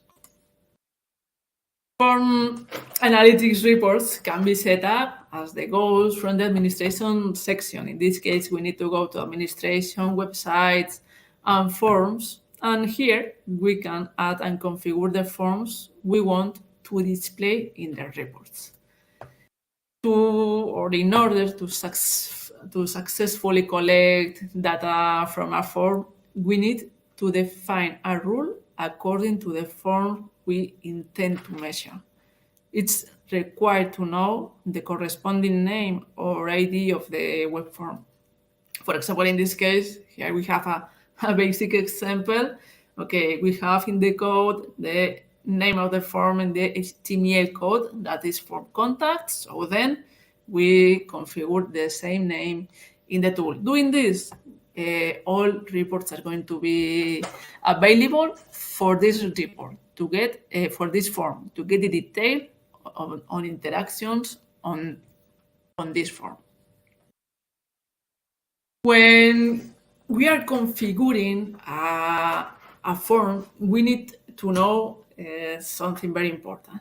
That is that we need to implement, we need to configure the conversion of each form. This is because Matomo differentiates between form submits and form conversion. If we don't manually configure the conversions in the Matomo administration section, we will not be able to see any form conversion in the reports. So this is the most important thing on form analytics implementation. Be sure that we have the conversion correctly implemented. This is critical. It's critical to set up the conversion of the form because this metric is going to be the main performance metrics of forms. We are going to be able, if people is using and sending it correctly, based on the conversion. And how we can configure the conversions. We have three ways, three methods, or the easy way to configure the conversions, because while form submits are detected automatically, for conversions need to be either configured or triggered manually in the website. There we can specify for each form some simple rules to let Matomo know when the form is converted. The easy way to implement for conversion is based in URL. This is an option if there is a page that visitor land on after completing a form, such a thank you page that we saw before in the goals. As soon as a visitor visits a page that matches at least one of the criteria, the form will be converted. The same case that we saw before with the goals. If this is not our case, the most accurate way is to measure the conversion using Tag Manager or directly JavaScript. I usually do it with Tag Manager because this option provides me a great flexibility. It's possible to customize the configuration of the trigger and activate it when a submit event is detected. Or for example, based on a message that is shown to the user on the screen when the form has been successfully submitted. We have more flexibility using Tag Manager, and we can debug any problem and modify it in a easy way. And here we can see that we have a third option that is whenever a form is submitted. This option collects all successful and unsuccessful form submissions. So it's easy to configure this way, but it may not be as accurate a measurement because we can have inflated conversion metrics because we are not measuring only the successful submits. We are measuring any kind of submit and maybe we are measuring with this way a conversion, the errors or the problems that the user is having when he's trying to send a forms. The problem that we have configuring forms is that sometimes can be complicated because sometimes there are forms without the name or the ID parameter, or sometimes there are a lot of distinct forms on the site and all of them have the same ID or the same name. Or sometimes we have one form, but this form is in a lot of pages and always have a different ID or name. And in this case, sometimes it's difficult to find a pattern to collect all of them. We can try to solve these cases with with regular expressions if this is possible. But it's true that sometimes maybe the name or the ID is directly known on the code. So we can have inconsistent data on the reports. As here, for example, we can see the data of a pop-up form. We can detect the viewers when the user interacts with the form, a pop-up is opened, we cannot track them correctly, then we don't have started interactions, we cannot detect the submission, and we only have the conversion. So finally here, we have data, we have information, but we can not use this for anything because it's totally inconsistent, the time and also the rates. This can be solved technically, but maybe we have restricted access to make modifications on the page. And in this case, we recommend if it's not possible to obtain the name or the ID of the form, another method that is to indicate the page where the form is located, so that it can be automatically detected all the forms that there are in the page. Of course, this method is not accurate when we have more than one form in the same page, okay, because it's going to measure all the forms together. But this is an alternative when we don't have the name or the ID that is possible to find that. Once that we have configured the form in the admin section, we can access to the main dashboard of Matomo, and in the report section, we can check the metrics, the dimensions about forms. Something important here is that we are going to find metrics that only apply to forms. We have interaction metrics as views, viewers, started, submitters, and of course the conversions. We have rates like KPIs to control the evolution, the trends, and detect problems easily.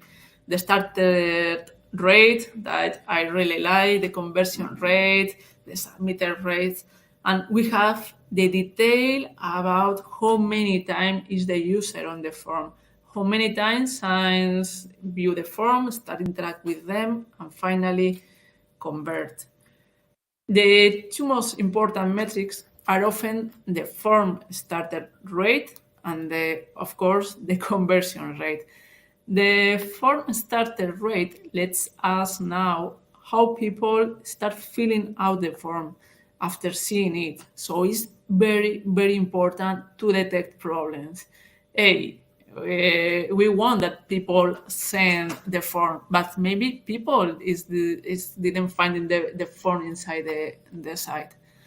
And of course, it's so important, the conversion rate, because let us know our goal, how many people of those people who started filling out form also completed it.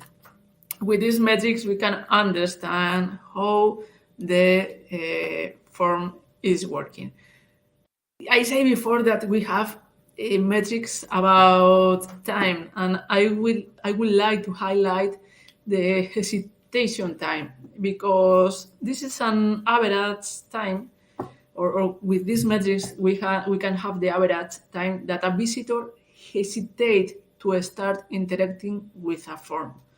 The time is calculated as the difference between the time of the page load, when the user arrives to the page, and the time of the first interaction of the user with a form.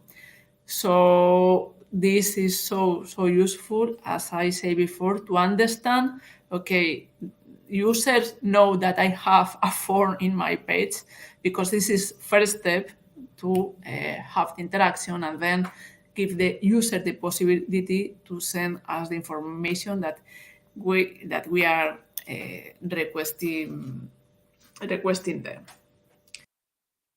These metrics are going to be available in all the form reports, and the main report that we find when we are in this section is a report where we can find all the or the main form metrics breakdown by page.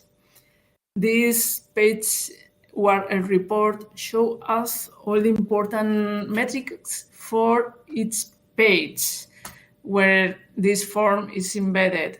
This led us to see if users interact differently with the same form on different pages, or for example, it's so useful when we have different version of a form in different pages. We can do something like an experiment, no, to evaluate different versions.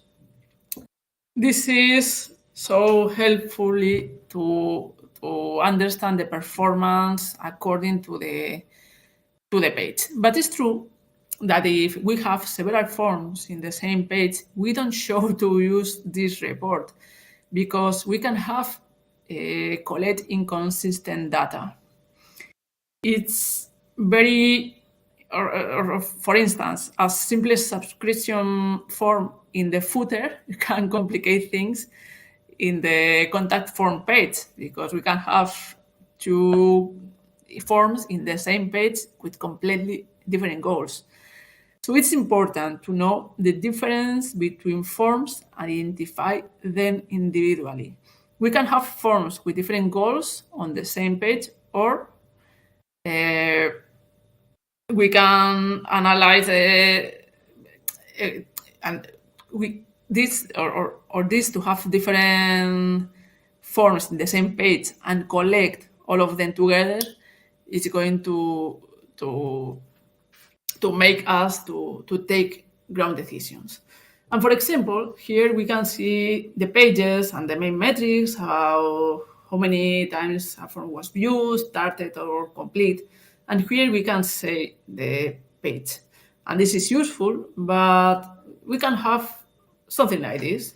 Okay, the form that we have on these pages is not the same. We are not collecting the same form. So we need to be sure about which form we are analyzing to be sure that we are comparing the same thing. We cannot compare a newsletter form with a sign-up form because, of course, the interactions, the time that the user needs to fill in all the fields are completely different, and we are not to get insights of these comparisons. If we identify the form name, we are able to analyze them correctly, as we can see.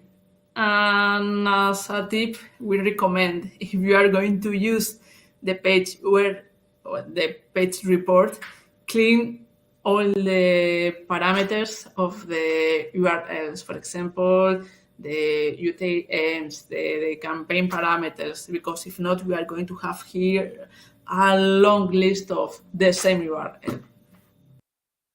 When, as we can see here, it's important to have the form of the names to analyze properly the forms.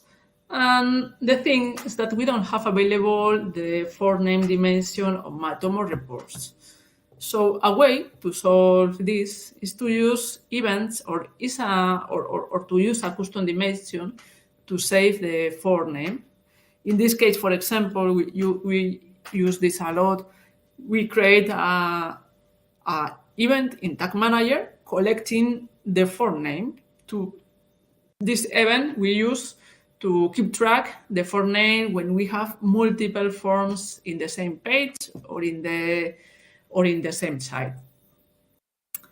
If we do this, we configure the event that you can see a simple event in Tag Manager with the form name, and the trigger is when the form is submit. Then we can create something like that. Okay, with a custom report, we can create a report when the main dimension is the event. In this case, the event category that we created with the name of the form, and we can cross all these names with the metrics about the interactions on the forms. And this is so useful to get insights because with this, if we have the forms identified on the site with this kind of analysis, we might notice that some header, wording, picture, or background is performing better than others when we put a form. As well as we can use custom reports to segment for interaction for names. Custom reports are very useful to break down form metrics by dimension as channel or marketing campaign or device or country. So we use this a lot to segment all the information and get insight. We really think that customized data visualization is the best way to make data understandable. So we try to export all this data from the custom reports with the API. Sometimes, depending on the volume of data on the complexity of the client, we simply use a spreadsheet or a database in some cases, and we use tools like Metabase or Looker Studio to draw this information and adapt this to the needs to the clients. And the last thing to say about this, about the form analytics reports, we saw, so far we talk about forms and the user forms flow, but let's go to talk 1 minute about the field reports, because this is so awesome in Matomo. Using these reports, we can identify when we drop off users, how time they are in a specific field, of if they are problems to select some of these fields. Here we can see the last example when we can see understand if our fields are used, and maybe we need to decide, or maybe we need to remove some of these fields to make a simple process to the users. We saw during these minutes that yes, we can use Matomo to analyze forms, and that we can have a lot of detail. We can improve the usability, we can identify qualified traffic, and we can improve the customer relationships. If you have any doubt about these two methods, the goals or the functionalities plugin, we can discuss about this. As you can see, this is a critical functionality, and we need to measure and analyze all the detail to improve our conversions.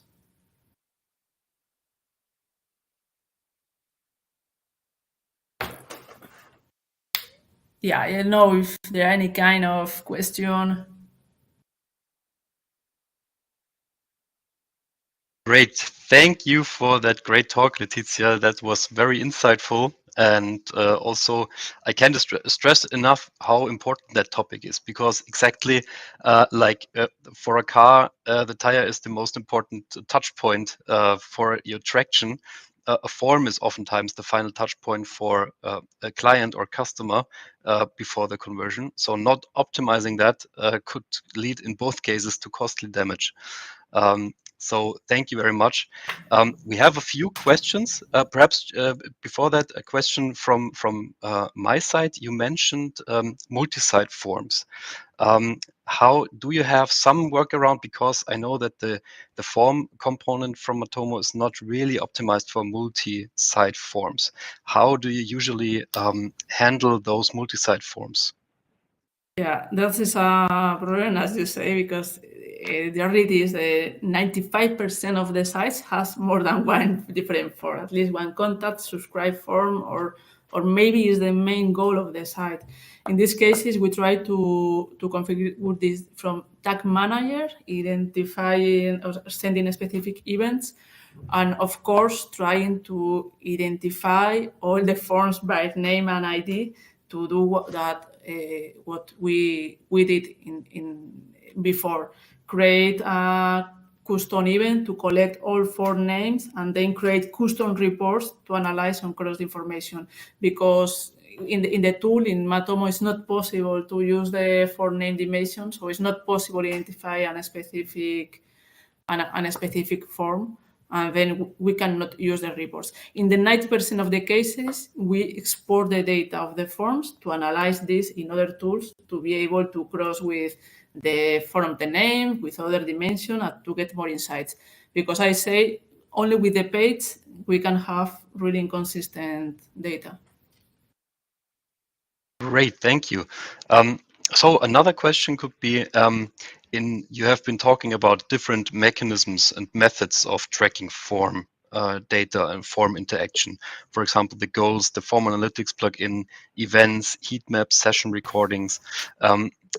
For whom would you recommend, or in which case would you recommend which method, or would you recommend using all equally or at the same time? No, it is depend of the client and depends of the site. I only recommend the Form Analytics Matomo plugin when the goal of your site is to acquire new customers. Okay, with the form is the main functionality of your site, because I think that is the best tool to have all the detail. But for example, if you have an e-commerce, probably, yes, you are going to have a form, or you're going to have a checkout process, but there are other ways to measure this. For example, yes, with the goals, with events, and the form is relevant, but it's not the key of the conversion of the site. I recommend, for example, that the Form Analytics plugin, if you want to acquire new customers, or you have a brand site and the form is the way to contact with the users, when the form is the most important thing. And I recommend the goals always. The goals, I think that is very, very simple to configure. So you don't need to spend too much time to configure the goal. You don't need to spend too much time to analyze and create the report. So easy to have this. And in any moment, you can have all the historical data to understand the trends and to understand what is happening with your customers. Thank you. Yeah, I think that especially the breakdown reports for the goals that you showed as well are very interesting, and they are delivered out of the box without doing much. So Yeah. that's a great tool for getting things done. We have another question from Ronan. He wants, maybe it's off topic, but are you using AI in order to find out how to get more form conversions? For example, based on people behavior, or have you any plans on using AI in the future for form conversion optimization? I would like, in the moment I never used it before. I was reading some things about Ronan that he was creating some plugin and stuff about this. And yes, I think that in the future, probably we are going to need to use that, because it's a really interesting tool to get insights and probably to help us to think in some optimizations that maybe we don't see or we don't appreciate. But yes, at the moment, I don't have experience on it. Thank you. Yeah, perhaps also a call for the plugin developers to just get something implemented out of the box to those plugins, to get some tutorials on with AI stuff, recommendation Yes. systems. Also, we have a question. I'm currently thinking of developing a plugin in order to import goal values in the past. I will wrap up the question a bit because it's very long.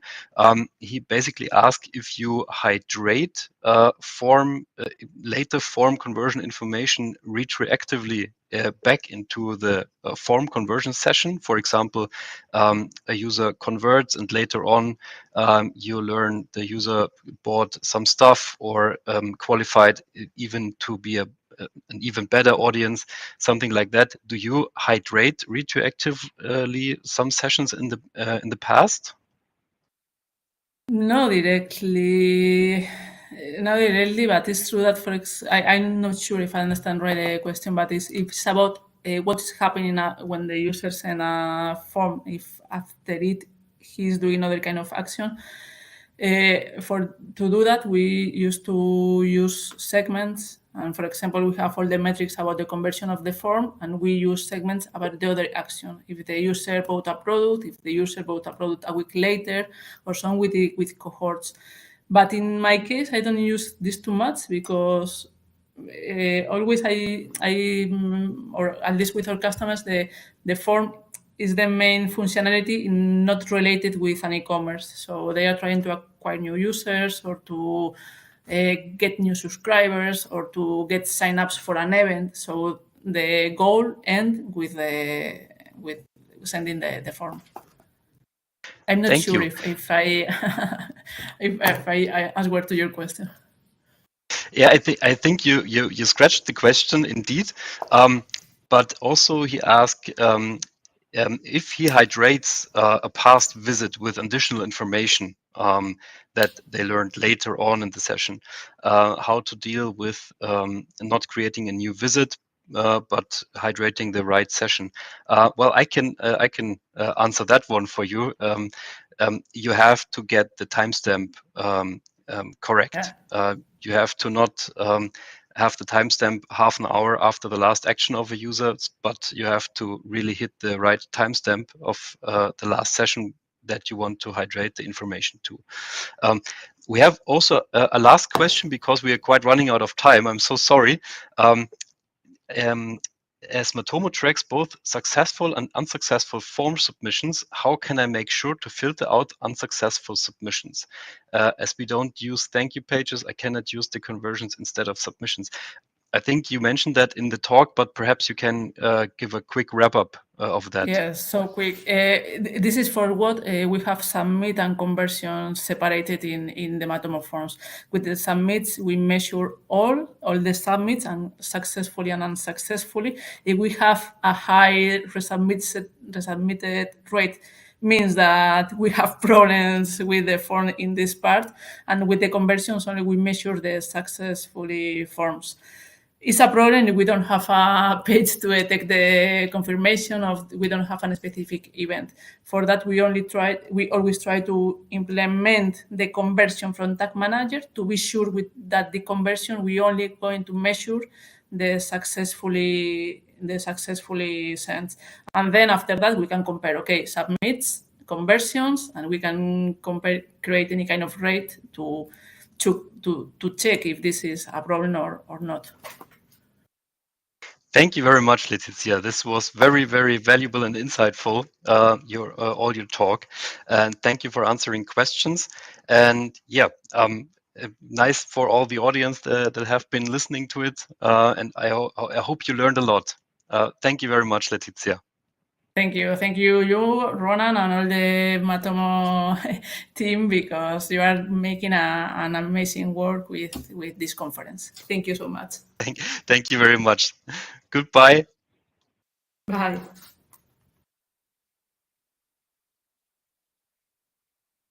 Everyone, and welcome to yet another afternoon session with Lucy and Xavier, talking about advanced dashboarding solutions with Matomo, an approach using Google BigQuery and Looker Studio for business intelligence. So this is going to be quite interesting. So go ahead. We're looking forward to what you have to say. Thank you so much for introducing us. So I'm going to be joined today with Lucie Lafarge, who's a tracking and analytics consultant at Nest, where I'm also analytics engineer. So this session is about how you can extract and go outside of the Matomo UI and use the data for different purposes. This is the use case of one of our customers called Nexence, who allowed us to use their Matomo for the presentation. And so this approach is quite, I'm not going to say naive, but like we tried to extract the data and see what we can do with it. So maybe there is improvement that can be done, but it's also to show that anyone can try an experiment and get interesting results to use the Matomo data anywhere we'd like. Yeah. So to start with a bit of context about why we wanted to get out of Matomo in order to provide a bit of further information for our clients, is that when we implemented and gave Matomo to our client, they were a bit confused about where to get the data and how to find the KPI. There is a lot of information inside the Matomo interface, but it can be quite confusing. So also, if you get a customized implementation for our clients, have many websites all around the world. So we have different properties for about 100 websites or so.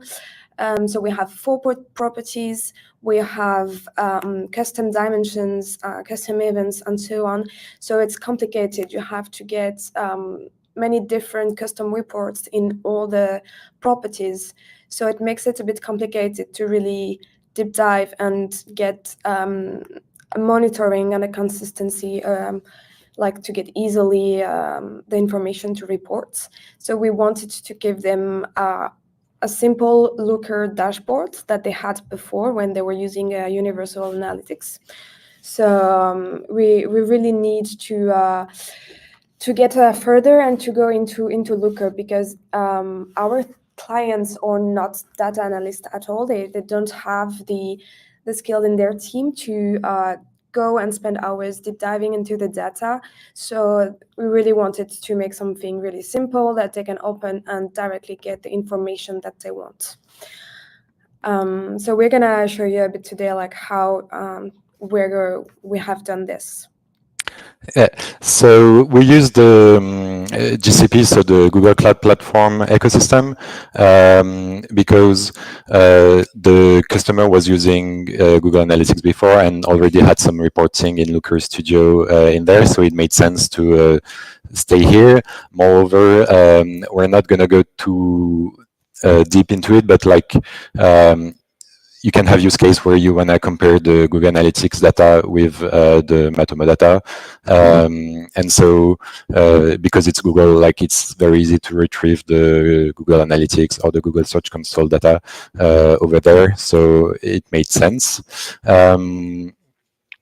We're going to use mainly a couple of components of the Google Cloud Platform, which is so the Cloud Function to extract the data, BigQuery to process it and consolidate it, and then there's going to be Looker Studio for the visualization. So as an overview, the data will go through different stages. The custom reports are set up in the Matomo UI, and from there you can get the information you need to extract it. You will then use the Cloud Function to extract it, and then processing, modeling, a bit of orchestration so we can do this automatically. And finally, we will visualize it, see it in Looker. Thank you. So I will start with the first parts about the data preparation in Matomo. So as I said before, like if you want to get information about custom dimensions and be able to cross information, you will need to create custom reports. Whether you are in Matomo Cloud or on-premise, this is a good practice. So you can just like create any amount of custom reports. The thing to know is that when you create custom reports in Matomo Cloud, you get a limitation of 3 dimensions. So you really have to think about the type of data you need and make sure that it's really something that is going to be useful, because it might be a bit complicated. You have to be selective.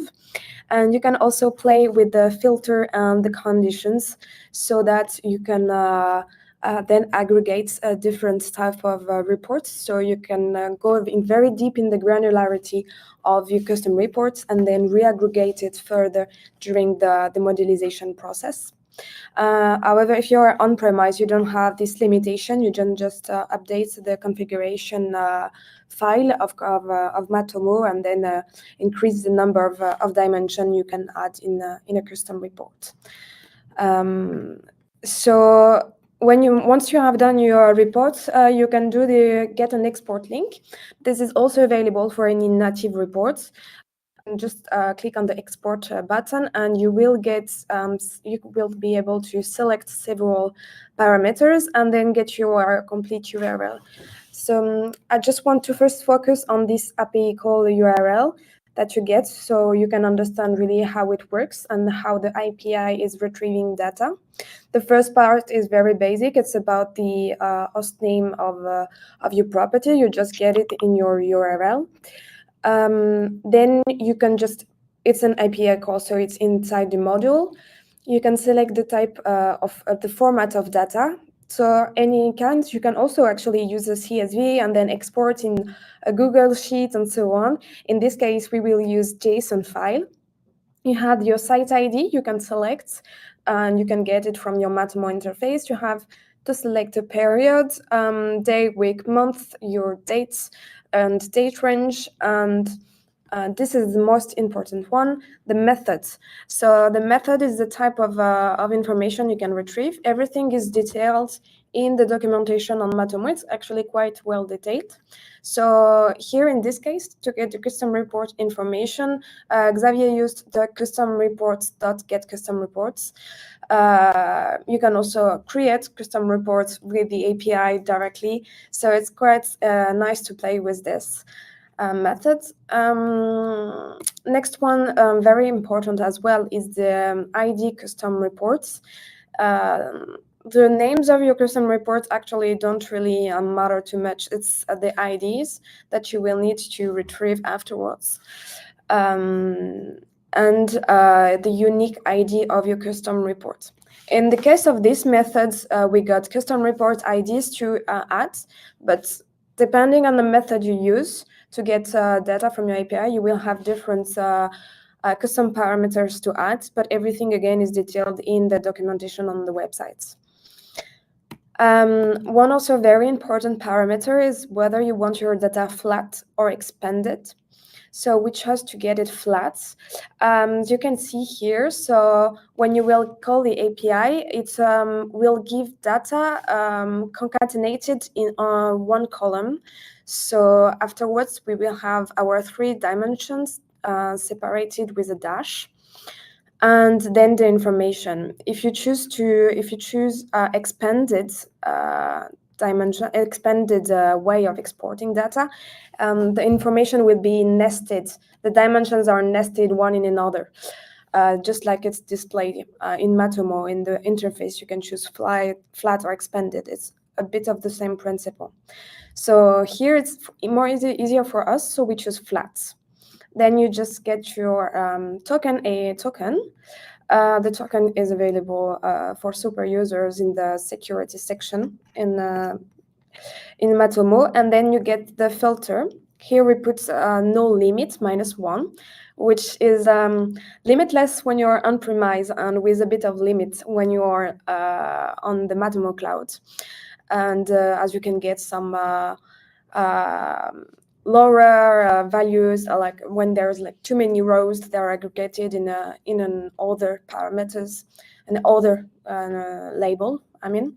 So, but you always put -1 if you want to have as much data as possible. And now we're just gonna switch to the extract part. So how to get the data outside of Matomo and inside GCP. Yeah, thank you. So indeed, before we can use the data, we need to extract it, and we will put it in BigQuery, which is the data warehouse, where we can also store other kinds of data. But first, yeah, we need to extract it. To do so, we're going to use Google Cloud Functions. They're similar to the Lambda or the Azure Functions with the other cloud providers, which allow you to run code in a serverless manner, so you don't have to worry too much about handling computer provisioning and resources allocation and so on. So you can just run for almost no cost at all, small bits of code. And so they are very fitting in that use case for lightweight ETL or triggering events after, or like processing after events and so on. You can use any of the listed languages for, at least for Google Cloud Functions. We chose to go with Python because it can handle data frame and in a quite convenient manner. But yeah, if you'd like to use other languages, it's possible as well. So it's a bit it can be scary at first, but we'll go through it. The goal is not to read each line of code, but to add a bit more context about it, and then you can use the presentation if you need to later, if you need to dig a little deeper. So this is what the Cloud Function environment will look like once it's deployed. And there's like three main parts: the configuration that you will do once, the requirements, which are like the modules in Python that you will need to import so you can have all the features you need, and then you have the code itself. For the initialization, like in Python, first you do some imports, and then you do a little bit of configuration, defining some environment variable and so on. In GCP, the main folder is called a project, and so that's why we need to define the ID. Also, the token that Lucy mentioned earlier, you will want to store it securely.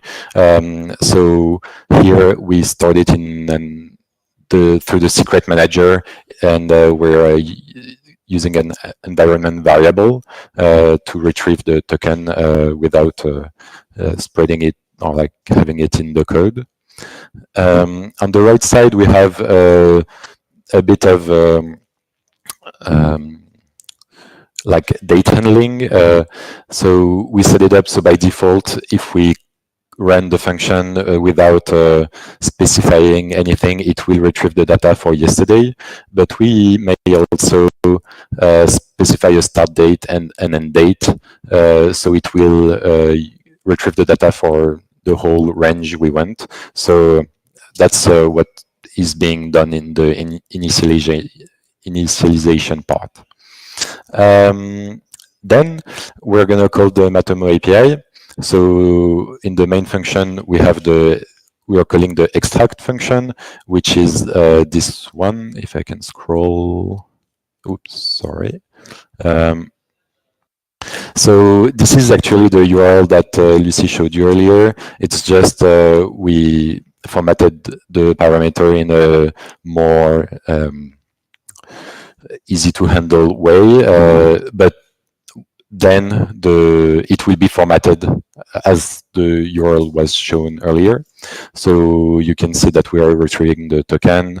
We're specifying the ID of the custom report, the format, and so on.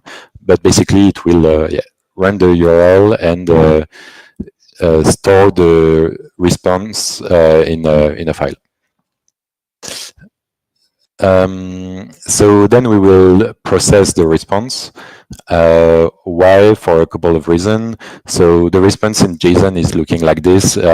It's not really meant for us to understand, but there is a couple of things we will want to do, which is clean the column names or the fields. For instance, if BigQuery, the character are not allowed, so we're just going to do some cleanup in the field names. And also, we're going to add the timestamp of the processing when the function was run. Why? Because you can imagine that if we run the function many times on the same date range, we're going to get duplicates, which can be intended if for some reason there's like a backfill that's needed, or data that we need in the past that we need updating. And so in the row table, we're not going to do the duplication. We're just going to store everything and add the timestamp of when it was added. So later on, we can retrieve the freshest data for each unique key. And then the last part of the Cloud Function code is to write it in BigQuery. So we specify the project, the dataset, the table, and it will create those if they don't exist. You don't have to create the table in BigQuery first. You can just put a name and it will append the data if it exists, or it will create if needed. Then if everything works according to plan and we test it, we should see in the testing output that the data has been saved successfully. So by now, we should be pretty happy. However, so it is testing, but you might not want to run it by yourself every time. So we're going to use a neat little tool that's in GCP, which is the scheduler. And so with the scheduler, you can specify a cron frequency, set the URL of the Cloud Function, and because by default we said that if there's no date inputted in the field, it will use the data of the previous day. It will retrieve the data from the previous day. So that's what we do. Like every day we call the function without specifying anything, and it will add the data of the previous day. So now we should have some data in BigQuery, but we will do what's needed to go from a raw state to something that's easy to handle by a BI tool, in this case Looker Studio. So when you save the data through the Cloud Function, it will be inserted in a BigQuery table that looks like this. So you can see the label. So that's our 3 dimensions are concatenated because it was selected as a flat and not extended.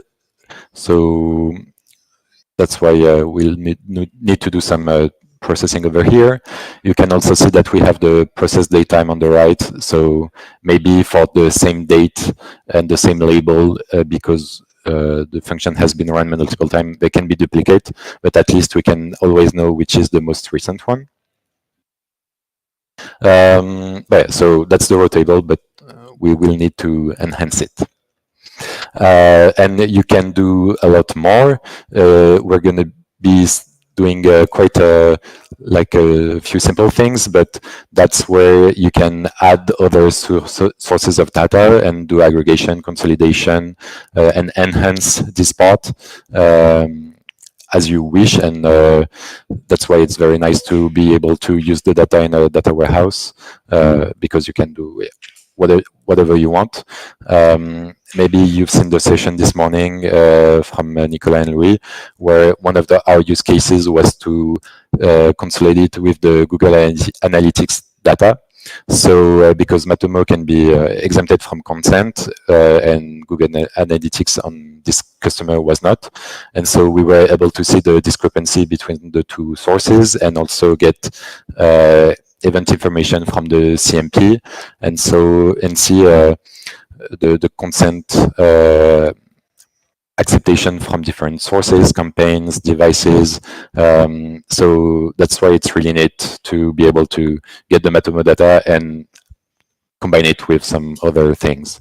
Again, we're going to do it, keep it pretty simple here. So all the transformation are in SQL, which is quite easy to handle.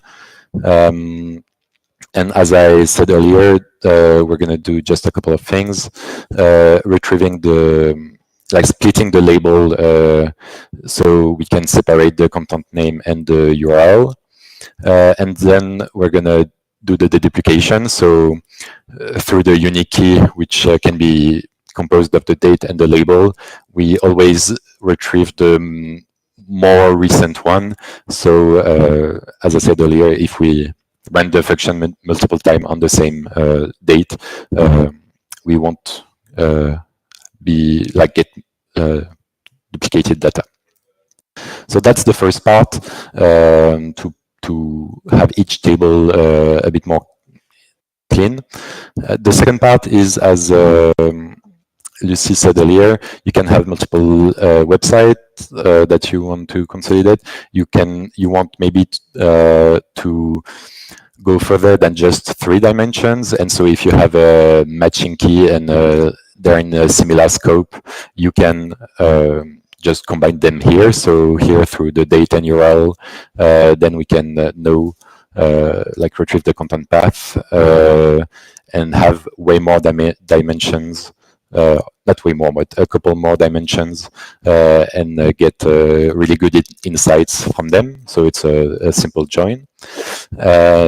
And that allows us to get a consolidated table with all the dimensions we wanted, the KPI, and so on. So that's what this simple aggregation has allowed us to do. Finally, we can just use scheduled queries on a defined frequency, so the aggregated table is refreshed automatically, so we don't have to do that manually. The query itself will define what table is going to be replaced, so there's no need to specify a location. So it can be, again, just simple SQL code that's run on a schedule. And finally, so we have our data that's ready to be used, and so I'm gonna leave Lucy back to the last part.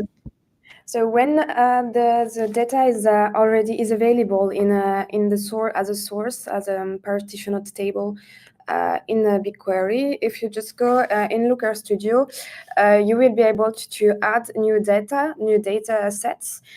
If you just link to your BigQuery and just select your project, you can easily find it and just import it here. And here you will be able to see all your the sources you get. In this specific case, we had maybe around 50 custom reports to aggregate and put together, and it's turned out to be about 5 data sources. It needs to be several data sources because it's focused for a purpose. For example, we have the acquisition and the device information, or some events information, all the custom reports based on the event action category name, and or in one aggregated in one source. And here, for example, what's interesting is that we had the limitation of 3 dimensions, but because we played with the category to filter and create different custom reports based on the action, the event name, and the site, we managed at the end to get 4 dimensions. And it can be the same for other reports. So it's still a bit like 5 sources, but it's a lot less than what we had before. And it helps us to have more intuitive dashboard for our clients to monitor its activity. So this is over for this presentation, and if you have any questions, let us know. And also note that this presentation will be available afterwards, but we also have an article dedicated to this topic with some code, the code that has been presented today, that will be available there. So feel free to go check it out. And if you have any questions today or afterwards, you can still get in touch with us. Thank you very much. I don't know, Victor, if you had any questions in the chat. Great, Oh, thank Peter. you both for the talk. This was very insightful and a great showcase for a kind of a data pipeline, data lake, data warehouse structure that you did there with Google Components. We have a few questions here. Perhaps we start with the most general one, because yeah. Also, you seem to have woken up the interest in the people. Someone wants to know how to get started. Which components are at play here? What does he or she need to get rolling? Yeah. So basically, you can just use try out like on Google Cloud Platform. You can subscribe. So it's with Google account. Like if you have a Google Workspace account, it's quite easy to get started. They have like free trial offers.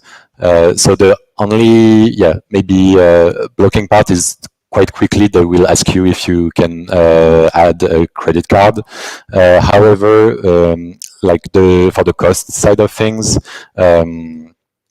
they have a lot of like free tiers, and this kind of project are well capable to stay within that free tier. So at most, like it's gonna be like a couple of euros per month, like for most of the customer we are using that on, it's basically free.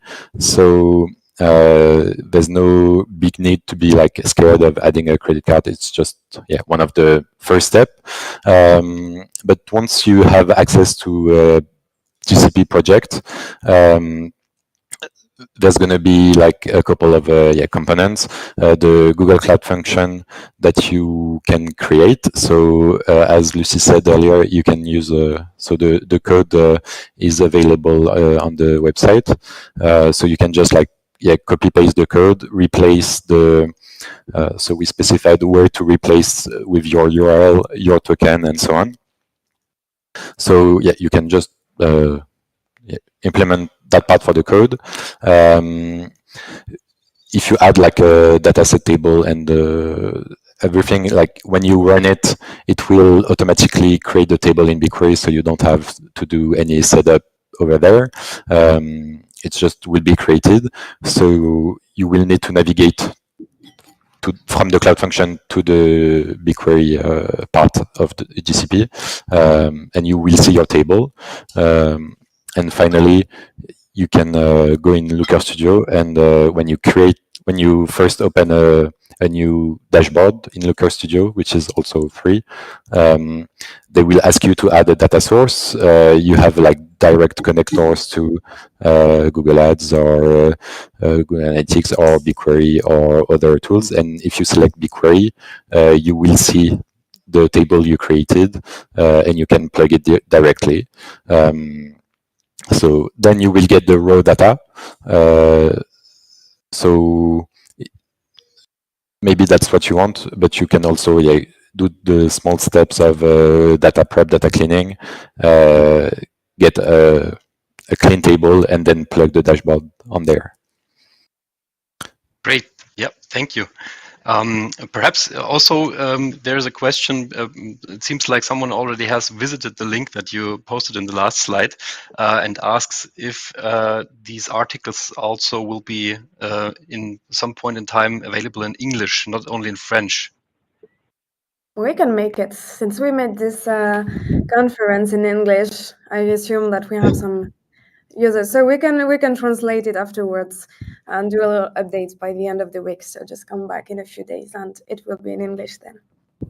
Oh, that's very nice of you. Thank you very much. That's great news.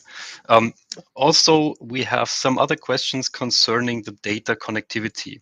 So it seems like for this slide or this presentation, at least, you exclusively use the API connected to custom reports that you set up before that.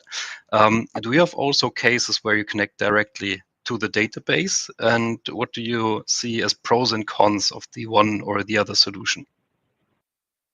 So we have a couple of customers that are like using Matomo on premise, and so they can extract the raw data, the whole data, like in BigQuery. So the pros is that like you have a very granular approach. The cons is that like it can be quite a mouthful to handle at first. You have the log visit table, the log visit action table that are quite raw, and so to make sense of it, you have to do a fair amount of processing, know like what custom dimension means what on what website, because like you can have multiple websites on the same export, but the custom dimension on one website may not be the same on another website. So you have to know what is what and transform the names into something that are more understandable.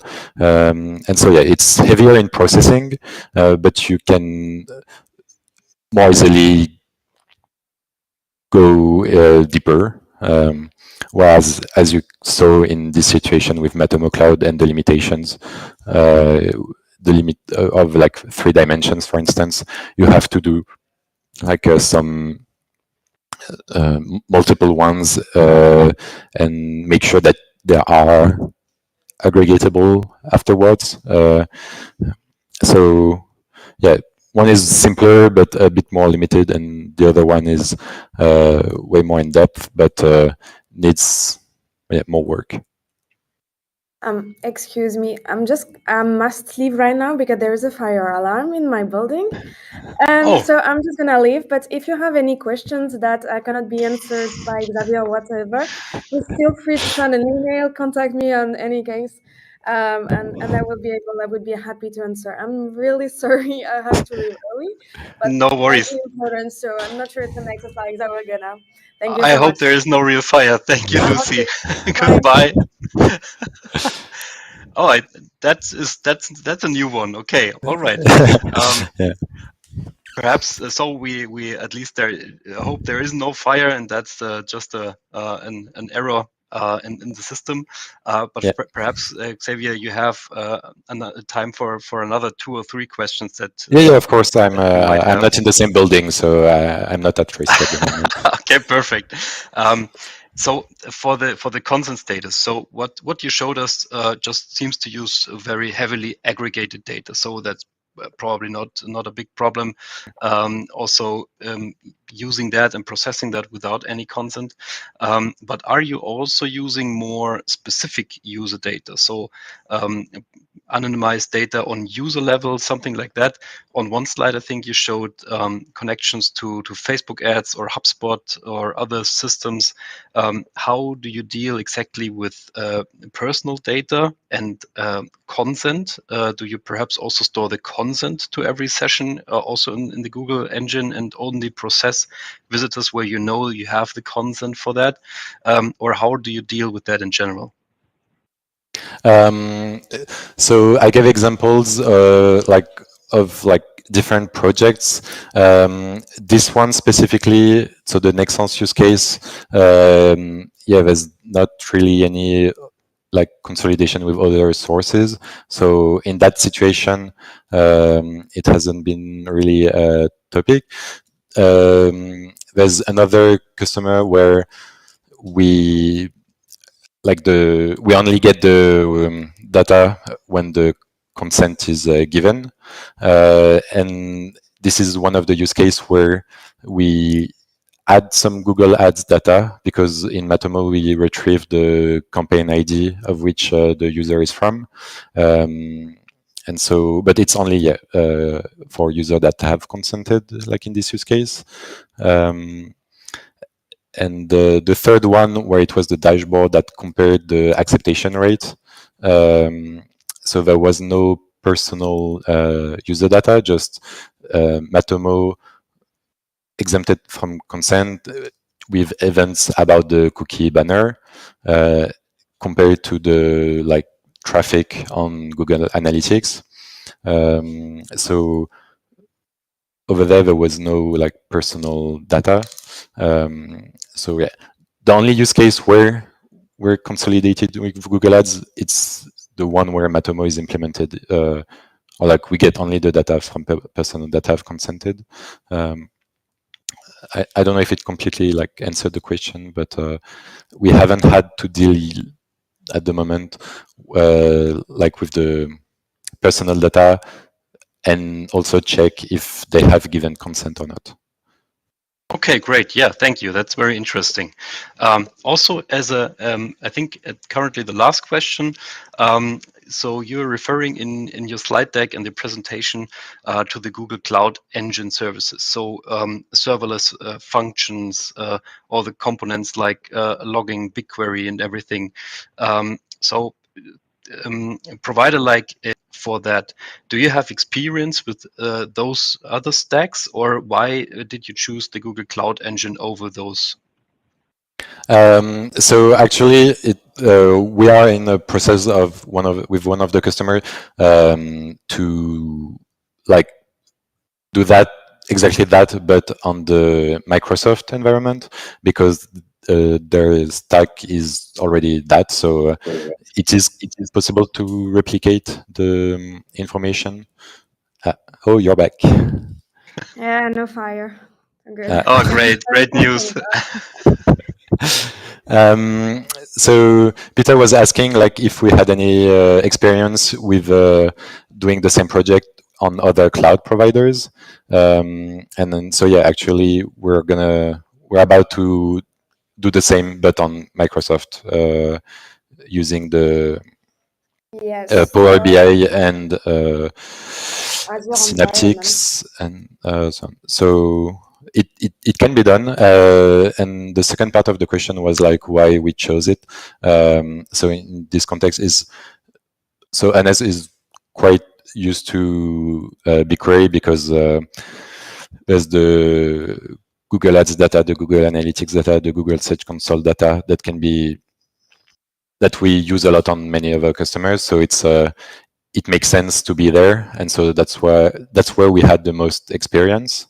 And because the customer was already on Looker Studio in this context, it made sense to say on Google, but it can be done on other providers. Yes, if I may add, we had also a question about continuing the service. Like they needed a dashboard to monitor data, and they were migrating from Universal Analytics to Matomo.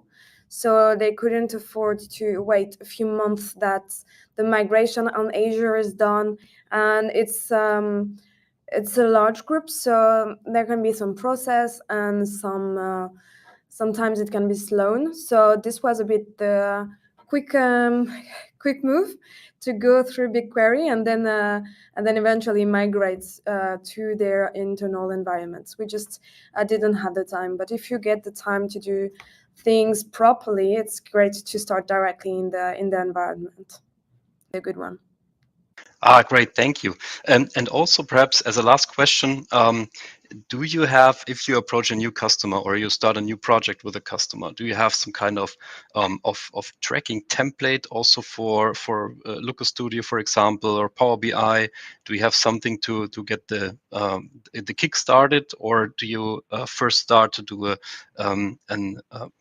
requirements management meeting or KPI workshop with the customer, and then go from there and build everything from scratch? It really depends actually on the client, on the maturity and where they are. Like in this case, the client already had a tracking implemented. We had already everything in place because it was in Universal Analytics. We did a bit of change to get the things we wanted with Matomo. So we updated a bit the GTM tracking. And I think that's no matter the case you are in, maybe think about what is needed afterwards. If you don't have anything, or if you already have a tracking, it's a good question to ask, like, really what the dashboard needs to look like at the end to make sure it collects the appropriate data. And especially if you're on Matomo Cloud, you have to think about the limitation and have this in mind. If the client wants to have many custom dimensions and to be able to cross them, you need to think about it and make sure, like, everything that you do is useful, because it's a bit of work. So the dashboard at the end really needs to be used. And I think it's good to think this way, no matter if you do a migration to Matomo or if you just do start a new project directly in Matomo. I think that the good start point is always to create the end dashboard and think about what you need, then the data source, then create your dashboards. So you go from a high level to lower level and then go back to higher level by building it step by step as we show. And I can recommend that it's very complex to really recommend the customer that simplicity is king, and that not too much stuff is not useful always. So if you have a lot of possibility and options and flexibility, then sometimes the customer's fantasy is going through Not with to them. use it. Yeah. Great. So Lucy and Xavier, thank you very much for your talk. It was very insightful, and thank you also for providing all that information besides of the presentation. This has been a pleasure to listen to you. So thank you for having us. Thank you very much, and great afternoon. Thank you. You too. Bye-bye. Thank you. Bye. Bye-bye.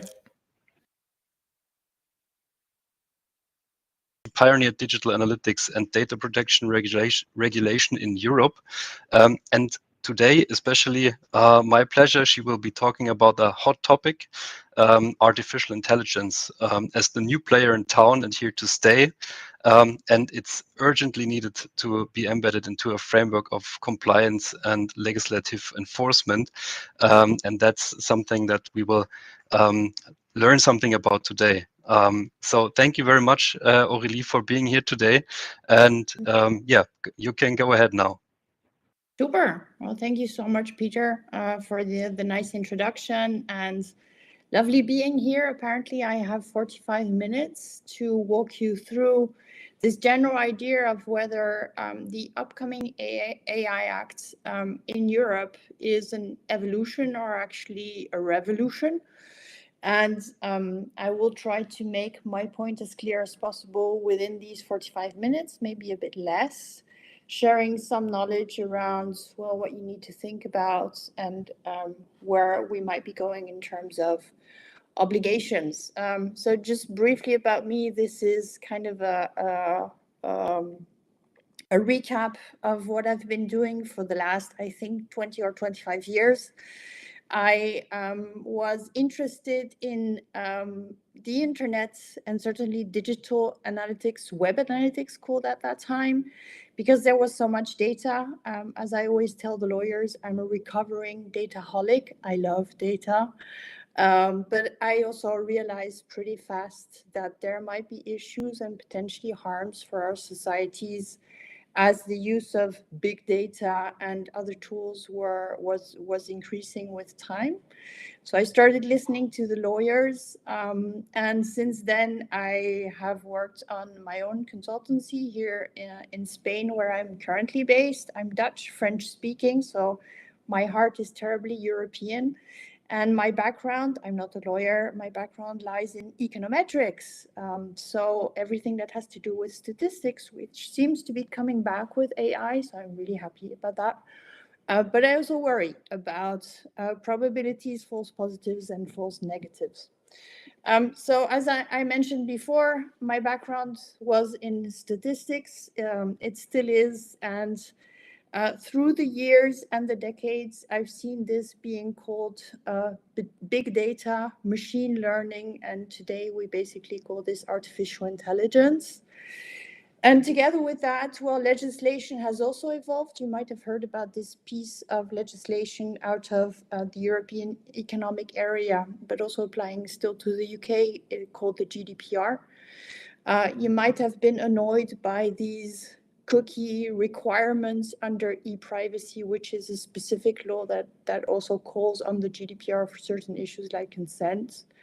And you might have heard also that on the other side of the Atlantic, things are evolving with, certainly in California, but also about a dozen US states that are starting to talk about the possibility to opt out for sharing or selling of personal information.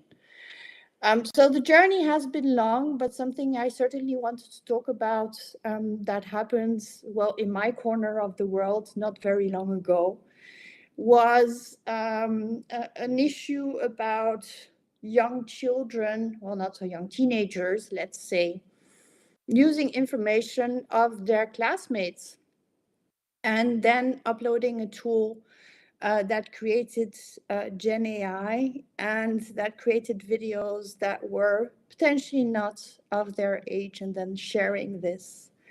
And this, when this came out back in September of this year, so this is really recent, created kind of a turmoil, certainly here in Spain. Also because Spain is the biggest finer when it comes to data protection and GDPR fines coming out of a supervisory authority. Not always the highest fines, but certainly a number of fines being issued. The Agencia de Protección de los Datos here in Spain is the one that has always been like the locomotive. And everybody always forgets about it because we hear about the Germans and we hear about the big fines that come out of Ireland potentially. But certainly Spain has a certain role to play when it comes to defining and trying to understand and support best practices for uses of data. So this issue happened about over a month ago.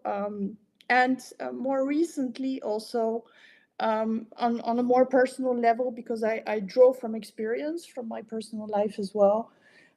My daughter shared some data from her schoolmates taken within the school ground premises and was grounded for it.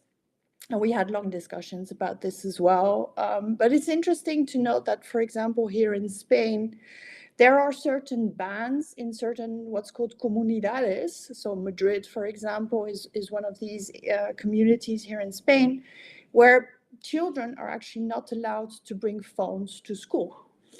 And so when I saw this news about minors creating videos that were of bad taste and sharing this, we started also thinking together with my children about what this meant in terms of responsibilities. And this is something I wanted to talk about as well, is that the entire processing of personal data for this specific issue that took place in Spain involved minors, minors that were using tools, so they were processing the data, and minors of which the data was being processed. And that these pictures were taken close or within the premises of the school, and clearly no consent was asked from the people whose pictures was taken. So in there, we can start thinking about who is actually responsible for this. Is this a lack of education by the parents? Is the school responsible for this? Is the tool that allowed this generative AI videos to be created, is it maybe where the tool could be downloaded, the gatekeepers? Is it the kids themselves? Should we like throw our hands up in the air and say, oh my God, education is really terrible and this is going to be a big problem for our societies moving forward? But this is an example to show you that when we talk about data protection issues, privacy issues, and certainly harm for artificial intelligence, the question needs to be boiled down to what does this mean and who is involved in this data processing operation? And also thinking about what this means in terms of gatekeeping or rules. Should we regulate? It's coming, so we are going to regulate because it also makes better products when they are regulated. After all, there's a reason why we have seat belts in our cars. It's to actually save lives. But really thinking about beyond this idea of, oh my God, AI is bad, is what are we talking exactly about? And so context really matters. And having these conversations about what am I talking about exactly within this data processing operation, who is responsible, is going to be the entire challenge, I think, for artificial intelligence.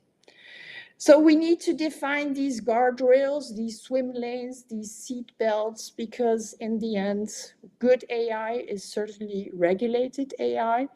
We hear often about these conversations that innovation might be limited because of obligations. And it's I think a false dichotomy. I think things evolve way better when we have this idea of what are the guardrails or what are the swim lanes. And there are examples of this that already existed many, many years ago. This is, for example, more of a joke than anything else, but seat belts were not imposed by legislation. Seat belts were created by Volvo to say, well, you know, we've done crash tests and we realized that it's a good idea to have a seatbelt. And therefore, it actually came after Volvo freed up that patent and put it out there. It became part of legislation for cars in Europe. So it's not always this idea of legislation bad and we're not going to evolve and we're all going back to our caves and just, you know, hunt for food and live by the fire. But it's about working together to make sure that harm to individuals who will be impacted by automated decision making or artificial intelligence understand and can trust also the technology that's being used. So when we talk about these guardrails, what are we talking about exactly? You know, aren't these Europeans terribly annoying with their ideas of legislation and GDPR, and it's such a waste of time?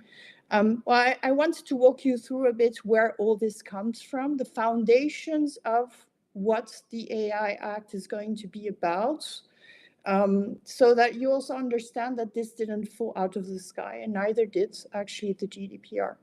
So a document I share a lot with certainly data engineers is the Charter of Fundamental Rights of the European Union.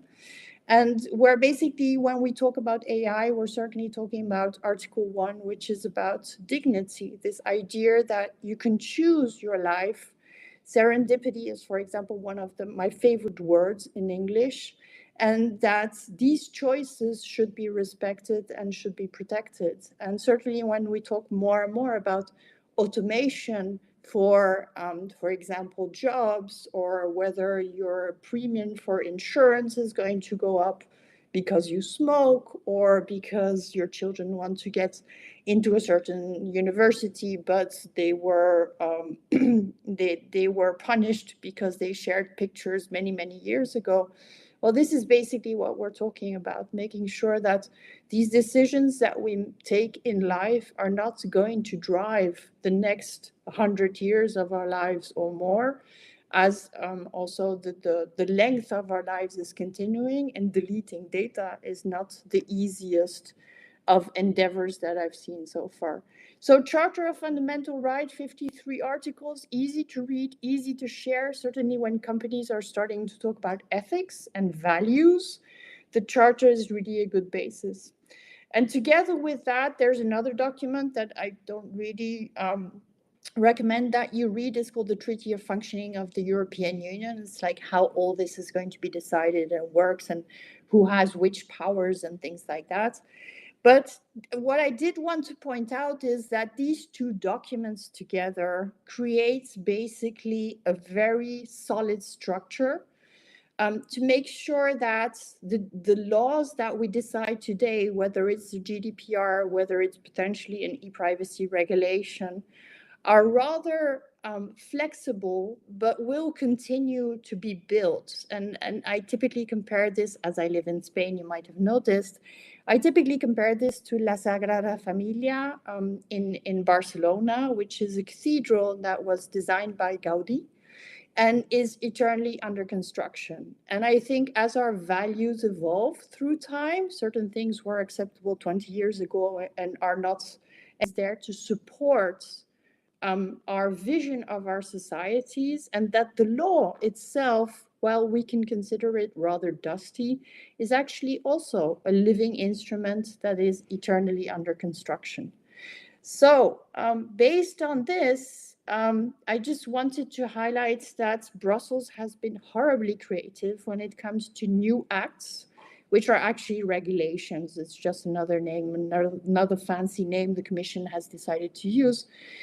But different legislations have been certainly enforced since the GDPR. Obviously, e-privacy regulation is still in discussion, so we're still with the directive with different countries having kind of different rules, and it's still a bit complicated when it comes to cookies or information on devices, which also include IoT.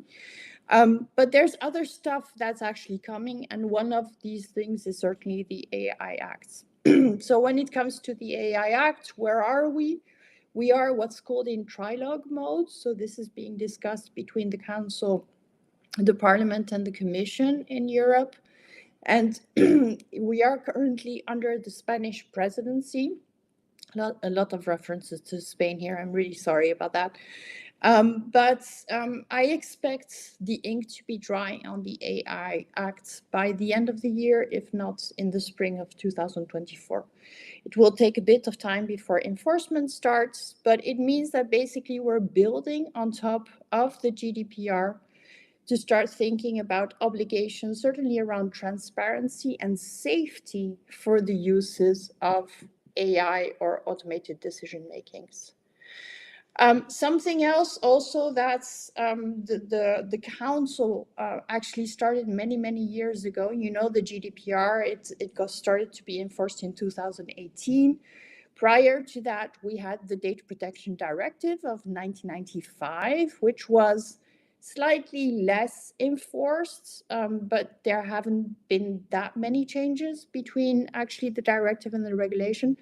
But even before 1995, the Council started talking about this idea of international data transfers between different countries, and also this idea of when you use automated decision-making that impact people's lives, it would be a good idea to define certain guardrails to make sure our societies go in the right direction. And that is actually called Convention 108. Not a lot of people talk about this, but this is really this idea of trying to support international collaboration in defining the similar structures between the different continents, and not just Europe doing its thing by itself. So I'm sharing here the link as well. It comes up from time to time. The convention has been there. I think over 50 countries worldwide have signed this, while more than 170 countries now have privacy laws. So it's interesting to follow and also get ideas from when you think about what compliance might mean or what ethics might mean for your data processing operations. You might think also that the United States is like a country who doesn't care about privacy. This is debatable.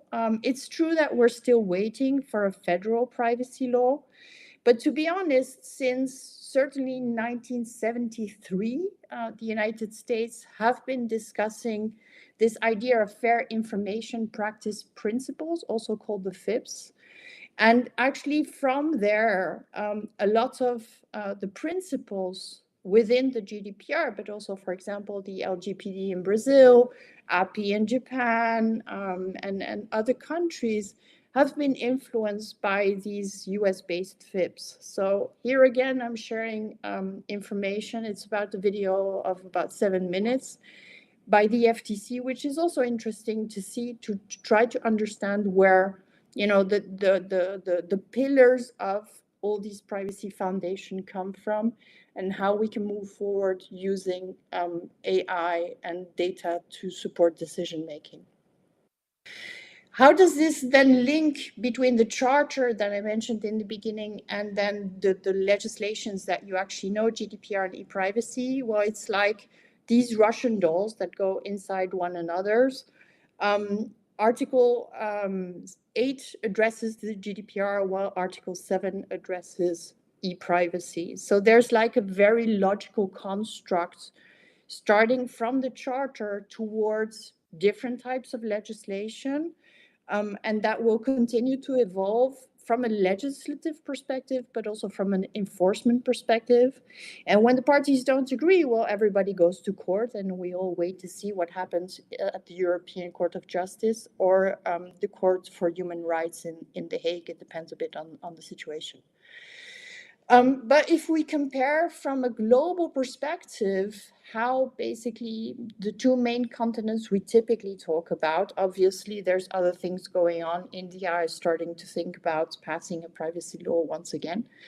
But if we think about it from a very high level perspective, so taking really a helicopter view from the Sagrada Familia, well, basically what's happening is the United States mainly thinks about data as something that supports businesses, that should support growth, and where the highest level of rights for individuals is typically seated within this idea that you can opt out. If you don't want your data to be shared or sold, you can signal this, and hence your data will not be shared or sold. In comparison to this, Europe talks about this idea that, well, companies who want to use data should be accountable. The responsibility lies with them. And therefore, the threshold to use data is one of opt-in, and where basically companies need to decide how and which lawful basis they're going to use for processing personal data. Interestingly, both sides are starting to go beyond PII, personally identifiable information, as they both embrace this idea of big data, that different bits of information can make up a profile of an individual. And therefore, think also in terms of the fact that it's broader than it actually used to be. So the application of these laws are actually broader than it used to be. The big difference remains certainly when we're talking about the third category of actors when processing personal data in Europe or personal information in these US states, is that the US actually recognizes a market for personal information. They recognize the fact that data brokers exist, whereas the GDPR talks about joint controllership. So the fact that it's possible that you can share data between different entities, but then two entities are responsible if they want to share that information, and you need a lawful basis to do that.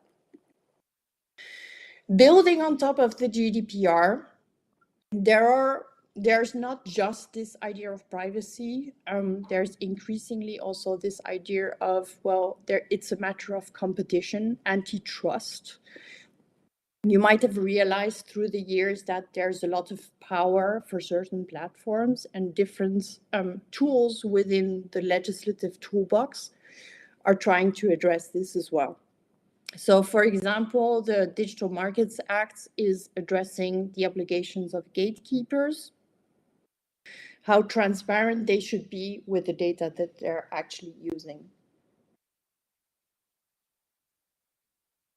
The other piece of legislation that was rolled out rather recently as well is the Digital Services Act. Sorry.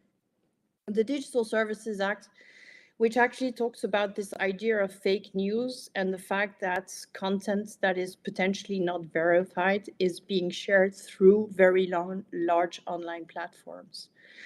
And then the last piece of legislation that we're actually talking about here is the AI Act, which specifically actually falls under this idea, like we talked about the seatbelts, of trust and safety. What are we seeing today in the European Economic Area? Well, under the GDPR, there are certain obligations. So as I mentioned, the scope of personal data is broader than it's under this idea of PII. We need to abide by principles and a lawful basis, which is not only consent. And then there are certain roles, data controllers, data processors, and joint controllers who each have their own obligation.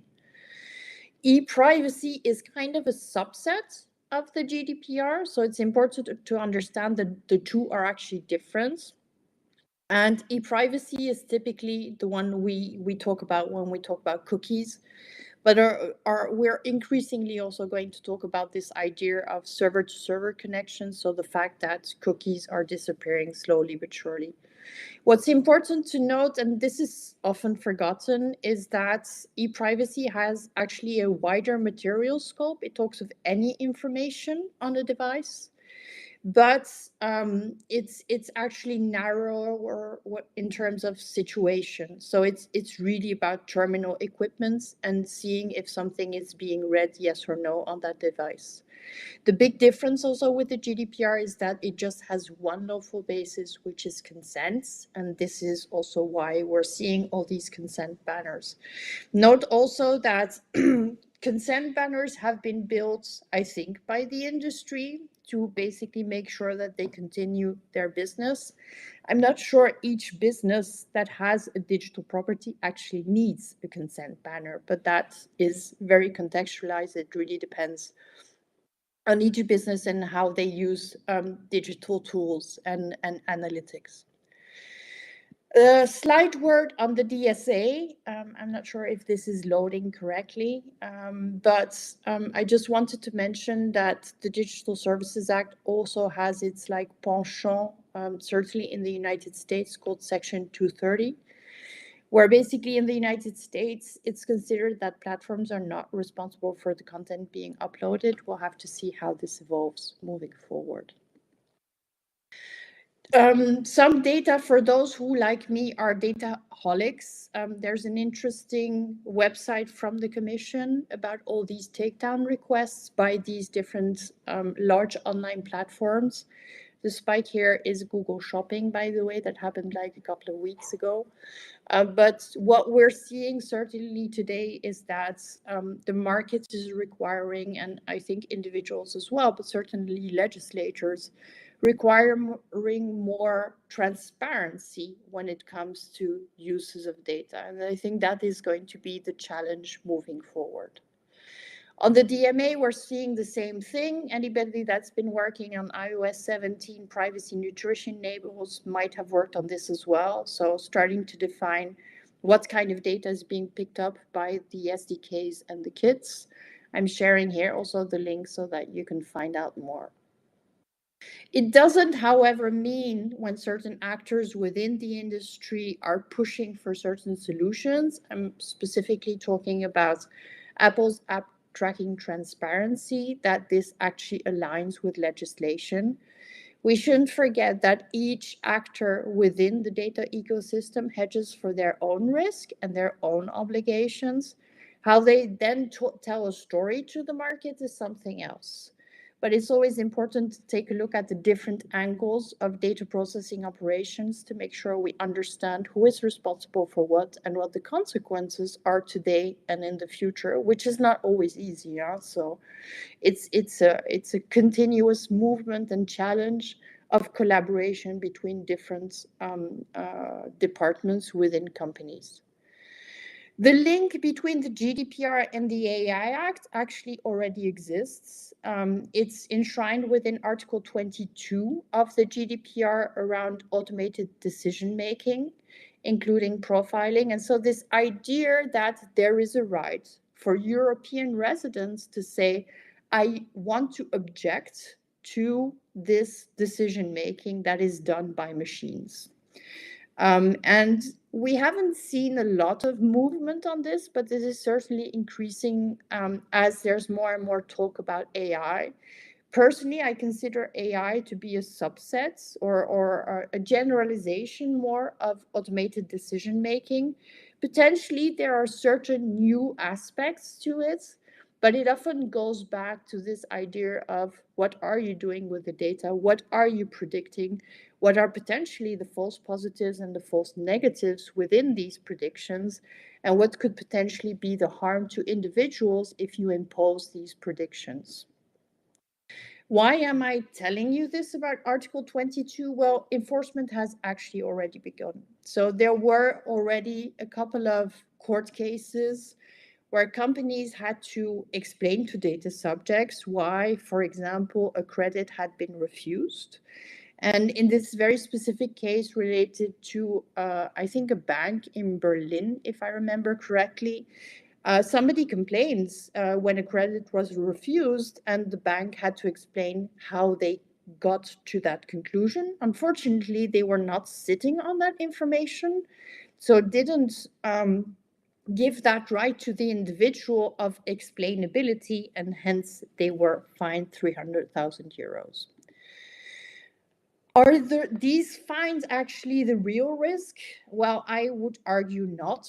And this is actually not totally new either, even though it has evolved with the GDPR. Supervisory authorities are a bit like an iceberg, where the fines are the tip of the iceberg, but underneath there's a lot of power as well. And so I'm listing here, they are defined within Article 52 of the GDPR, but I'm listing here all these powers that they have and that they have been exercising slowly but surely.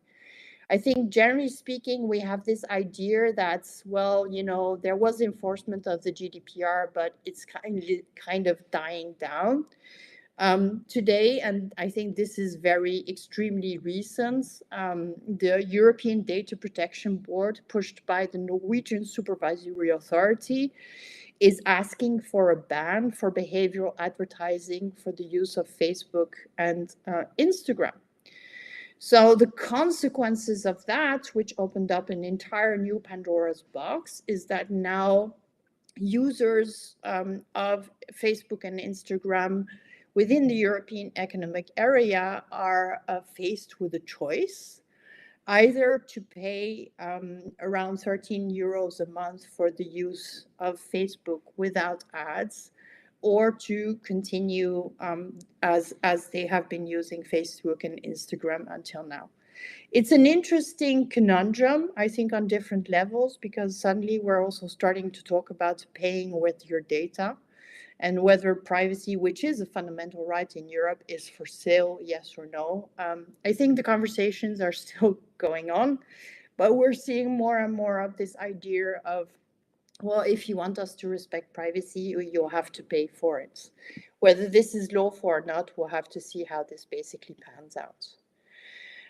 So the question I often get also, as I act as independent and external DPO for a lot of customers on a global level, is what am I responsible as a DPO?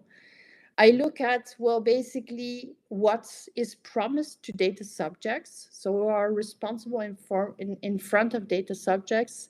And these promises are made through either the privacy notice that you see when you accept terms and conditions, or maybe sometimes you actually read the cookie policies.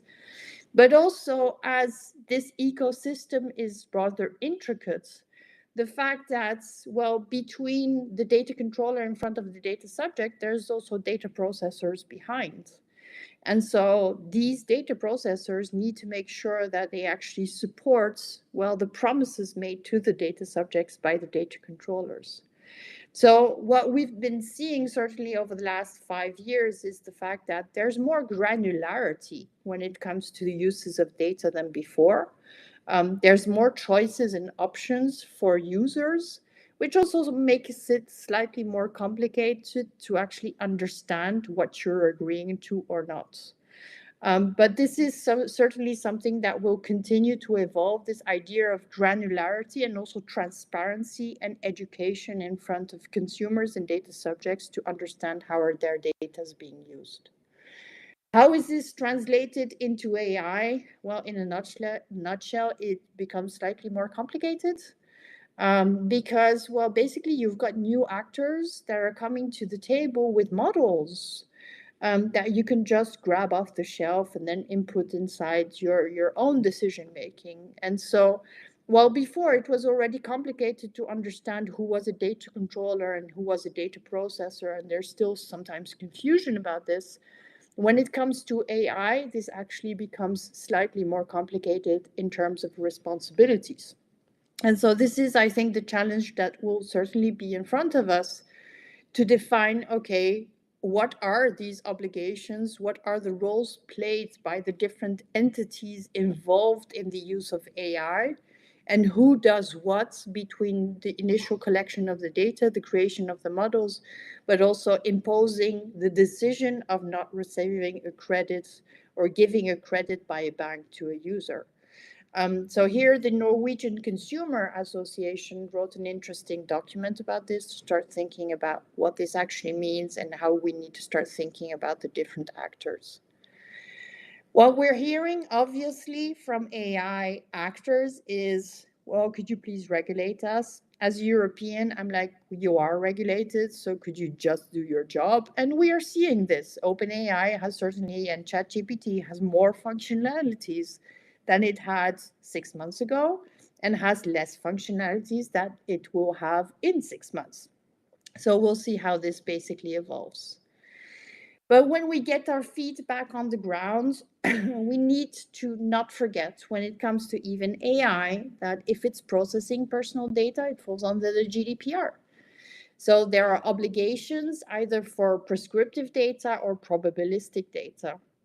And certainly if you act as a data controller, you need to abide by the principles, the lawful basis, but also the transparency. And if you act as a data processor, where you're basically acting upon the instructions of the data controller, you're going to be faced also with interesting challenges about which sub-processor you use. And if these sub-processors want to use AI, what does that actually mean? So I think, generally speaking, this idea of due diligence that the different actors had to play, whether it's in Europe or whether it's, for example, in California and other states, is going to increase. It's going to increase, and questions need to be asked, and more documentation will be needed to make sure that, well, risk is under control for companies, but also that harm for individuals is also safeguarded in the best way possible. It's a continuous journey to make sure we go in the right direction. Because risk for processing personal data or personal information is on the rise. And again, I would say this is not just Europe and the fines. This is certainly also the United States, where we're seeing more and more class actions around privacy. We're seeing people who understand that they can complain to supervisory authorities. There's more rulings coming out. And there's also certainly more transparency that are fueled by freedom of information rights being exercised, for example.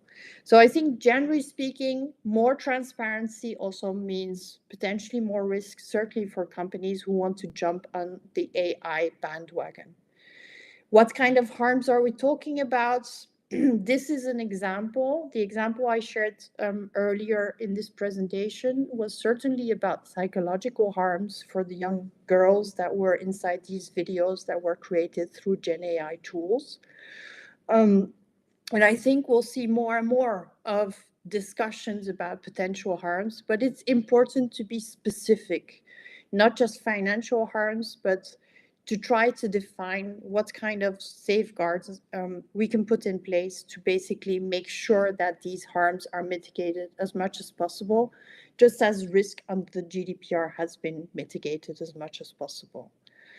And I think the best companies to basically embrace AI and make sure they do the right thing with respect to potential increase of risk for using personal data and AI systems is to continue the journey they've been on with the GDPR. So it's again this idea of it's eternally under construction, it's a cathedral, And it's not a checkbox exercise that you'll do just on potentially on annual basis, but something you need to continue thinking about. Transparency, as I mentioned, with customers is, I think, the way to go forward, certainly when we talk about trust and the fact that your customers will continue using your products and services because they have a trustworthy relationship with your company in the long term. AI will, I think, increasingly involve external auditing.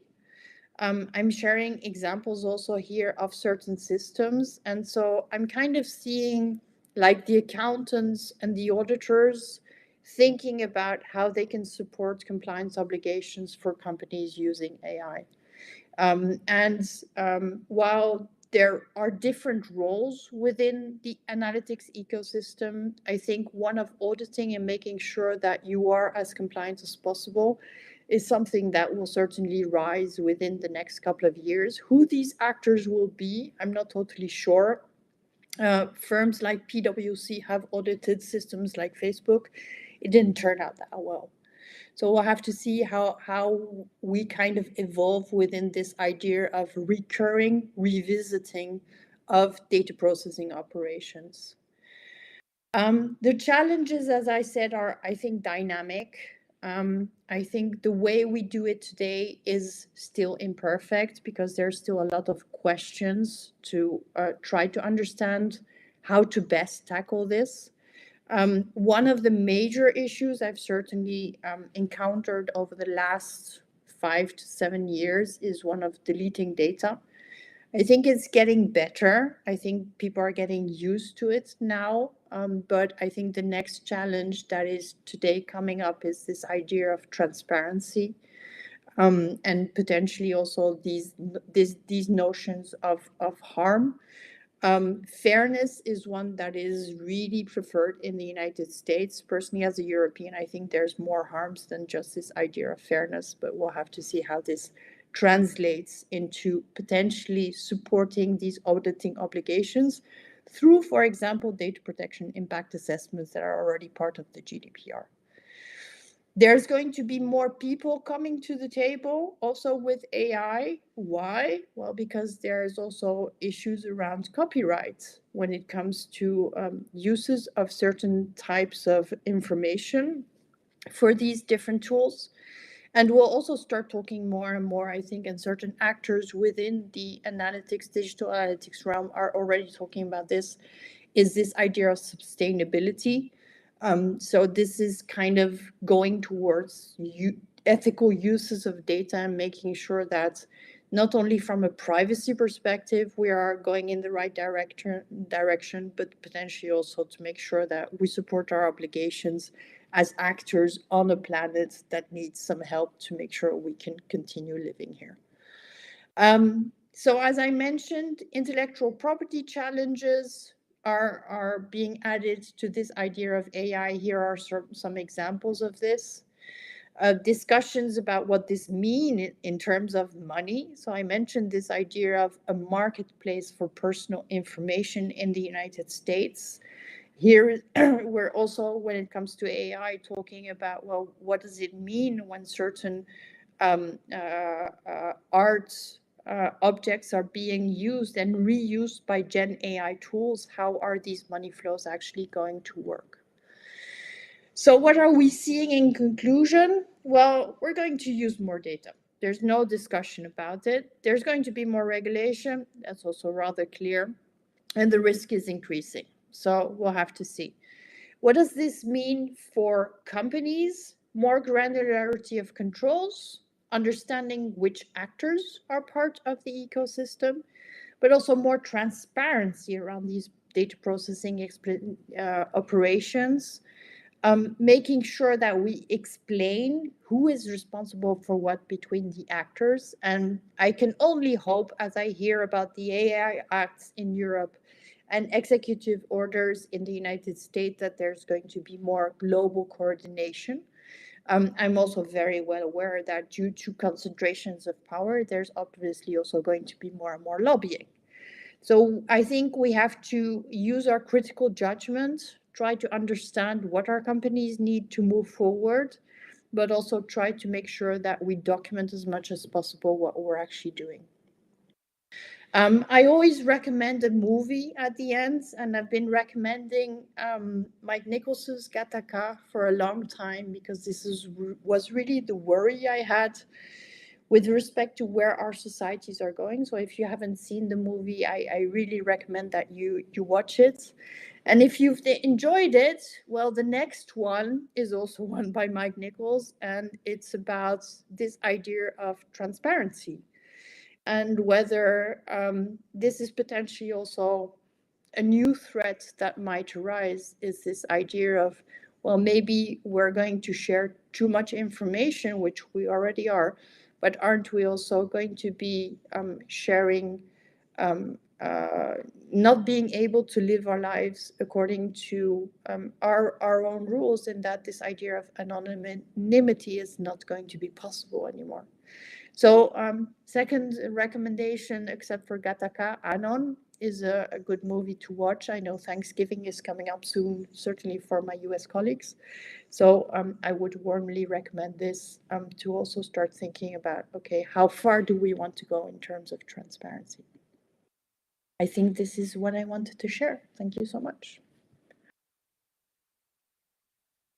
Great. Thank you very much, Aurélie, for that great and insightful talk. Also, especially for the worldwide privacy regulation, we see some similarities to the talk that we heard this morning by Max Schrems, who also stressed that island solutions are just a good try, but in the end, ultimately, we will need something which is worldwide, because the internet spans worldwide, but also that's very complex to achieve, probably, but that's an idea that you both have in common, definitely. Yeah. There are a few questions. I also have a few questions. Perhaps we start with my questions. Please do. We see a lot of new AI. So at X or Twitter, we see nearly a new AI tool on a daily basis. So do you think that AI development will ultimately be regulatable when the development stays like this, at least? Or will the development have to be stopped at some time, and so that we pivot and on how we proceed with everything, because the inner workings of those AI tools, the neural networks and everything, strongly oppose the idea that of transparent decision making somehow, because also the developers in the end could not say, how did the machine come to this conclusion or this decision? What do you think about that development on those tools? Yeah, I've heard it often enough that it's unexplainable. And I would tend to turn this around and say, well, if it takes decisions on my life, doesn't that worry you that it's unexplainable? And so I'm not enough of an engineer to, how should I say, to agree with that. But I do have issues with this idea that we cannot explain how the decision was made. And you could also draw parallels. If, for example, you want to eat some foods and you know it's bad for you, wouldn't you want to understand why it's bad for you and where it actually comes from? So I do hope that we still have choices to walk away from actors and say, I don't want to use this. I don't think Twitter is going in the right direction in any case. Yeah, it's still this possibility of doing the best we can in terms of explainability. And this is the challenge that's in front of us. How far do we go in terms of explainability? I also think that certain tools will just not survive because there's no reason for them to exist. Google Glass comes to mind. It's being used in a very niche, for a very niche purpose, if I understand correctly. But we were supposed to all walk around with Google Glass today, which is not the case. So yeah, I don't think we will come to a time soon where everything will be documented and clearly explained before anything is launched. Because as any privacy professional knows, we all run after product and engineering to say, hey, what are you guys doing? And can we make sure this is okay? But thinking that decisions are going to be made about our lives in some very strange future, I don't want to abide by that. And so what I say is, let's work together to make sure we go in the right direction. Sure, good answer. Thank you very much. We have another question from Ronan, who asked if, because the idea of regulating AI or regulating the results of AI may be connected to the input data, to the training data, or to the output data. For example, there was the example of the generative AI ChatGPT that did not want to be rude to anyone or use inappropriate language until someone impersonated some kind of other person and somehow tricked that generative AI. He asks if it may be a solution to only train an AI with consented data. So before you throw in training data into an AI, might it be practicable, at least to consent on that? So if some editor or some photo that you're on, for example, you have to consent to be used as a training data, or do you think that's not practical?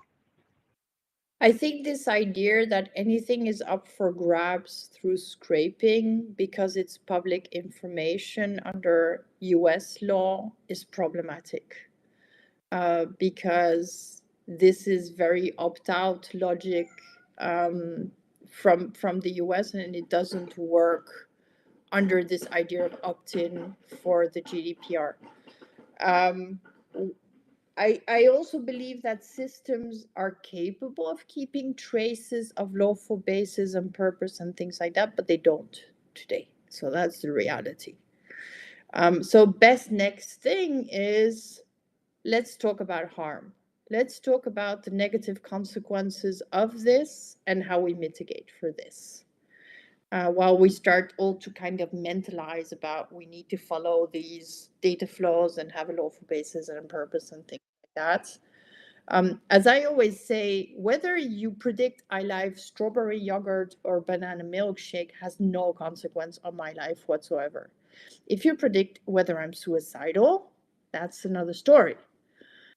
So it's really about the end game, I think, the risk. And going back also to your question before is, I mentioned the ban for Facebook and Instagram that the European Data Protection Board decided recently, because we are starting to talk about bans. There are conversations about you cannot use artificial intelligence for certain use cases. Whether this is going to pass in the AI Act is another question, but starting to think about harms, high risk strawberry milkshake or banana yogurts is, I think, a good exercise to have.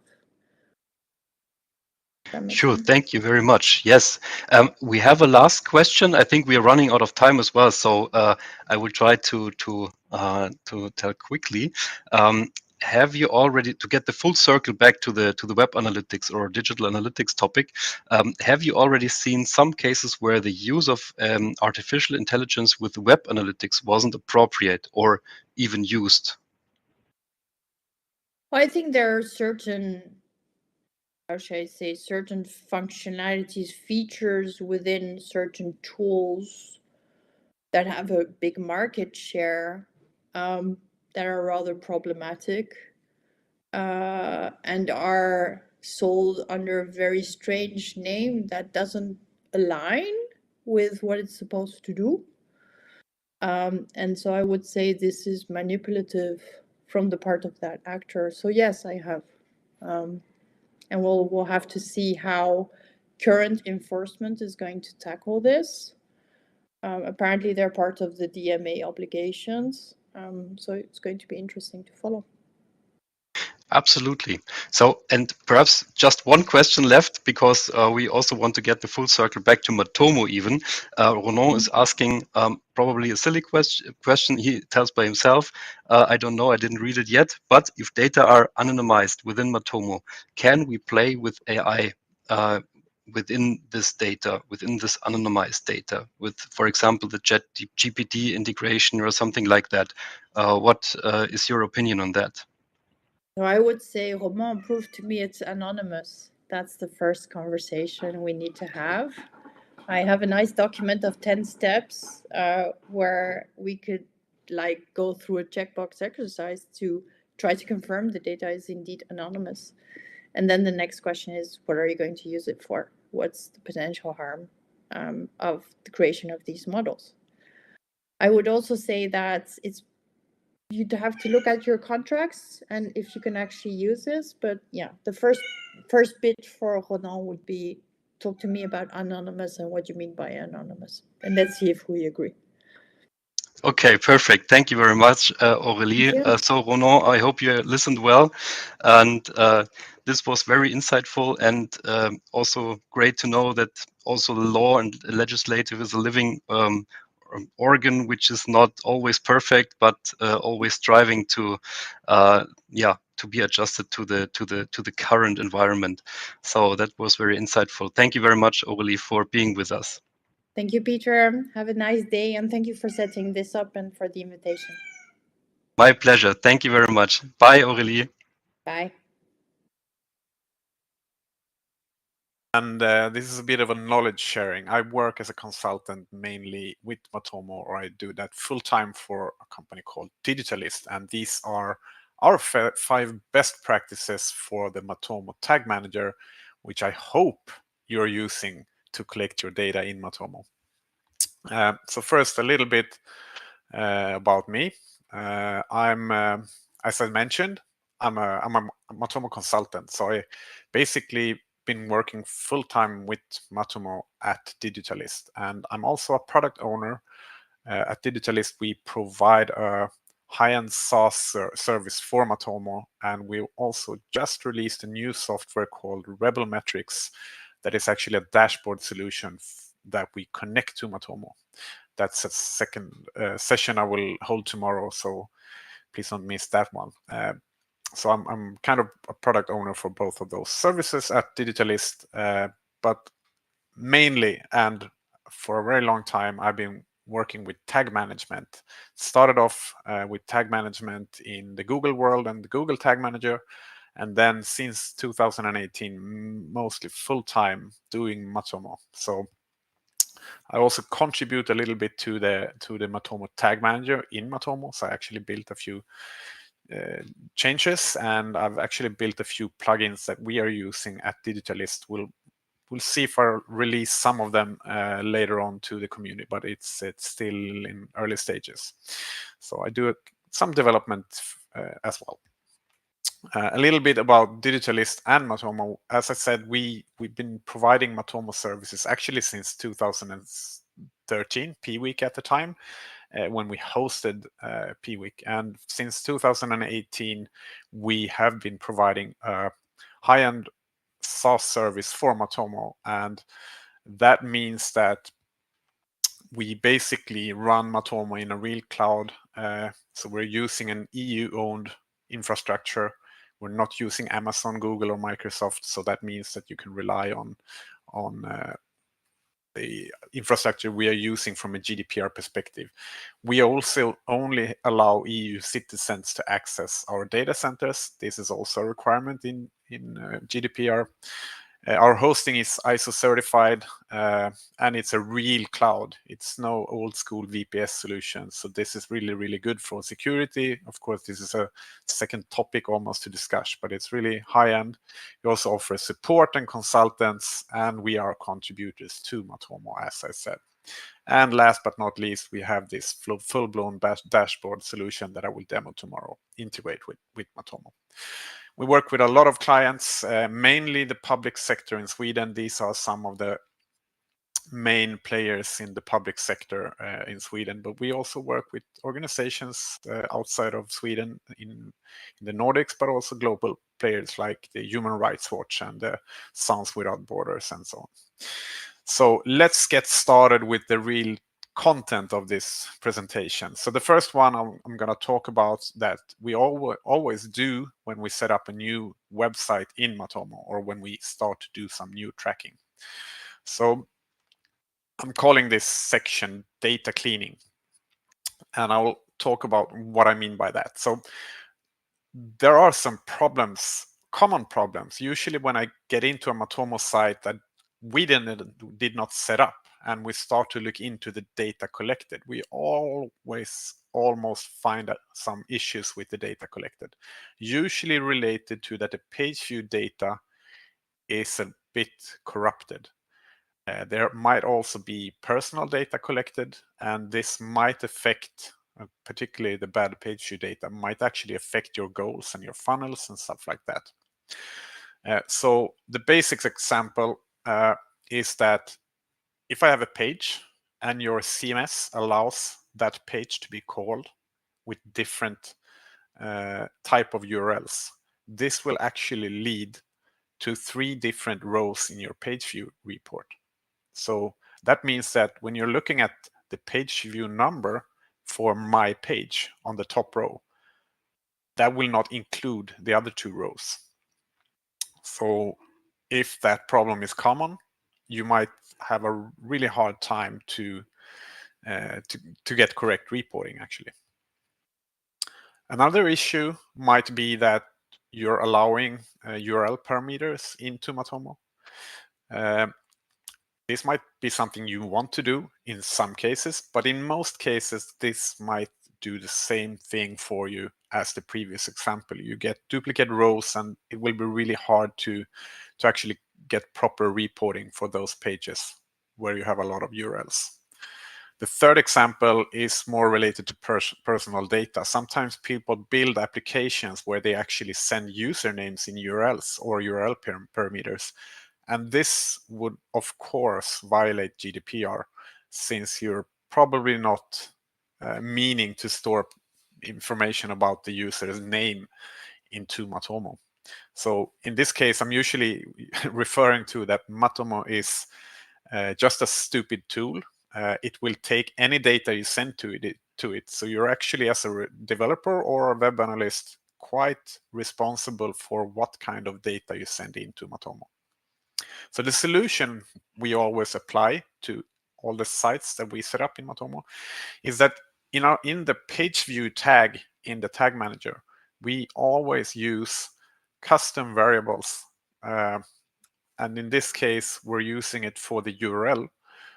So the URL is actually not directly taken from the browser. We're using a small JavaScript to improve it. So the browser, the URL might look as on the left side. We're using my name because I'm visiting my profile on the page. Then we have the JavaScript that I'm talking about in the tag manager. And after the JavaScript manipulated this string and sent it to Matomo, we anonymized it and just send username. So we don't know what user actually did that page view.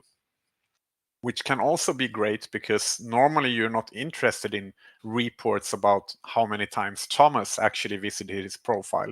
You want to know how many times any user visited that page. So it's usually better for reporting as well. So the solution here is that we create this, and this is really a simple version of it. We're creating this JavaScript variable in Matomo. I will show you better examples, but basically we're reading here the path, we're forcing it to be lowercase, and we're removing every trailing slash. This will not, of course, solve the issue with the username previously, but it's a start to at least remove the most common problems we see in Tag Manager or in the data for the page views. The full example here, I actually have a site where I share this, and I will share that with you later on, because we actually use the same JavaScript every time, and we do some modifications of it. So and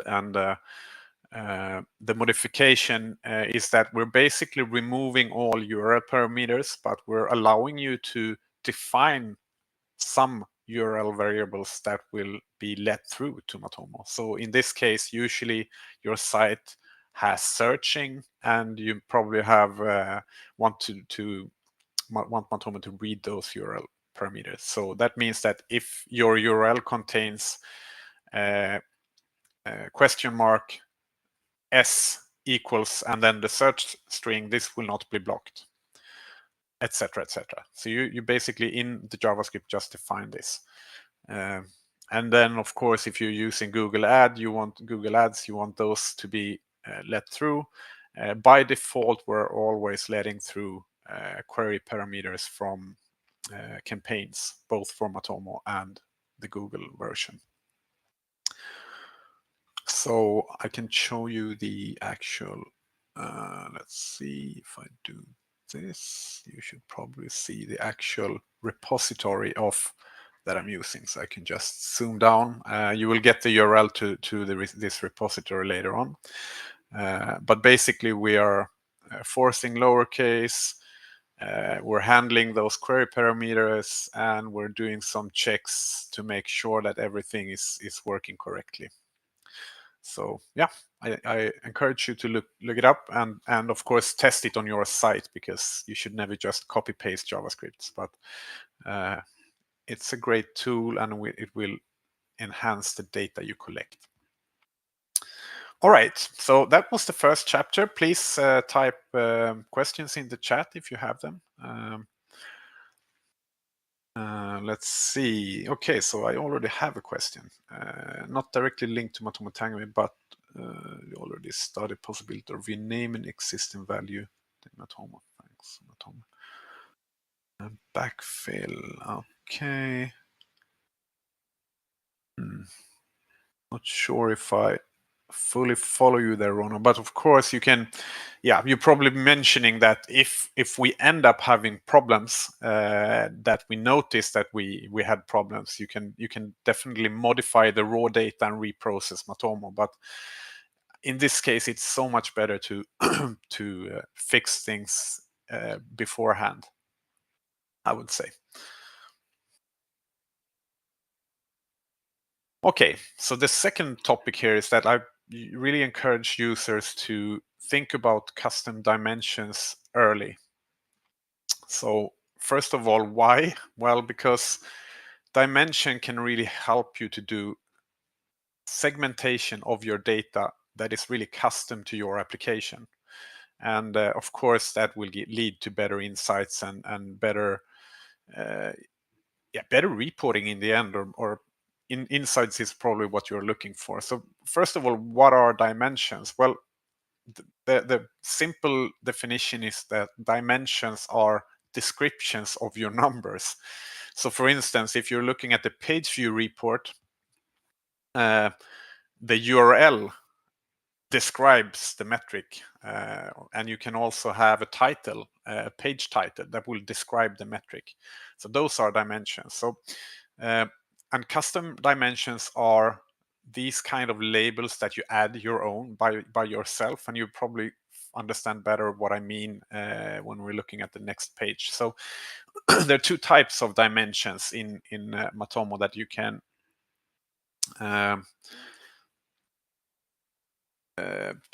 use, and the first one is action dimensions. And action dimensions are related to page views or events. So the simple example that I'm showing you right now is that maybe we want to catch some metadata from a particular page. So the image credit from an image, the author of the article, or the tag of the that the page belongs to. Those are really simple ones. The other option you have is to add visit dimension, and those are connected to the visit of the browser, basically. So that could be something that you read out from your CMS, whether the user is logged in. One example I did was that I read from the browser what setting the user had in their they could configure basically the font size. So they had an option to select small, medium, or large text in the application. And we could send that to Matomo and then make a filtering. So I just want to look at users that have a small font size.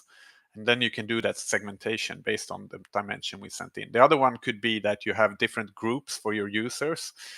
Maybe you have 3 customer types that people logged in, and you want to send that to Matomo to better filter out what type of group of user you're looking at. Oh.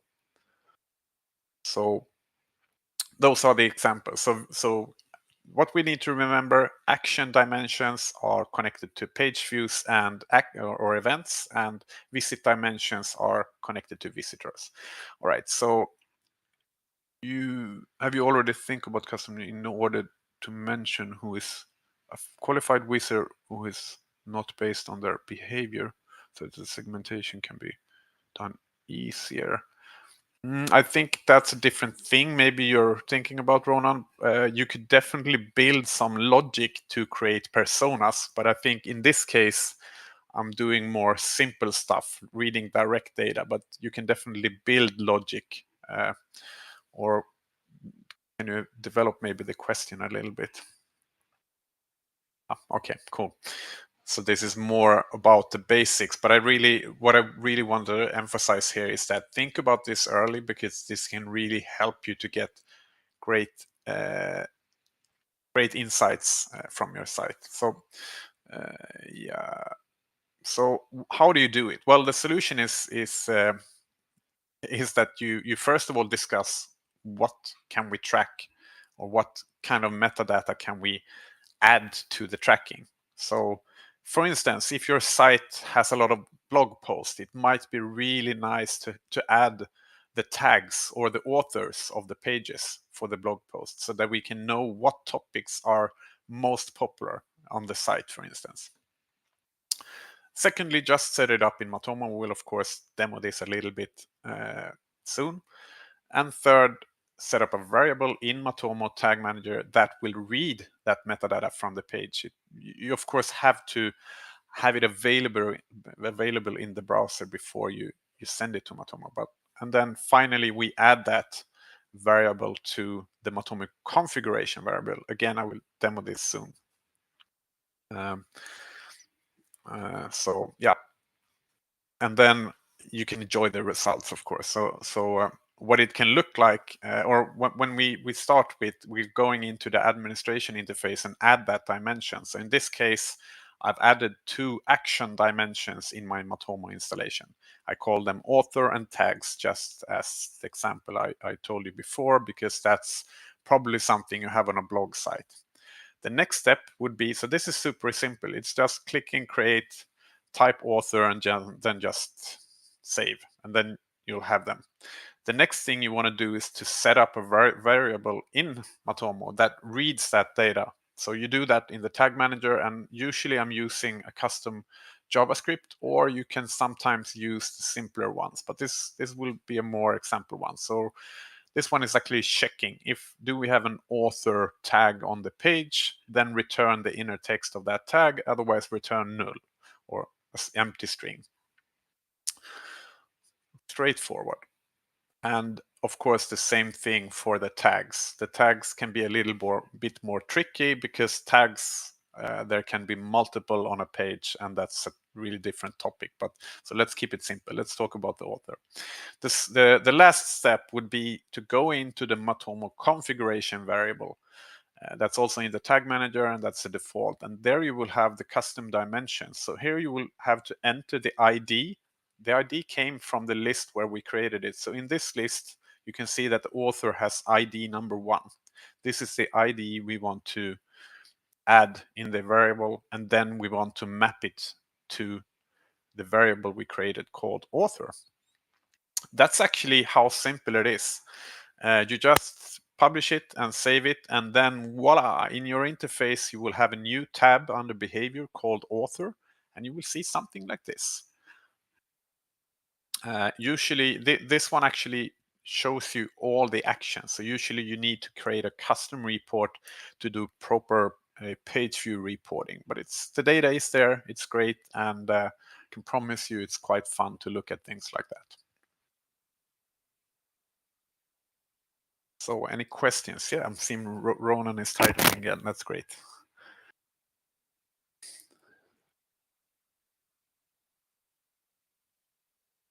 Okay, so the question is, the configuration you just showed us, is it something that you're deploying by automation to your clients, for example, by importing a container or a plugin, or is it something you perform manually?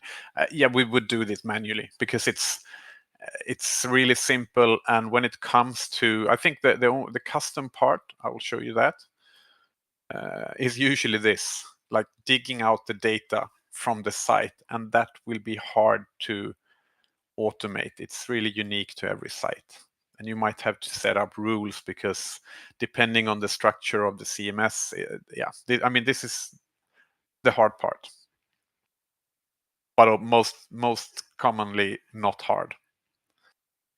Right, let's see, we have another question, I think. Udo Troutman. Waiting for that. Another use case that, I mean, in this case, you have the action report. So you're basically looking at the actions based on the author. If you're using the visit filtering, what you do instead, and I'll show you that, instead of that, you probably want to do a segment based on that. So if you create custom dimension, they will actually show up. So I can, in this case, I'm looking at author, but you will find actually also the visit dimension here. So you can, like, if you have a customer group called premium clients, you can create a segment, call it premium clients, just read the data from that and say that, all right, so if the custom segment is premium, we can look into only those users. So it's really, really powerful if you want to do something like that. Okay, let's see if we had more questions. Where were the chat? I just need to come to the right place. One question to variables is, if a variable has no value, what happens with the tracking of the custom dimensions? Well, you'll actually have, let's see if I can show you that. Hang on.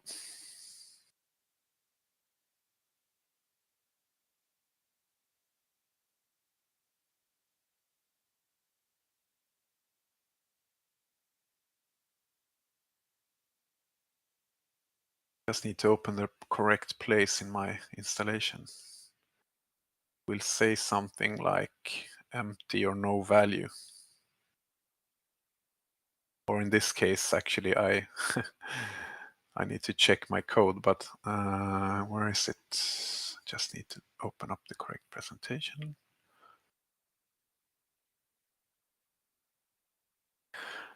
So in this case, I'm actually having some kind of a JavaScript error, but you will get a row that is usually empty. I don't remember the default value. Maybe we can check it here.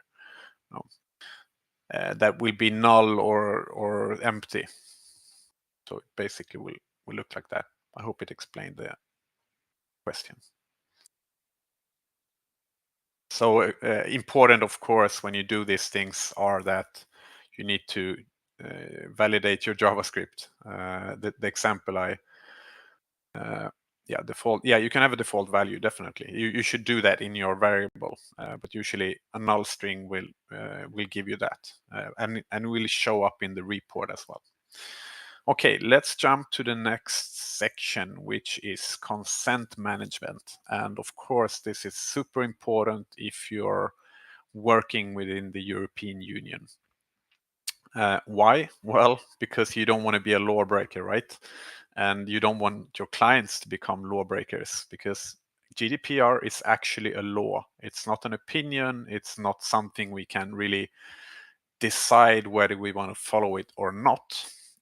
So when it comes to web analytics, we need to understand that users has to be able to do, they have a lot of rights, basically. And one of the things that is really important to understand is the definition of profiling when it comes to when it comes to consent. So what I also think you need to understand is that we often talk about personal data as something where you can identify an individual, but the GDPR data protection regulation actually goes beyond that, because they talk about indirect and direct data, or objective and subjective information. So it's actually not even necessary that the information itself make it possible to identify an individual. So this means that if you're just creating a unique ID, which is what Matomo does when they're setting a cookie, because they're setting that unique ID to be able to do profiling, and we'll come to see what profiling is.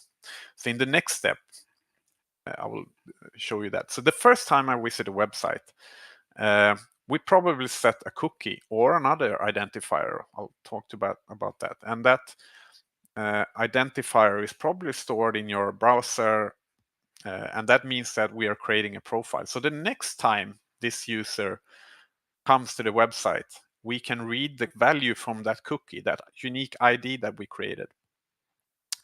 And then we can basically start to add data to that profile in our system. So in Matomo, we usually see this, that users have more than one visit. We can look at the visitor profile, and this means that we have been doing profiling on this user. And the profiling parts require consent in GDPR. So this is why we really, really need to take care of this.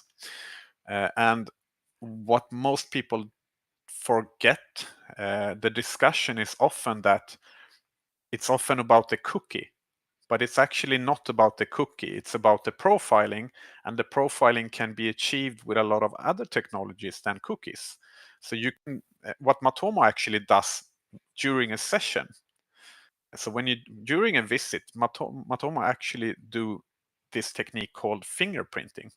So when you're disabling cookies in Matomo, we can still know that this is the same browser actually that sends data to Matomo. And fingerprinting is a server technology.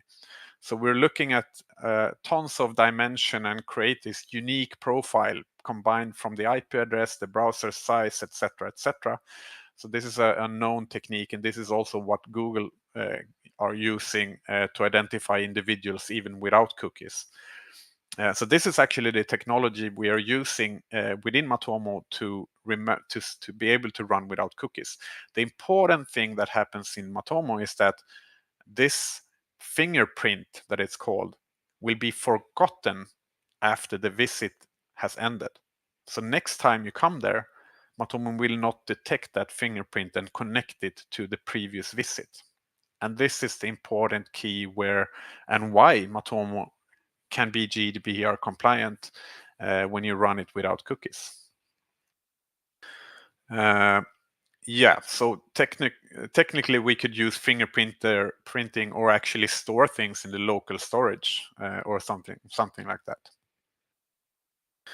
that. So the simple solution we need to do to become compliant is, of course, to run Matomo without cookies until you have a tracking consent. Second one is that we need to, as soon as we have a consent, or at least this is the best practice we're usually using, when you have that consent, then we allow Matomo to set its cookies as well, because we want that, right? Because that will give us better analytics features, and I will tell you a little bit about what you will lack if you're not setting cookies. And the last step is, of course, that we want to remove the consent if or remove Matomo's cookies if the tracking consent is removed. So what's the downside of this? Well, if we're running Matomo without cookies, of course, the returning visitor number is not really reliable anymore. The other thing we need to understand is that attribution will be limited.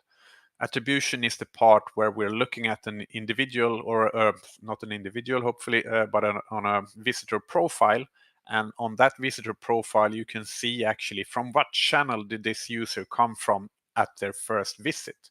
That type of information will of course be limited and not so reliable.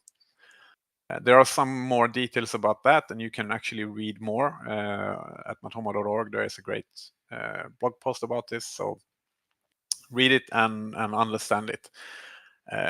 From my side and my perspective, I think this doesn't really matter. You have most of the data you need, and I usually say that when you're looking at data, you need to look at trends. You're not looking at facts. So we're still looking for trends when we're doing analytics, and trends that leads to insights that lead us to decision to change our application. All right. But hey, it's legal, right? So you're running without cookies, and it's going to be legal. So let's look at the details a little bit more in detail. So first of all, we want to force that cookie consent, or force Matomo to run without cookies before. So and then we need to set up two variables. I'm usually setting up one variable that looks at your CMP platform or cookie management platform. And then I usually set up, or I always set up a variable that looks at Matomo's consent cookie. Secondly, I create two tags, one for consent given and one for consent removed. We'll look at those soon. And then finally, two triggers that is the kind of logic. So when the consent given trigger is fired, we're firing the code for consent given.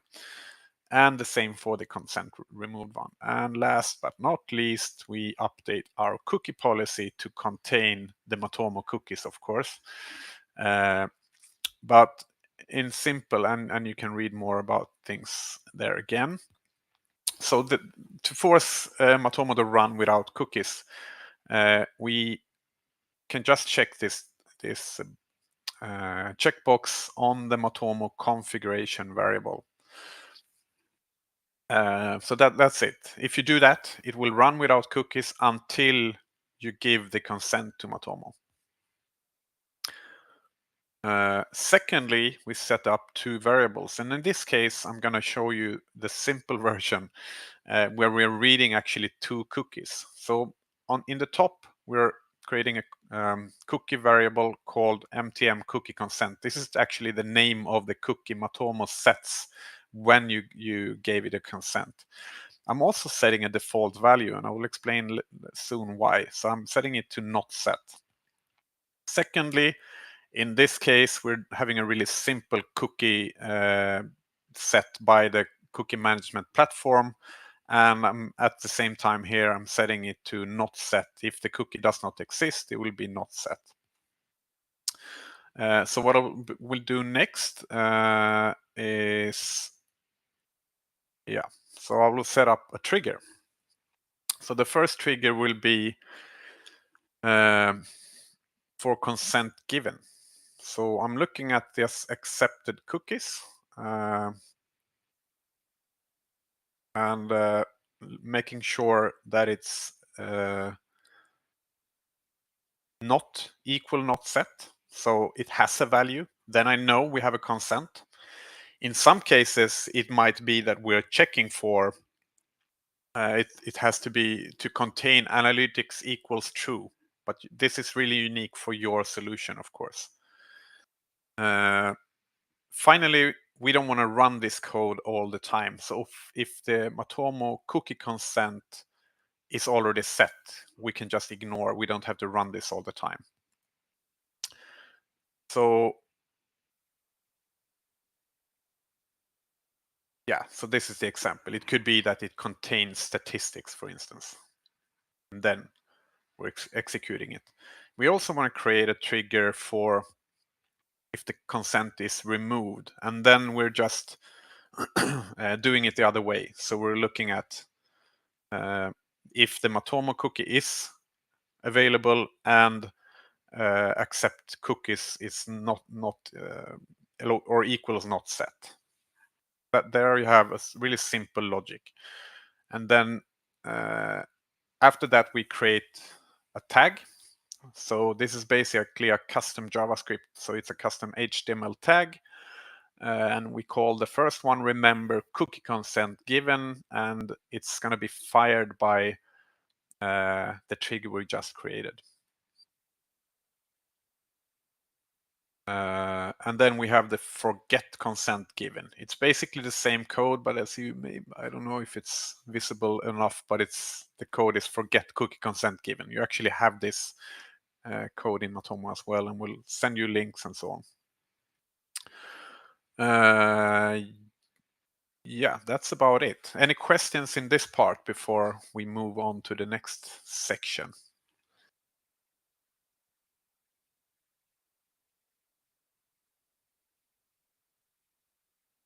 What I can mention here is that this is really the simple example. I've been using a lot of cookie management platforms, and in this example, we're using page view triggers. But what you would probably want to do is to create JavaScript triggers that fires on when someone, because in this logic, you will only check the consent on a page view. But you actually want to change it directly when someone changes the consent. So a little bit depending on what cookie management platform you have, you may want to set up event listeners so that you can fire on the consent managers built in JavaScript events and then fire these triggers. But that's a quite more advanced example, and I will not go into because it's really different code for different platforms. I'm just mentioning that this is actually a better way to do it. I actually built some of these tools, so I have code for Cookie Hub, Cookie Information, and I think 5 of them that can do that kind of logic. But it's way too detailed code. But you can contact me afterwards if you're interested, and I can show you some examples. All right, so no questions for this one. So next one is custom search tracking. So why? Well, of course, better search tracking might give you new insights and might give you ideas about what content your site is missing and so on. And you ever wondered why the search keyword with no result is always empty? Well, this is the reason why you're not using custom search tracking, and this is something you need to set up by yourself. And why? Well, on a website, if your website has some kind of a number saying how many search results you had on a search result page, that is a value that Matomo cannot really know what it is. You have to specifically point out that number, collect it, and send it to Matomo. And most of the times you really have to set up your own solution. So the solution here is that you start by disabling search, or you actually just change the settings a little bit. And this is a bit of a hack. I will show you that soon. We need to implement a new trigger that detects search. So maybe we're looking at a trigger where the page contains question mark, query, or search or something like that. It's of course unique for your page. Finally, we want to disable the page view tracking for the search page and set up a custom tag for that. And then execute our JavaScript that will collect, or we will want to set up variables that collects the search count, the search keyword, and etc. And finally, we want to execute some code to send the data to Matomo. So this is what we're doing. First of all, we go into the website configuration, and you probably seen this, but where you configure a website in Matomo, you have something called search tracking enabled, and you still want to have that enabled. The only thing I want you to do is to make sure you're not using the default search parameters. I'm actually adding a parameter that is not in use and a category parameter that is not in use. So that means we will not really catch any data from the URLs. Secondly, I'm creating, as I said, a trigger, maybe a page view. URL contains $Q equals blah blah blah, and then if your site has it dynamically adds searches. You probably want to do some history change plus some logic above. So that's the trigger, so that we know that someone searched. Finally, you want to create a JavaScript that reads the number from the page, and this is really unique to your page. You need to look into the HTML and make sure that you can read the search count div or whatever number you have there. But you need to create a variable, and of course do your testing, make sure that if you're not having anything, don't return anything, and so on. What we want to do next is that we maybe want to create a variable to read if we have this URL query parameter called Q. We can create a variable to just read that, and we can call it search keyword. Maybe we want to have a category from the URL in the same way, so we're creating another variable containing the category, whatever name that has. And now to the magic. We're creating this custom HTML tag where we're reading the variables like this, and then the row here push track site search keyword, search count, and we're sending it to, in this case, I actually was skipping search keyword or search category. That would be the empty line in the middle, but if you have it, you can send it. And if you do so, Matomo will start to catch your search counts, and you will probably love it a little bit more than you already did. I will send you links to these, some code examples later on. And any questions on this part so far?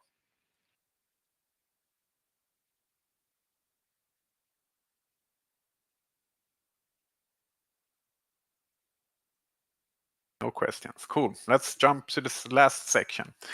Accessing data relative to the click element. One of my favorite ones. So a lot of times setting up tracking can be really, really frustrating. You're getting to a site that someone else has coded, and the project manager or the responsible for the sites, they want to track a lot of things, and we're probably helping them to, like, yeah, on this page we really would like to read this and that and send it in as events. But then when you start to code, you notice that it's really, really hard to get the correct data out from the site. And the really, really simple, stupid example I usually start with is this. You have the code in pink. So you have a button, click element. And when someone clicks this button, what I really want is some information that is actually not available on the button itself. So in Matomo, you usually have something called click text, but that will be something else. What I really want is to return the class name of the div above it, or much more complicated usually.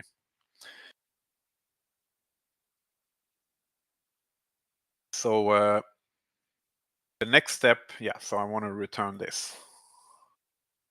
The example from a website perspective can be that we have a page like this, and when someone clicks one of the newsletters or news links, we want to read the title in the section above. And this will never really be easy, especially if there are multiple sections on the site. And when you run into these problems, you usually need to run a lot or write a lot more complicated code. So I will give you just a simple code to solve this. So if someone clicks on the button and then you want to read the class name of the element above, you can create, and again, you don't need to take photos here. I will send you a link to my GitHub repository where this code is available. But you're basically using the Matomo Tag Manager data layer and check what type of event there was, and then you're reading with the data layer again. So you have this thing called the click element, and then you read the parent element. This is just simple JavaScript, maybe not so simple, and then you return the class name of that element. So this is really a simple one. If you're going to go a little bit more advanced, you can, in this case, now we're just shorting it down. So you have the click element, and then you're using the parent's parent. So we're actually taking 2 steps up in the structure. And then maybe we want to check if a button is already expanded or something like that. So you can do that in a variable and use that output in a trigger. So in this case, this is usually if you have accordions on a site and you want to know if the accordion is already open or not when someone clicks it, you can probably use a code like this to find out if the parent, whatever it is, has the area expanded attribute or something else that makes you sure that it's open or closed. Another function you can use is closest. What closest will do is that we'll just search upwards in the HTML structure. So let's say it's 10 levels above the element people actually click to. We'll find it this way. So that's really, really, really powerful. What you can start to do is just open up a website where you have Matomo, and you can, in the console, use this Matomo Tag Manager data layer get MTM click element. That will be, so if you're just right click on anything or click anywhere on the page, don't click on menus, so that takes you to another page, but just try to click, and then you type this in the console, and it will actually return the element you clicked on.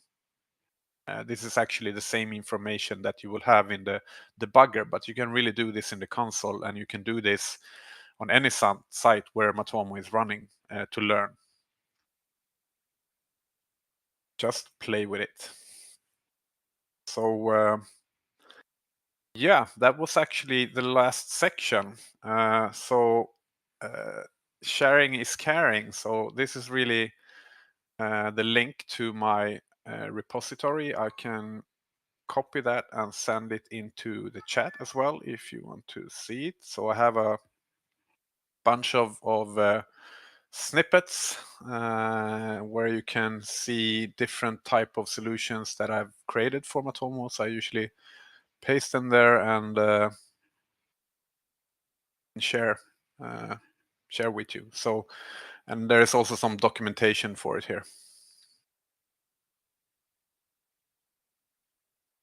All right. Okay. Thank you very much, Thomas. I'm sorry every question that I asked you were kind of a bit off topic because you know that I'm a huge fan of yours, so I already watched the previous conferences that you already held at Matomocamp. Though I still have one question for you, which is coming on and on with my client. Yeah. So in fact, those questions are linked with the 2 premium features of Matomo, which are the form analytics and the media analytics. So I have different type of clients, and some of them cannot afford to purchase premium features. So when that's the case, I need to find out a way, let's say, to offer them some, let's say, affordable solution. And one of them is, of course, to go on Simo Hava websites or other tutorial that I can find on the internet in order to automate, let's say, kind of the same thing that form analytics and media analytics. And so far, I didn't find any good solution when it comes to tracking automatically video from YouTube. And I just wanted to know if on your side you already saw some scripts that you Actually, can adapt to this format. I have some scripts for it. First of all, you need to know because if you're using the iframe version of YouTube, you will not be able to track that. Yeah. However, there is a URL parameter you can add. Let's see if I can find it. like the enable API GSP something. Yeah, exactly. Okay. Exactly. Yeah, you're correct. So if you're using that, yeah, maybe you already knew it. So it's the enable API. We're correct. So if you use that, you will actually be able to listen. You can create event listeners in your console. I don't remember the code, but I've done it before. And then you can do pretty much the same thing as that's probably what Matomo is using as well. Because, you know, if you're using the iframe version of YouTube in Matomo Media Analytics can't read that either unless you add that parameter. It's really blocked. Okay. But I can see if I can find anything. Let's chat about that later. And I can dig into my old code libraries. Okay.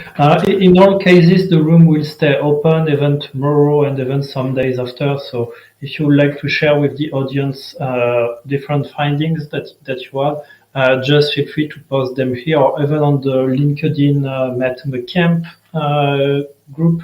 That's no big deal. You can really put it up there. Are there any questions left from the audience? Lots of thank you. So I can see. What I can say that's don't miss my session tomorrow. I'm really thrilled about the thing we've done with Apache Superset. It's I'm getting happier and happier every day when I use it.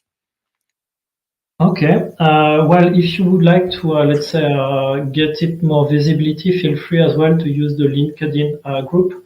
When you post something, I guess it goes through my moderation, but I'm like kind of checking it almost every 5 seconds here, so I will approve it so that you can get maybe a little help from the social network. But do not hesitate to do it because I mean, I have like 40 different speakers.